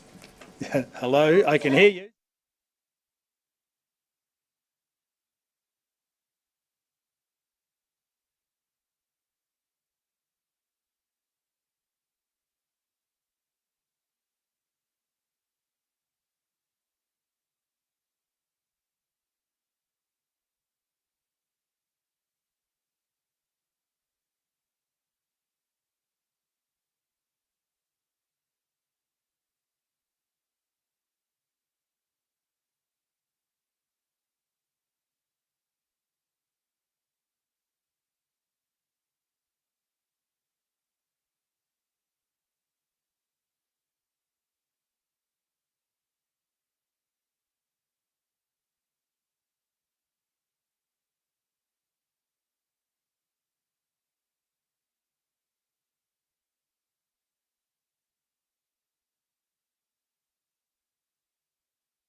Item 11.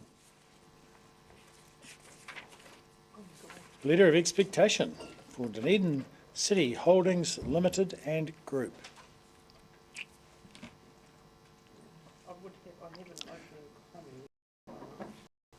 So we have an opening comment from the Chief.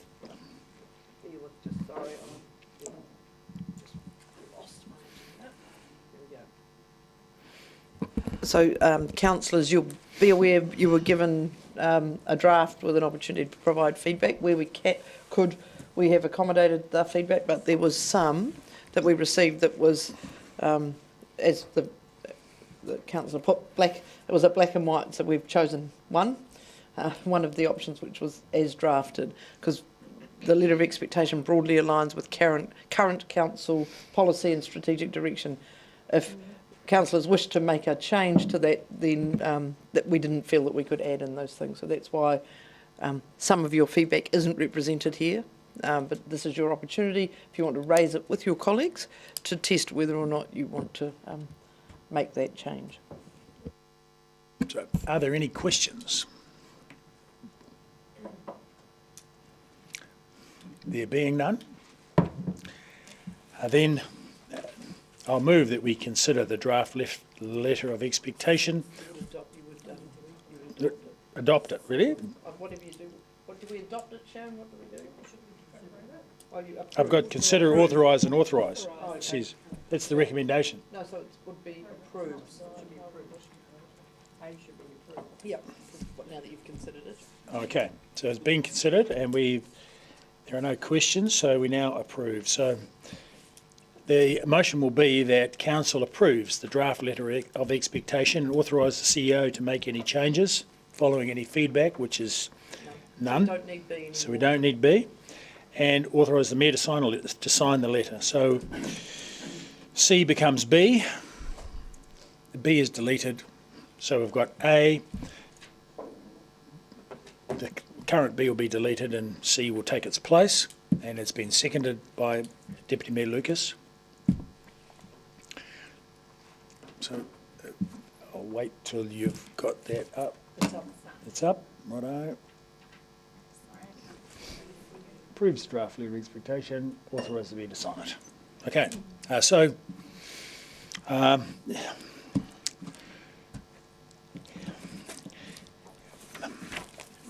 well, in moving this, I have some misgivings about asking for this amount of money as a specific thing, as opposed to a percentage or as opposed to a result. But we have seen over recent years that the companies do have ability to make adjustments within their balance sheets and how they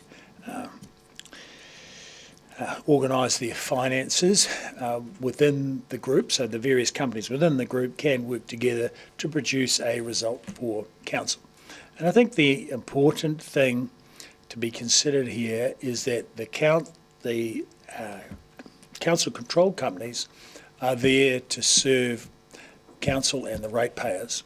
They are there to be investments for council and the ratepayers and make a return. So by asking for a specific return, they can then organise their businesses and the way they run their accounts accordingly and provide that.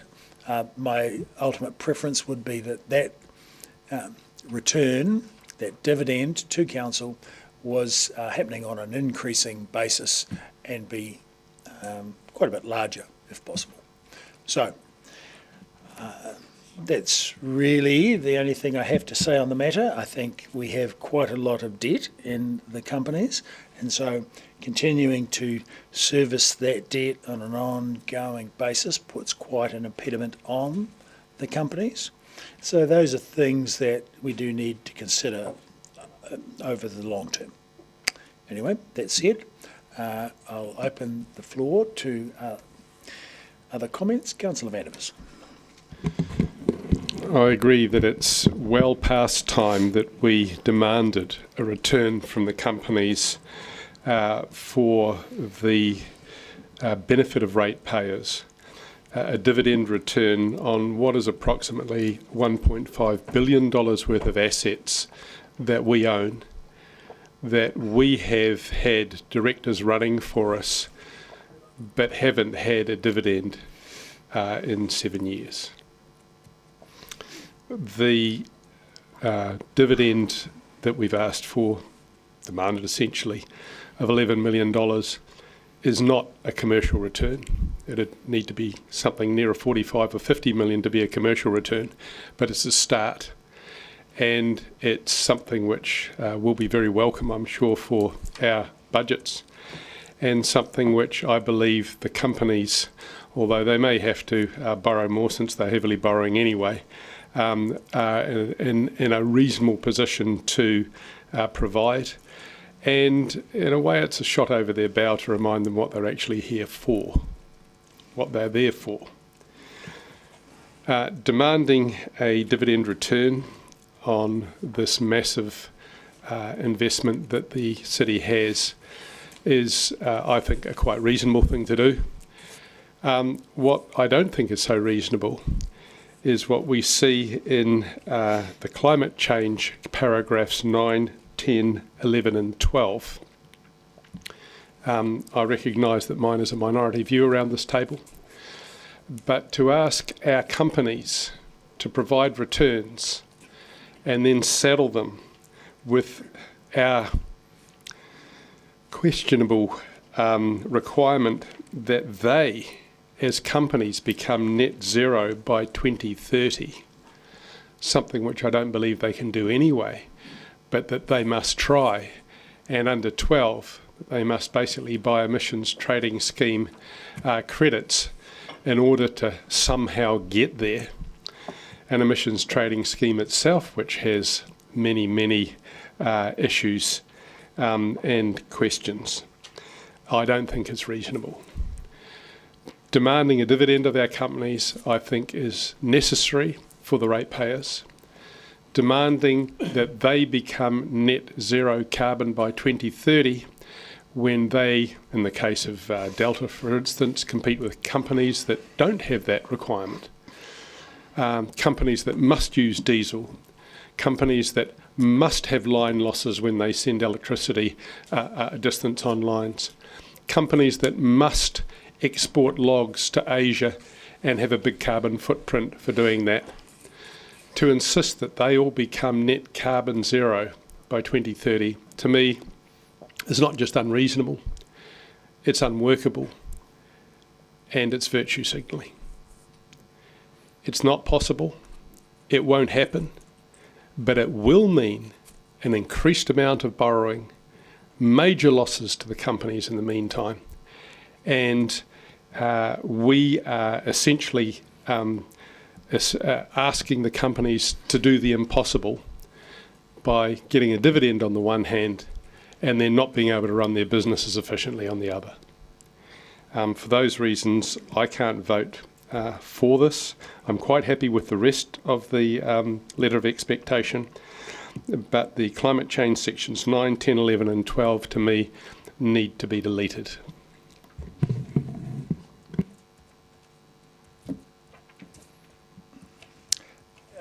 There being no further speakers, I will exercise. Oh, sorry, Councillor Houlihan. Yes, you're right. Thank you. It might just be me, but the word demand just really irks me. And I think when we're dealing with other directors or other organisations, I just think there could be better wording to use rather than demand. Hope, expectation. Sorry, I don't see demand in the letter. So sorry, it's my fault. I've used the word demand, and it's probably too strong. A letter of expectation is essentially demand, but I agree that a softer word would be appropriate. Yep. Okay. Thank you. Yeah, it just irked me when I heard it, and but I will say that I do agree that some of the obviously carbon zero will be challenging for some of these businesses, but I think all we can hope for is that they try. Some of them may not be able to meet it, but I think, I think it's fair for us to put an expectation there. Okay, look, and so I'll exercise my right to reply because the letter does not demand, as pointed out, and neither does it, there's just the wording that Councillor Vander has used, but it's not what's written here. So it's just his interpretation, and that's an opinion, that's fine. But he has also said, recognise that it's not written here. The wording is that we ask that they contribute to Council's goal of reducing Dunedin's carbon emissions to net zero by 2030. So, contribute to Council's goal. That is not an absolute demand that their carbon is down to zero. All right? So, it is not a harsh impost that we are applying to our council control companies. Let's be clear on that. We've asked that they contribute, and we have asked, we have not demanded. So I just think that needs to be clear. Point of order. Yes. If you look at page 187, item 9, we ask that the other members of the group, that is, say the companies, also adopt the target, which I believe is quite a bit stronger than what you're suggesting currently. Yes, so we've asked them to adopt the target. So we've requested. And previously it says we're committed. When you're committed and you ask them to adopt the... There's a point of order, so you need to rule on the point of order. Yeah. Well, look. So you should let the Deputy Mayor rule on that for you. Yes, I think we'll do that. I think that's pretty tricky because I was addressing the word demand, but...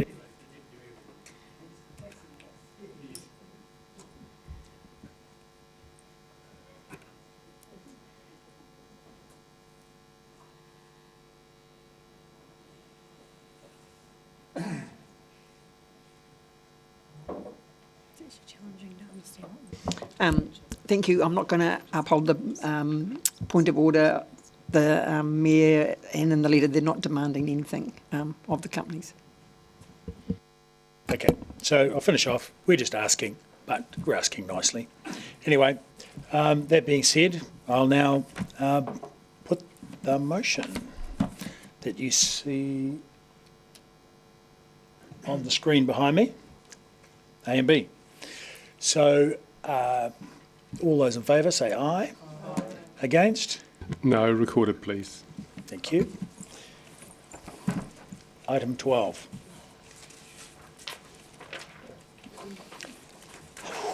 This is slightly tricky. And councillors, if you can bear with me, this last night I circulated an updated paper from LGNZ that we received last night, and so it changes slightly the process. Initially, it was a take it or leave it with all 5 positions within the special general meeting document. So you either accepted all of them or you accepted none of them. Now they have changed their process, and at the meeting the presiding delegate will exercise their vote. Essentially they're taking them in parts. And so the first decision is that you need to decide collectively, do you want to take them in parts, or do you want to, because you could just take them all as one, but otherwise if you want to take them in parts, we will take each of them in parts. This is best we can tell from the LGNZ paper is what each of the 5 parts is, but that's based on their headings. It's not particularly clear, and we haven't had time to do a full analysis because it only came through last night and we thought it was an all or nothing. And so I'm sorry it is in that nature. We have provided a few weeks ago to LGNZ feedback that this process doesn't actually align with decision making very well, but all you can do is make the point, and I know that point was also made by the Mayor and the Deputy Mayor when they were at a session on this. Yes, so myself and the Deputy Mayor will be happy to take questions if there are any questions, and I'll just reiterate that LGNZ's original intention was to put it up as an all or nothing thing, and it was slightly, or quite a bit different to this. So there is an explanation in the paper that came from LGNZ of what they mean by each of the 5 parts, and there's various depths and nuances to them. But the various parts, it started from the 17 resolutions that came from the the committee that looked at local government, and then they were changed and altered and debated within representatives of local government who got together for a meeting for the purpose, and then they've changed it up to for the what do you call it, the reform for local government. I forget the word. The future by local government. So they want more inclusion in the government of the country, and of course the rebalancing the country's tax take between central and local government. So they've put up a bunch of suggestions that you can read in the order paper. But some councils, when discussed one-on-one between LGNZ and those councils, said they couldn't support this or that element of these 5 points. And so I think that we should take, so they've asked us to take the 5 points one at a time, so we should do them point by point so that we have a consensus one way or the other whether we support those 5 points. And unfortunately the moment is now, we have to do it now, we don't have time to go back and reread and study the paper because they're then sending this up to central government. So firstly, are there any questions? Somebody hands? Councillor Benson-Pope. Local government. Well, because they're proposing the significant tax changes, they want between the two. They want a rebalancing. So they want a rebalancing of finances and a rebalancing of government. But it's the nuance of who does what. It's the nuances of where responsibilities should lie. So if more of the central government tax take is distributed directly to local government, then that would bring with it responsibilities and powers and accountability. So how that would work itself out is a subject to be discussed at length between central and local government. If I could add to that, it is mostly designed to look at changing how local government works and interacts with central government. So there's an element of a small element of change required by central government, but it reimagines what local government might look like in the same way that original Future for Local Government report was proposing. But also the Future for Local Government did suggest that at one point that it goes down to 15 areas. So consolidation is still on the table, but there's certainly no agreement on anything like that, either from central or local government. So they want to, stimulate a conversation, really, is the short version. Well, my concern is that it's quite an unequivocal statement. It says build a new system of government that's fit for purpose. Really? I think if you read the supporting document, it clarifies. I think it might have suffered a little bit for the fact that it's in a document about the future by local government. Lynn, have you got the document in front of you? Right, okay. Yeah, but otherwise we could put it up there, and so it does, when it's describing what this is meant to encompass, it lists the short, medium and long-term avenues for what, it's this one, that's that. Yeah. And so it does list those. And so for example, in the first 12 months, a joint working group with Treasury, the Department of the Prime Minister and Cabinet to look at changes, rationale to look at financial planning. So it's there, and amend the Local Government Act to set the local government term at 4 years from the 2025 elections. So so it is largely focused on local government reform, but by being enabled through central government mechanisms. And the email that came from central government, from Keep going. LGNZ, Yeah. it's got a pile of documents and everything with it. It's not as though it's boiled down to its the simple terms. Councillor Gary. I'm interested in the conversations that you had in that previous session, what the opinions were around the 4-year term of local government, which is in this section. The general opinion was in favour of a 4-year term, yes. Very much in favour of a 4-year term. The other question was around the continuous learning and system improvement.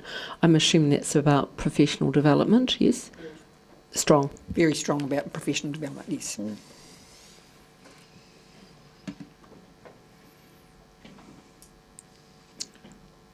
Right.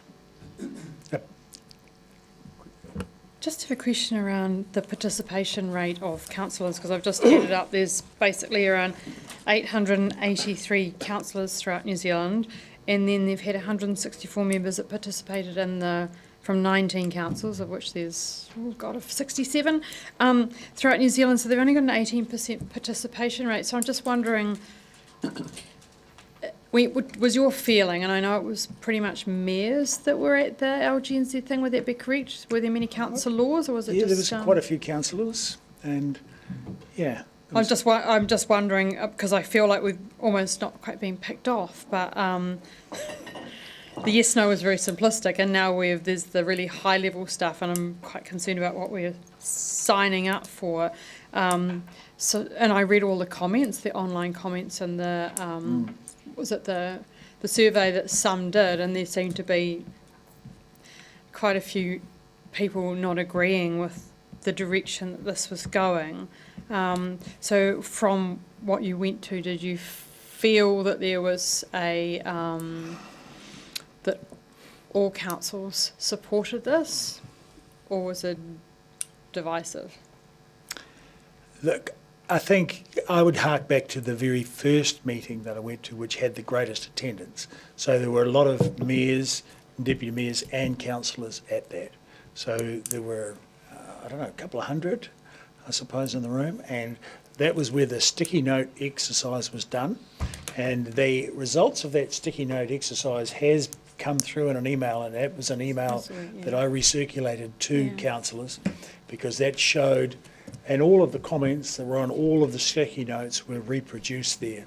And so what that showed is that in some of the things, there was a very wide range of opinion. Some were split, yes, no. Some were very much in favour of yes, and some were fairly strong no's. And so what happened subsequent to that, all of the majority no's were just dropped. And the stuff that came to the subsequent meetings were more about the ones that were mostly yes, so they're trying to get some consensus. So, there's a strong yes about rebalancing the country's tax take. And within here, you've got, in the paper, there are, half a dozen different methods for that. And it's not as though, so they are all suggestions to be discussed between central and local government. And then similarly, there's a range of other suggestions within each of these headers. And of course, as Councillor Benson-Pope points out, build a new system of government that's fit for purpose is quite a categorical statement. Yet, the elements that are in the paper are not as strong as that. So they make a range of suggestions for discussion. So in some ways, there's a disconnect between, well, for instance, that one, that the summary statement is not really a good reflection of what's included in the paper. Whereas rebalancing the country's tax take between central and local government, I think, is a good summary of what's in the paper.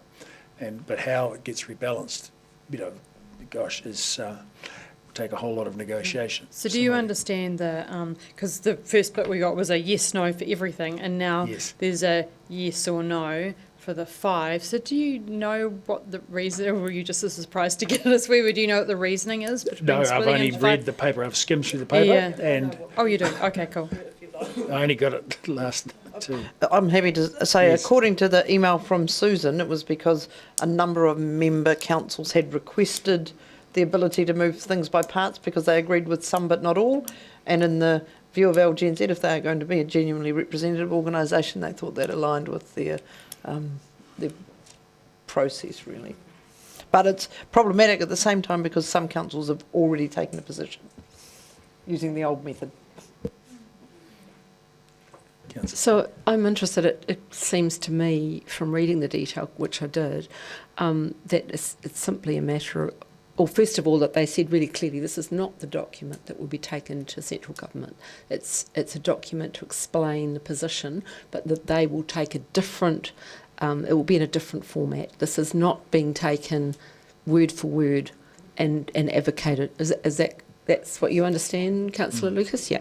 So then it seems to me that first title is perhaps the problem as opposed to the content, because it maybe just doesn't sum it up, as you say, as well as the other. The second one you said was well supported. I'm interested in the third one and feedback from the session that you were at. How was that received?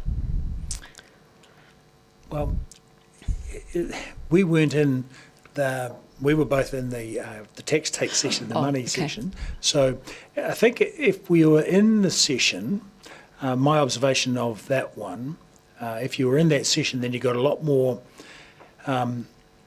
balance, a greater balance of opinions, because in that given session there were a whole lot of people who felt strongly about the various elements of it. That was it was probably more contentious in terms of the answers that came out. They weren't as strongly, weren't as categorical about what the answers were.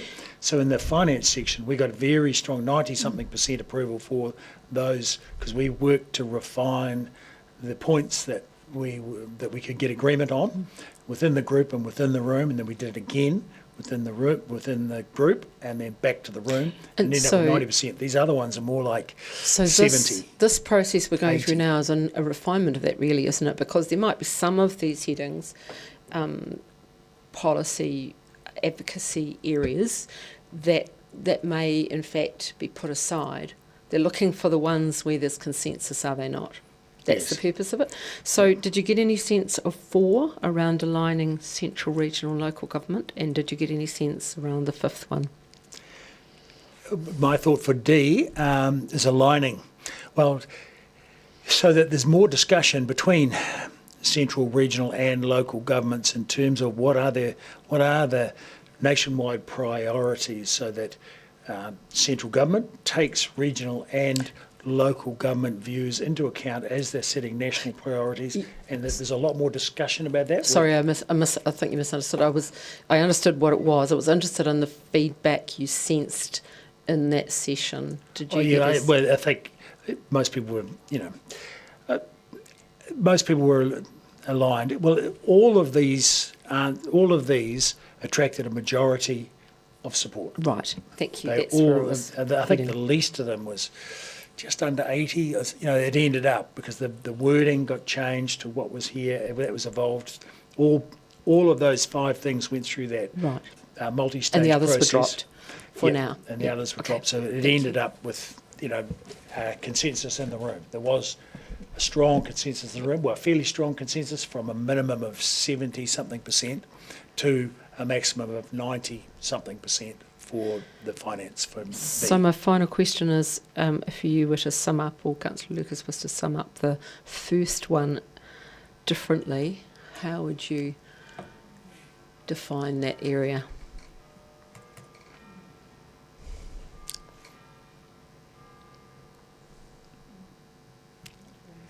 Yeah, I think that's pretty tricky, and to be honest, I personally don't like how A reads.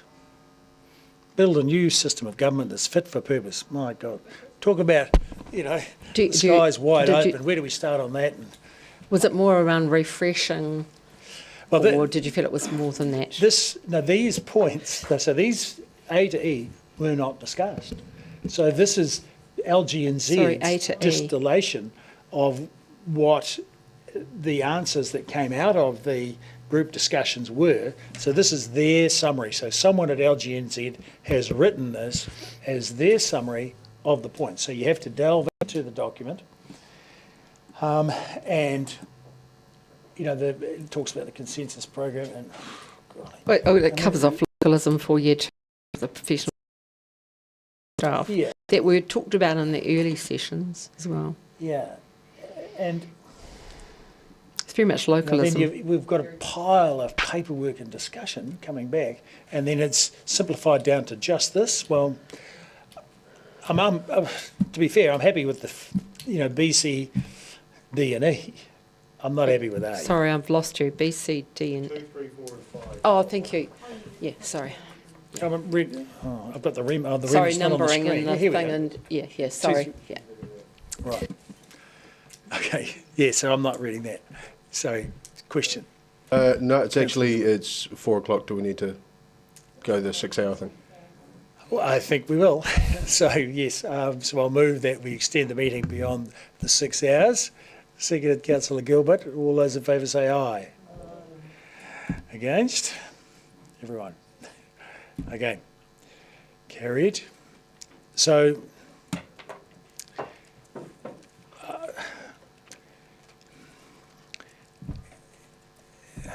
I think it's a fraught business. I propose that we just, I don't know, build a new system of governance fits for purpose. I'm not very keen on that. Anyway. Mr. Mayor, another question for you, sir. I just wonder if a way forward would be, given there are things that I'm picking up we would agree with from what's been said. For example, on that first one, we might not like the title, but we know that's not necessarily going to be what's taken to government. It's the detail that's important here. And so just picking out a couple, localism, 4-year term of government, the professional development, we don't necessarily have to agree with every final detail to support it. I think it's around themes, is it not? That wider perspective. And, we've talked about civics education, for example, a lot around this table, and I would suspect that a lot of people would support that. And the number 5, that's an important aspect. So, when I vote, I'll be voting for the general theme, the direction of travel, if you like. I wonder if that's a way to approach it that might help. It doesn't mean I agree with every last thing in every section, but the direction of travel, I think, is what we're interested in. Yeah. Okay, look, the essential elements of the transformed system and the system of government they're talking about. Would it be helpful if I just read that out now so that we know what A is addressing? So put it up on A again. That's please. not bad. No, it is. That's it there. No. But that's what they're going to do, the doing. There. Yeah. No, these are the essential elements of the transformed system. Power is devolved, 4-year term, infrastructure investment that's fit for the future, continuous learning and systems, performance measurement and accountability, system stewardship is enhanced, and opportunities to test out different governance and delivery approaches. That's what it means. So the question is, can you support that or not? Okay? So, does anyone have any questions about our motion, which is our resolution, which is B, C, D and E, rebalance the tax take, create more authentic relationships, align central, regional and local government priorities, and E, strengthen local democracy and leadership. Are there any questions about those? No. So we're all good. So let's just put the resolution one at a time. And So what about A? A, that's what A means. So there's A. A says build a new system of government that fits for purpose. Right there is the explanation. That's what it means. Power is devolved to local government or local communities where that makes sense. Okay? 4-year term of local government, infrastructure, learning and system, performance measurement, stewardship, and different opportunities to test out different governance and delivery arrangements, okay? And I think otherwise we could be here all night on this. Okay, so I propose to put them A, B, C, D, E. Councillor We've had questions, we're not having debate. Well, a number of questioners have kind of blurred the line. Yeah, I think so. I think, sorry? We do. No, we don't have to have a debate. If you've got any questions or want to blur the line about commentary, feel free to do so now, because we do it? Okay, so, right, 4 and 3 against is the minimum. okay. Oh, 3, 4 and 3 against minimum. Well, you have to ask. Yes, yes. Unless there is, I mean, if you're trying to close it again. Yep, rightio. Okay, so I'll move that council supports the remit. Seconded Deputy Mayor Lucas. And I think there's a fair, so in speaking to this, there's a whole heap of information in the papers. At least we've found that particular bit for Part A, and similarly there's a list of bullet points for each of the other parts B, C, D and E. So it is feasible to read what it's all about, but I do think that B, C, D and E do summarise quite reasonably what is included in the paper. And so does, well, A just on its own reads quite stridently, but I think when you read what it means, it's not so bad. Anyway, who else wants to speak? Councillor Vanders.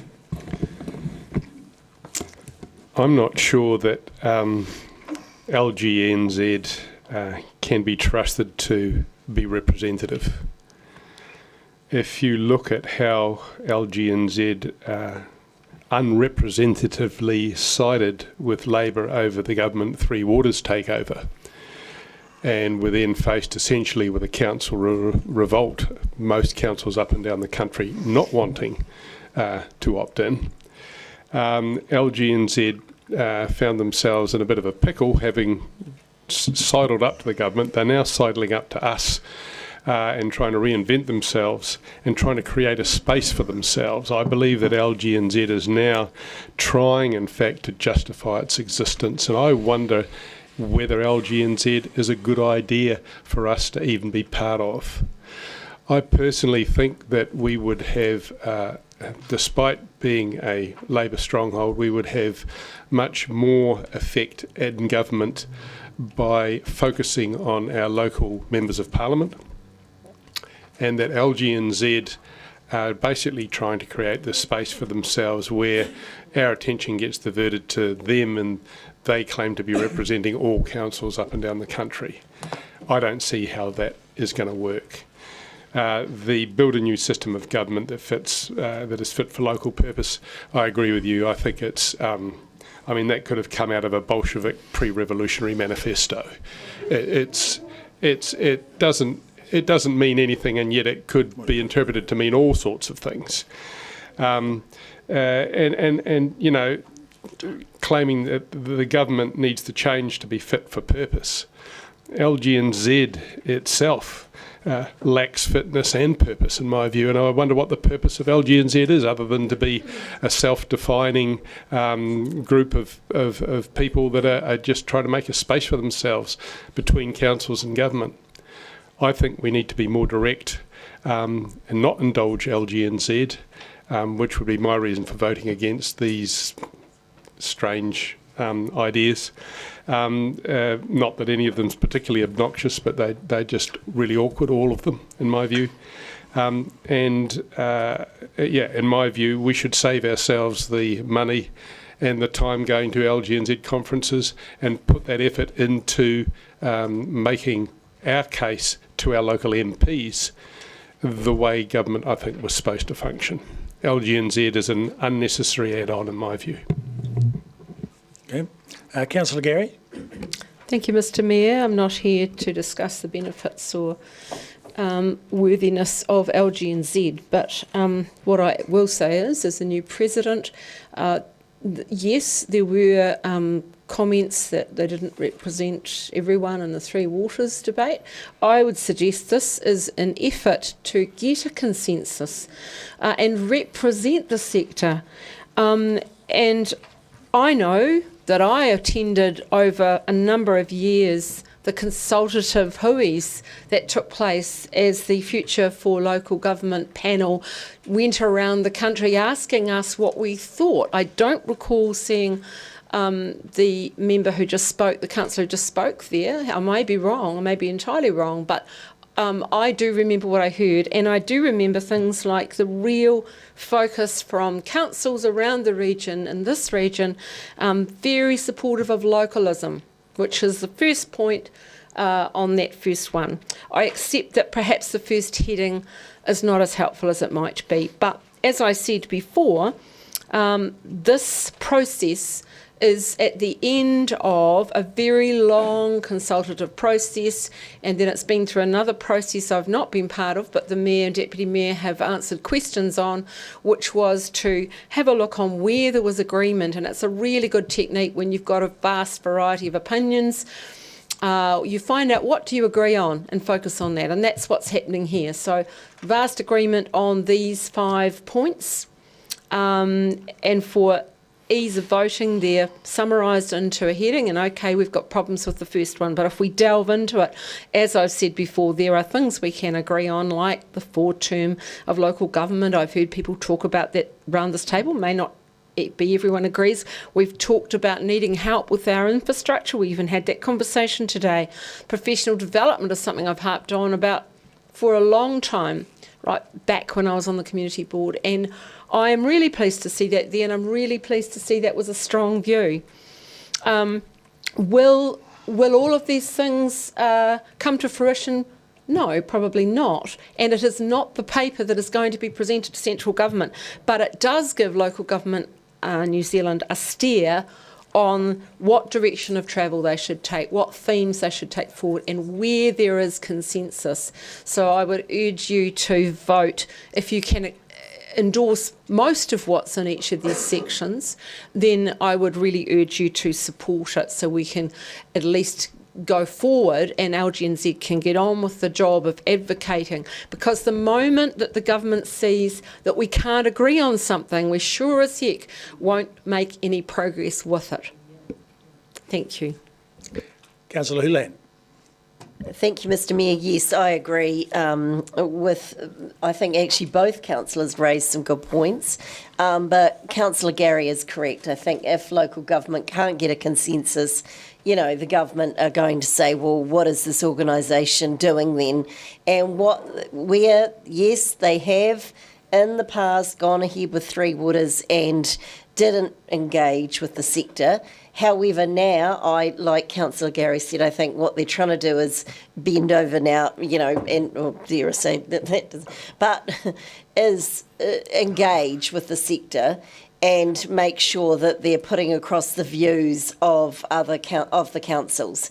And so, while I don't like that first heading either, it's very clear here what some of the things are, and I agree. For example, you know, better funding models, you know, for local government. That's something all councils would agree with. And if they didn't, well, they're a bit silly. But, you know, because everybody needs better funding. And certainly the professional development, the infrastructure investment, all the rest of it, the 4-year term, I think we can see a benefit to all of those.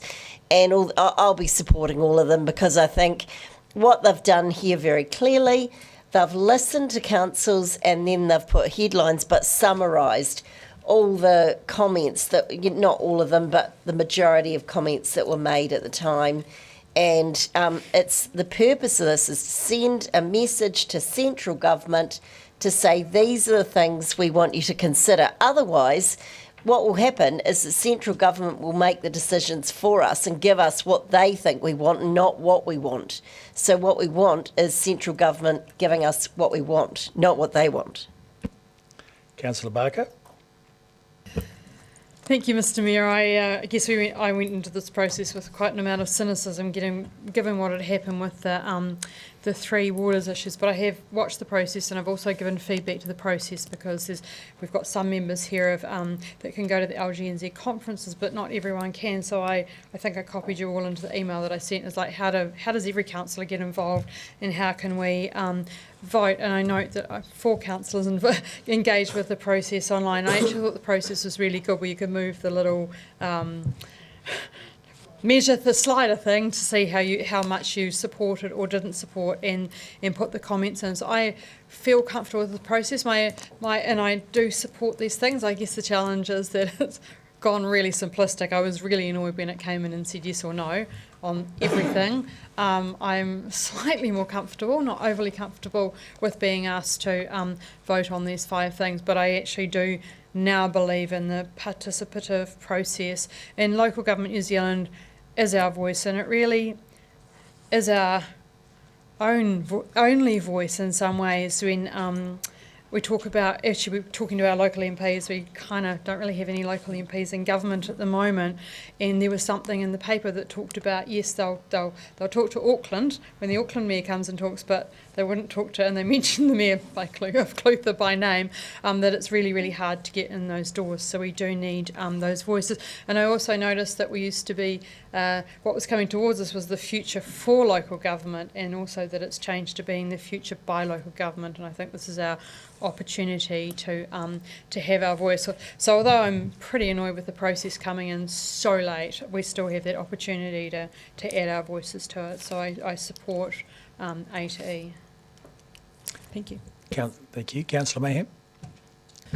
Thank you. I'll be supporting this, in particular item B, which will strike a rebalance of our tax allocation to our local government so we can invest that locally.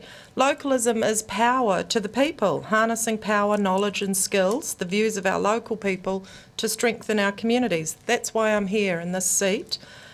I want better solutions and decisions. Engaging society means delivering better services to our citizens and decentralising that decision making. I can't understand Councillor van der Vis's approach, and I do believe that we will unite our residents by making decisions that put them in charge, and for me that's localism. Fiscal localism is keeping money in the local economy, and so again, particularly I support this rebalance of the country's tax take. I've always believed that the larger or the lion's share of that tax money should be chosen by locals for locals, and I want that to happen for our Dunedin residents. Kia ora.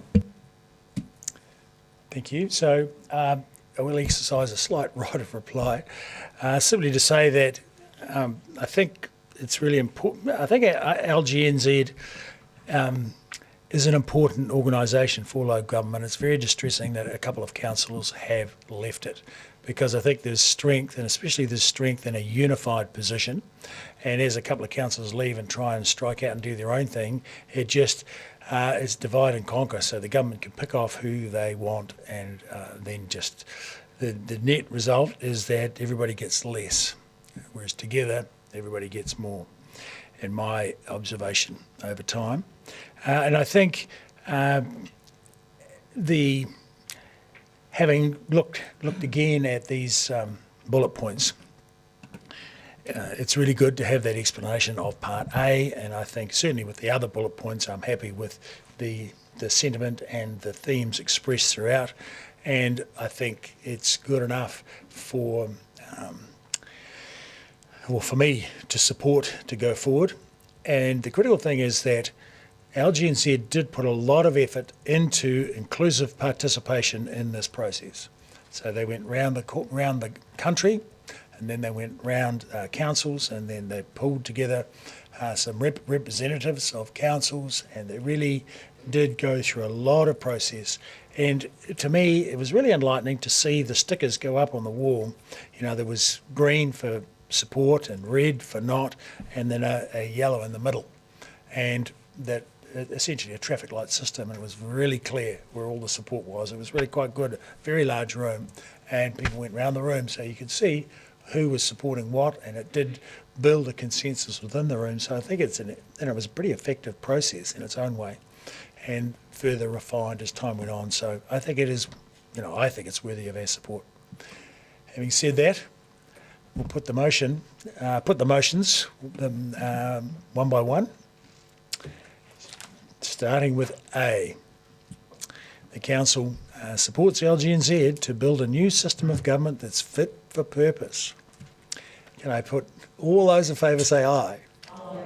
Against? Aye. No, thank you. That's good. Recorded? Recorded, yes. Yes. Very good. Part B. Sorry, can we make that an abstain? I'd like to abstain on all of these for the reasons I gave earlier. Great. So we won't need to call that each time. We'll know that you're I will. Okay. Very good. We'll call that each time.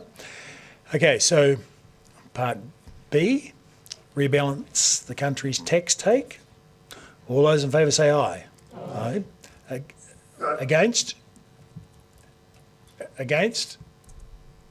Councillor Wiley, was that a yes or no? Yes or a no? Yes. Very good. And abstain. One abstention. Thank you. C, create strong, more authentic relationships between local government, iwi, hapu and Māori. All those in favour say aye. Aye. Aye. Against? Abstention. Abstain, thank you. Good. Part D, align central, regional and local government priorities. All those in favour say aye. Aye. Against? And abstain again, recorded. Abstention thanks. is one abstention. Thank you. And part E, strengthen local democracy and leadership. All those in favour say aye. Aye. Aye. Against? And abstain, thank you. No one against and one abstention. Excellent. Job done. Well done. We have a consensus. Moving right along.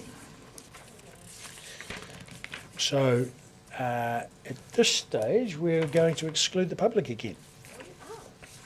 So I move that we exclude the public and move into confidential. Seconded Councillor Walker. All those in favour say aye. Aye. Against? Carried.